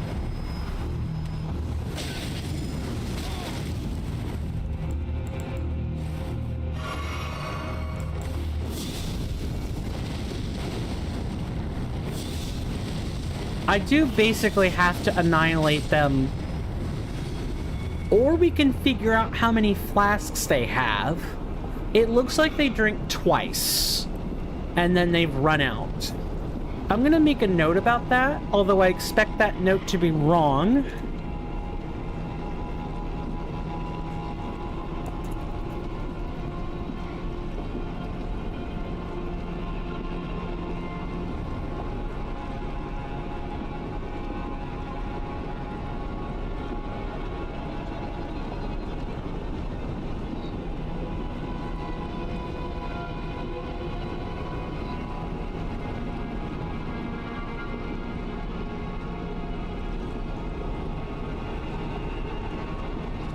I'll have to ask some of our other knowledgeable people in the Reforged Discord, but my intention is definitely to science it and figure it out. Well, how dare you?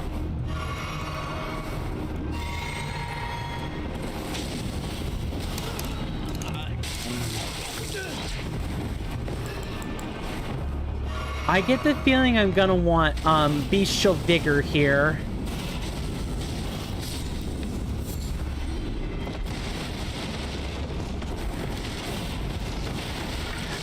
I guess this would be a good time to remind people, or tell people in case they don't know.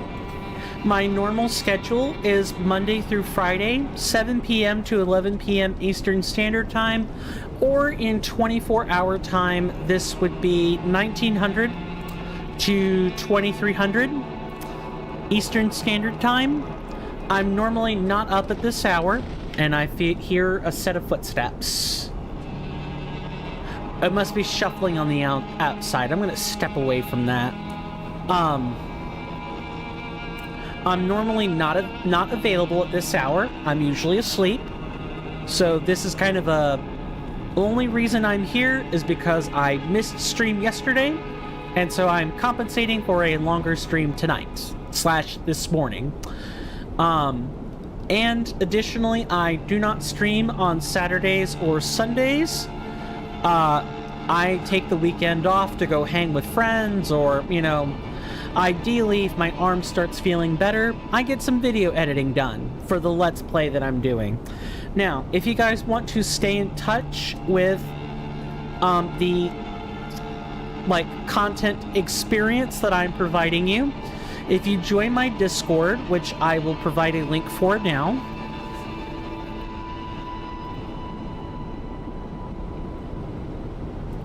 for those of you on Twitch, there's a command. For those of you on YouTube, I'm just gonna link the Discord.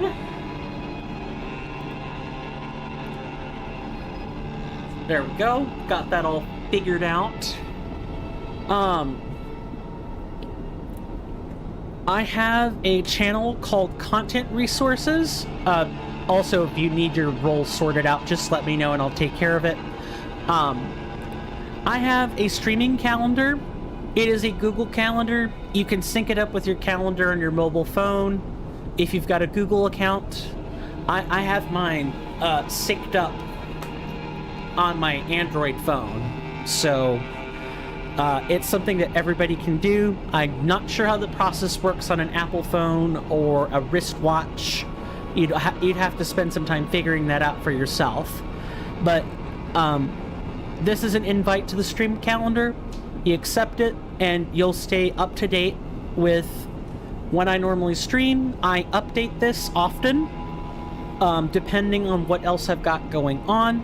So, for example, I should probably make sure I update it for the DAVA meeting next week, as I will not be streaming that day, and I believe that it's Tuesday, if I remember correctly. But this is like the resource. I'd have to be sick not to update this. On Twitch, you'll get a sense of what schedule I'm on, and on YouTube, I will schedule the streams so that you know when they're happening. But if I ever forget, the streaming calendar is the best place, is the best way to stay in touch with that. I think that's enough shilling about my Discord. Again, consider joining. It's a pretty quiet server, but you know, that'll change as we get more lively. And for those of you that are subbed, subbed or donated on Patreon or Coffee or whatever, you guys get access to some extra benefits channels. I show you ahead of time what I'm working on, and if you guys are subbed and or have a sufficient donation, if we play new games, you even get a chance to vote on that. So definitely press all the levers, do all the things. You know where all that stuff is. It's in the description on YouTube, and it's in the About Me section on Twitch. Whatever fits your fancy, really. And soon I will be adding Trovo to this, unless multi-streaming wants to fight me beyond these two platforms, in which case, never mind. But I won't know until after I've spent some time canvassing Trovo and figuring out how it all works. It feels like it's mostly the same as Twitch, just with some extra frills and whistles attached.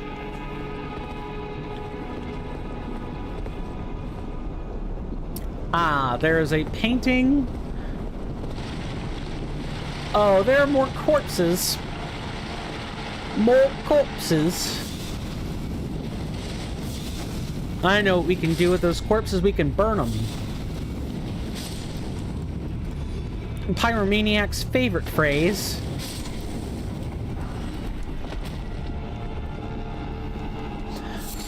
Oh, and the corpses are purposefully, oh, hello. Sure. I guess. I'm glad the slugs just decided to go pay a visit.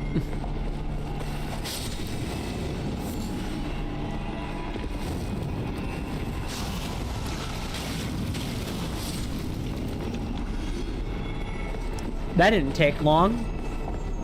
Okay, alright, good to know. Sleep, dude, it's needed. It's fine about streaming or anything else. Appreciate it. No problem.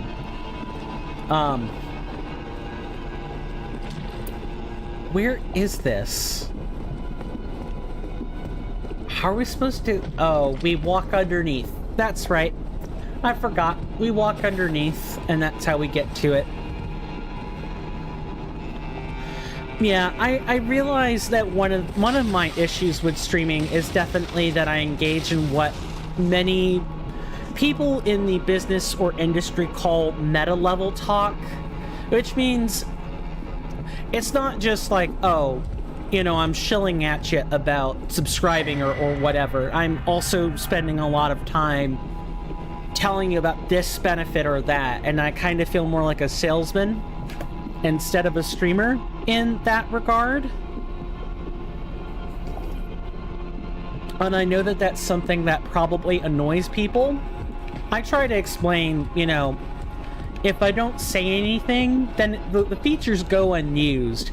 And that's definitely true. In my past experience, when I've had a Discord before, or I've had, you know, emotes, or this or that, if I don't say anything, it's almost like nobody bothers to look. And I know that's strange. And it's like, it's a first world problem. It's definitely a first world problem. And it's like a content creator problem on top of it being a first world problem. But I've spent time watching the pattern. It's true. People don't look at this stuff. And it's, I shouldn't say not everyone. You know, there are always exceptions, and you know, the data will either back me up or disprove me, one way or the other. But I find in my personal anecdotal experience that is hard to verify with data, that if I don't say anything, people tend not only not to ask, but also just don't use it at all. It's really, really strange. Maybe it's the effect of everything is advertising at you. So like, I don't want to deal with the information or whatever. I experience the same thing. I'm not immune to my own critique. And that's not a call out or a sign out at anybody. I guess I'm just choosing this opportunity to maybe vent a bit. And by vent, I mostly mean rationalize how these things work for myself. I'm not really angry or upset or anything. It's, I guess I'm explaining my perspective to people. As someone who now sits on both sides. I'm both an end user and a content creator, and I know what that's like for both sides, and it's a very polarizing thing. I don't know if it's just, you know, it's like oversaturation where everybody says it, so people kind of ignore it, or if it's,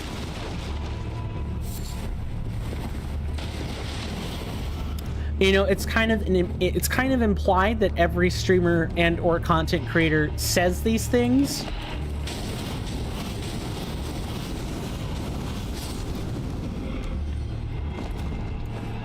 So it just kind of ends up, I've heard all this before. No need to say it again. I've heard 50 streamers or 50 content creators all say the same exact thing and come up with the same exact gimmicks in which to shill and or sell this type of stuff. There aren't really too many unique ways of promoting that sort of thing. There really aren't.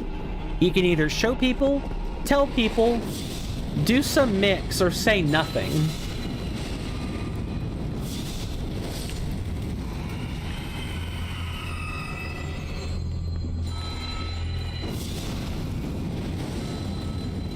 And if I'm being honest with myself, and for other people, if I didn't have to say this stuff, I wouldn't.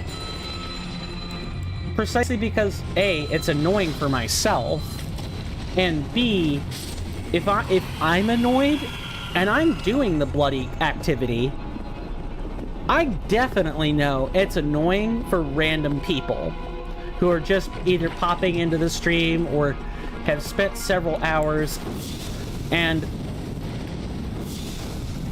there are better things to discuss than a service, than the cost of running a service, right? I don't know. How does everyone else feel about that?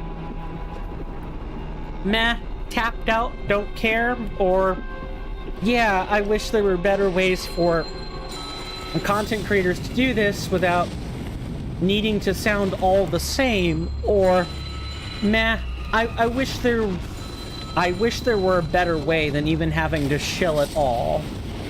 Or, you know, some other stance.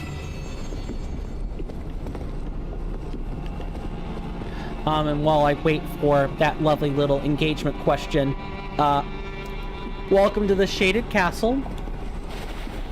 There's poison everywhere. And you can spend a long time wandering the grounds, looking for rune pieces, or looking for this or that, and making precarious jumps that lead you to your death. The castle is not a fun place. It's interesting when you know the background, but it's not a very fun place to be. Especially because you have poison swamp on top of literally everything else.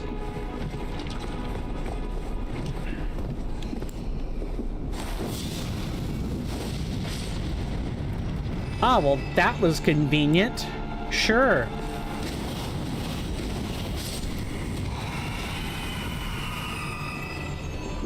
Can I have a repeat of that every time I kill something?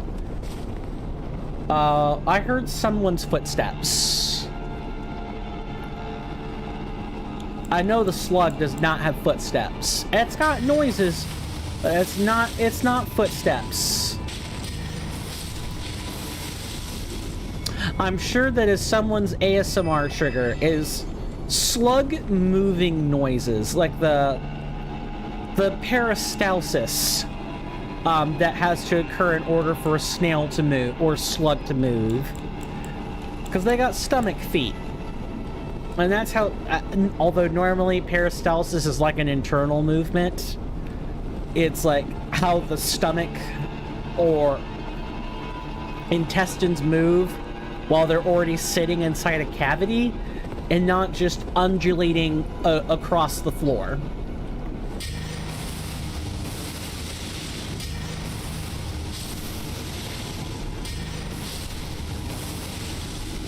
I see. Oh, is there just no in-between on this?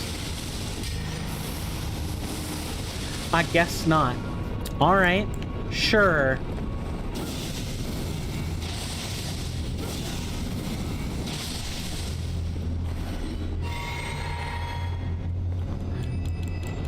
Blood Boon is a very particular spell. It requires a lot of work to get used to. Oh, and a point of order. Blood Boon does not normally happen. It's not a thing that I normally have at this juncture. There's another subsystem that allows me to access this earlier than intended. It is called the Starlight Token System. I do not believe I have any Starlight tokens to show this with.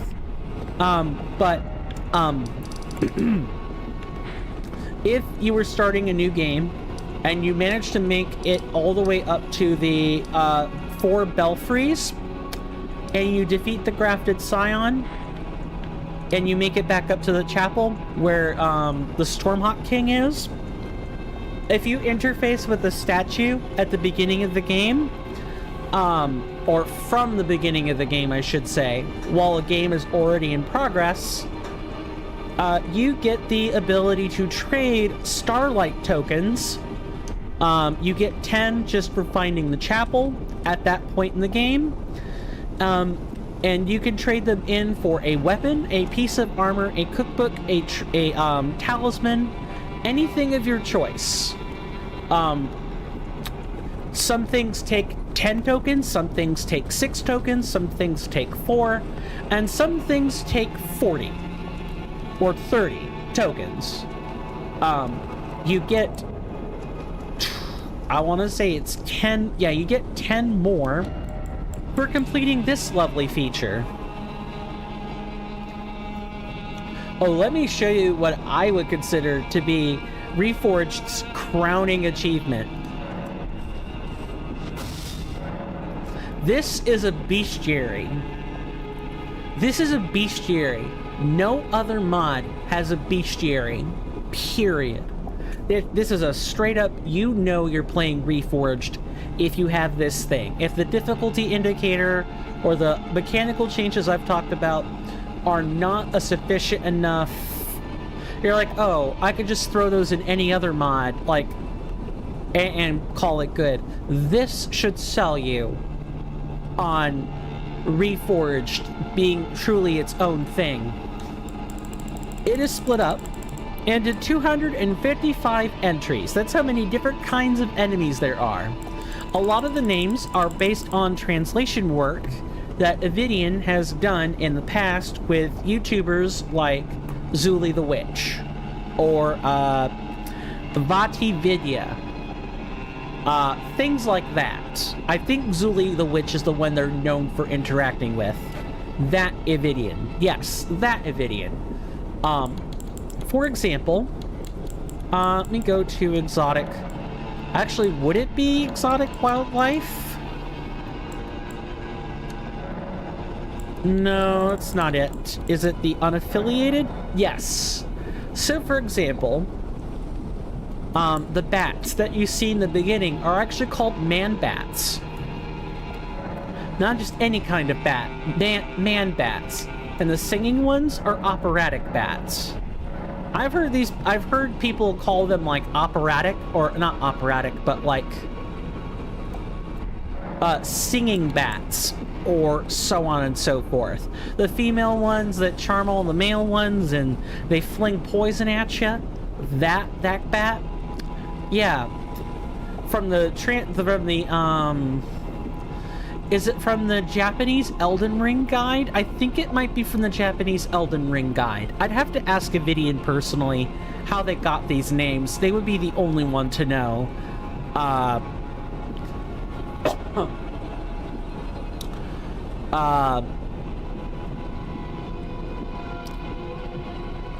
But I want to say a good chunk of it is from the translation work in the Japanese guides. I'm trying to think here.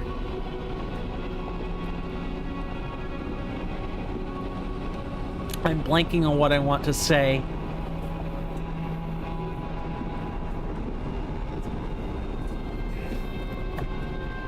There are... Oh, right, yeah, I was gonna say out of that into, like, the codex in general. So, you can either leave it in your chest at the campsite or at the rest site, and you'll be able to access it from there, or you can keep it on your person and access it anytime. For every 20% of the codex, you get 10 Starlight tokens, which is basically the equivalent of either 2 pieces of armor, some weapons, a talisman, or a spell. And that is what allowed me to get Blood Boon at this stage of the game, or much earlier actually, because without the Starlight tokens, we would not have Blood Boon until much later. I want to say Mogwin Palace is where you get it. If my memory is correct, it should be at Mogwin's Palace. And that's like almost endgame.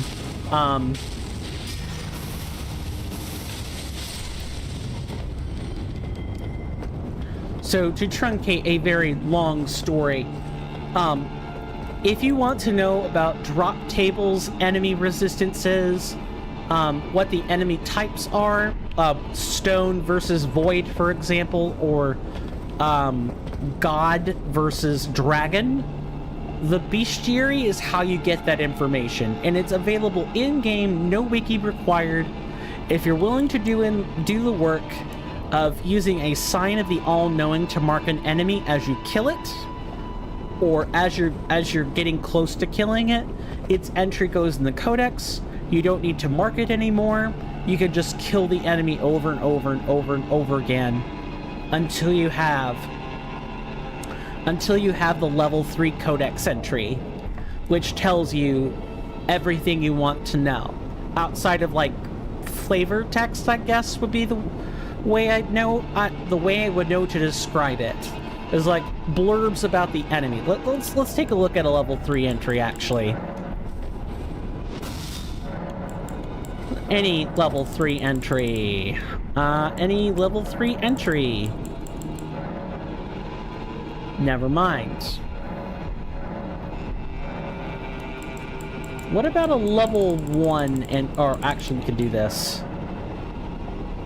Yeah, and if an entry is incomplete, the codex will tell you that, and will tell you how to like get it. It didn't used to do that, but if you didn't know to mark an enemy as it was dying, or you didn't have the chance because fights are hard, then you were kind of like sunk, and you would have to kill the boss, and you would have to resurrect the boss and then kill it again, and specifically farm for the summonable enemy, and so on and so forth. So being able to just passively get a very limited entry is a very, very nice quality of life adjustment for the codex. It's been here a while. I'm just mentioning that it wasn't always this way. Okay. What have I not covered? I mean, there's a lot I haven't covered, but I hope I am painting a good picture. Shit.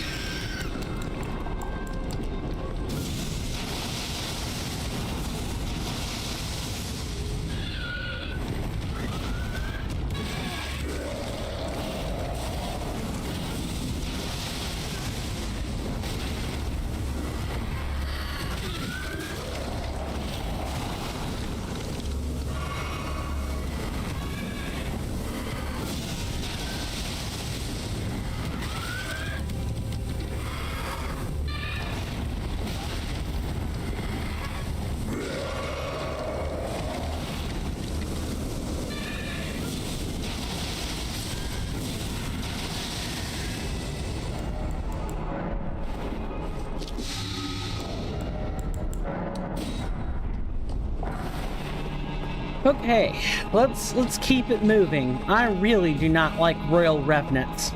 Yeah, Royal Revenants are my least favorite enemy in Elden Ring. They are very, very unfair.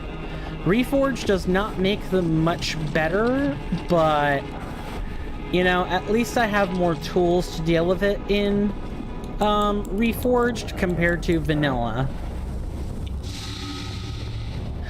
Me definitely thinks preparing Bestial Vigor might be in order.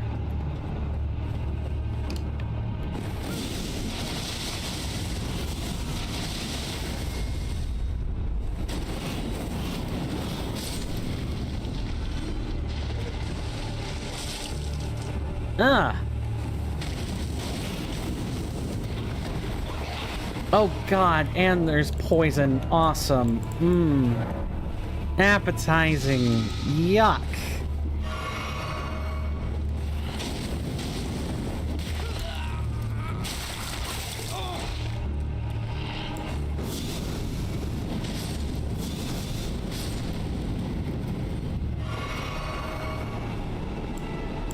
Reminds me of that Mortal Kombat character. Who is it? It's not Goro. It's like a drunken master of the martial arts, and one of his things is that he gets so drunk that he vomits on people, and it's caustic and actually does damage to them. He even has like a fatality that he does where he literally vomits on people.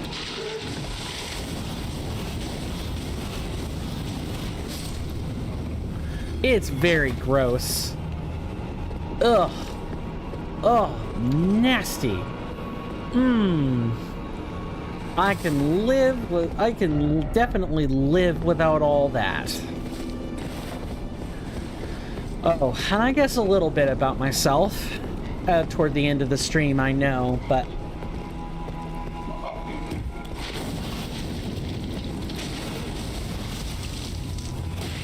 I'm dead.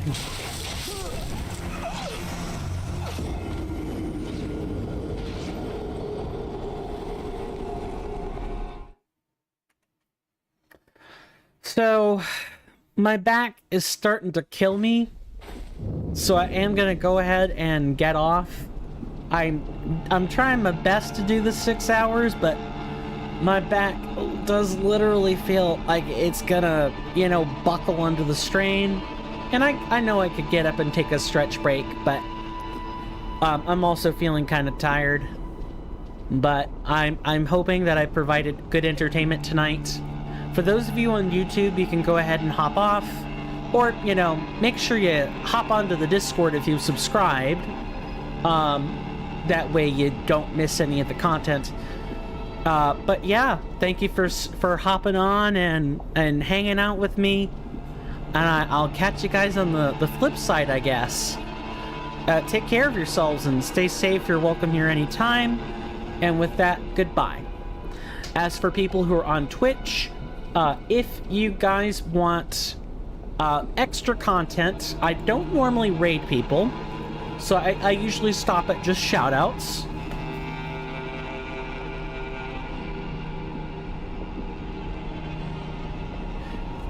If you guys want a Soulsborne experience on Twitch, I recommend a guy named Perpetual Resurrection.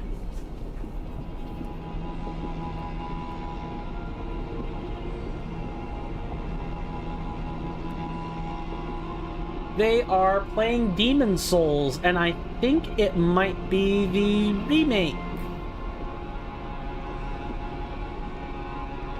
Let me see. I want to scroll and see for myself.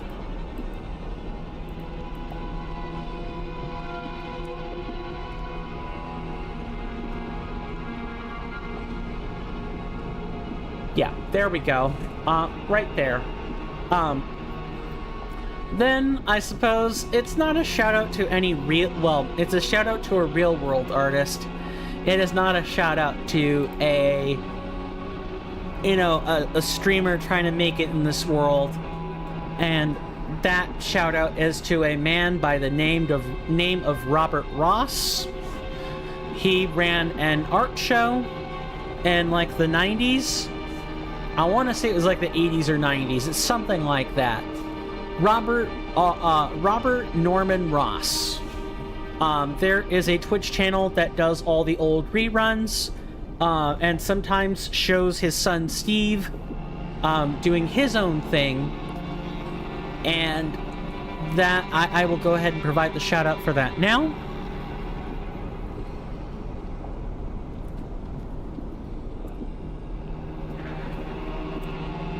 Yeah, they do reruns. They do a weekend marathon every Friday, and usually it extends to Sunday or Monday. One of those two things.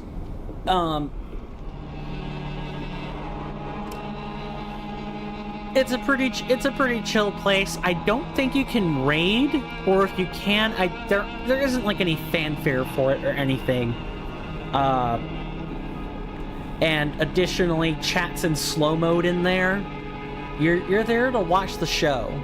You're not really, you're kind of there to hang out with people, but not really an incredible amount. Yeah, I guess for those of you on Twitch, it's your turn. Thank you guys so much for watching. I greatly appreciate the company. I hope to be back on Monday. I'll make sure to have the streams scheduled out on YouTube as well. If you aren't following, please consider doing that. And following gets you free emotes. It also gets you to the Discord. Let me do a command for that.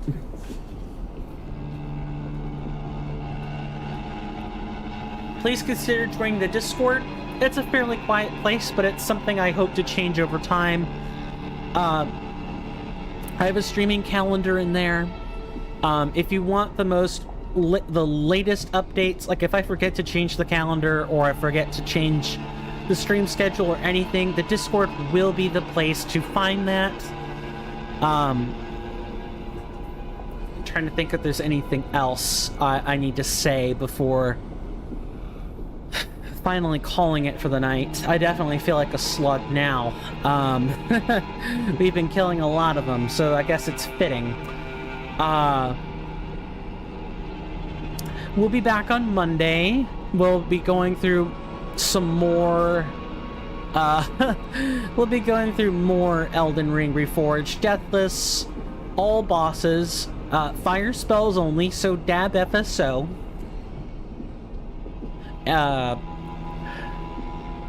Yeah, thank you guys for watching.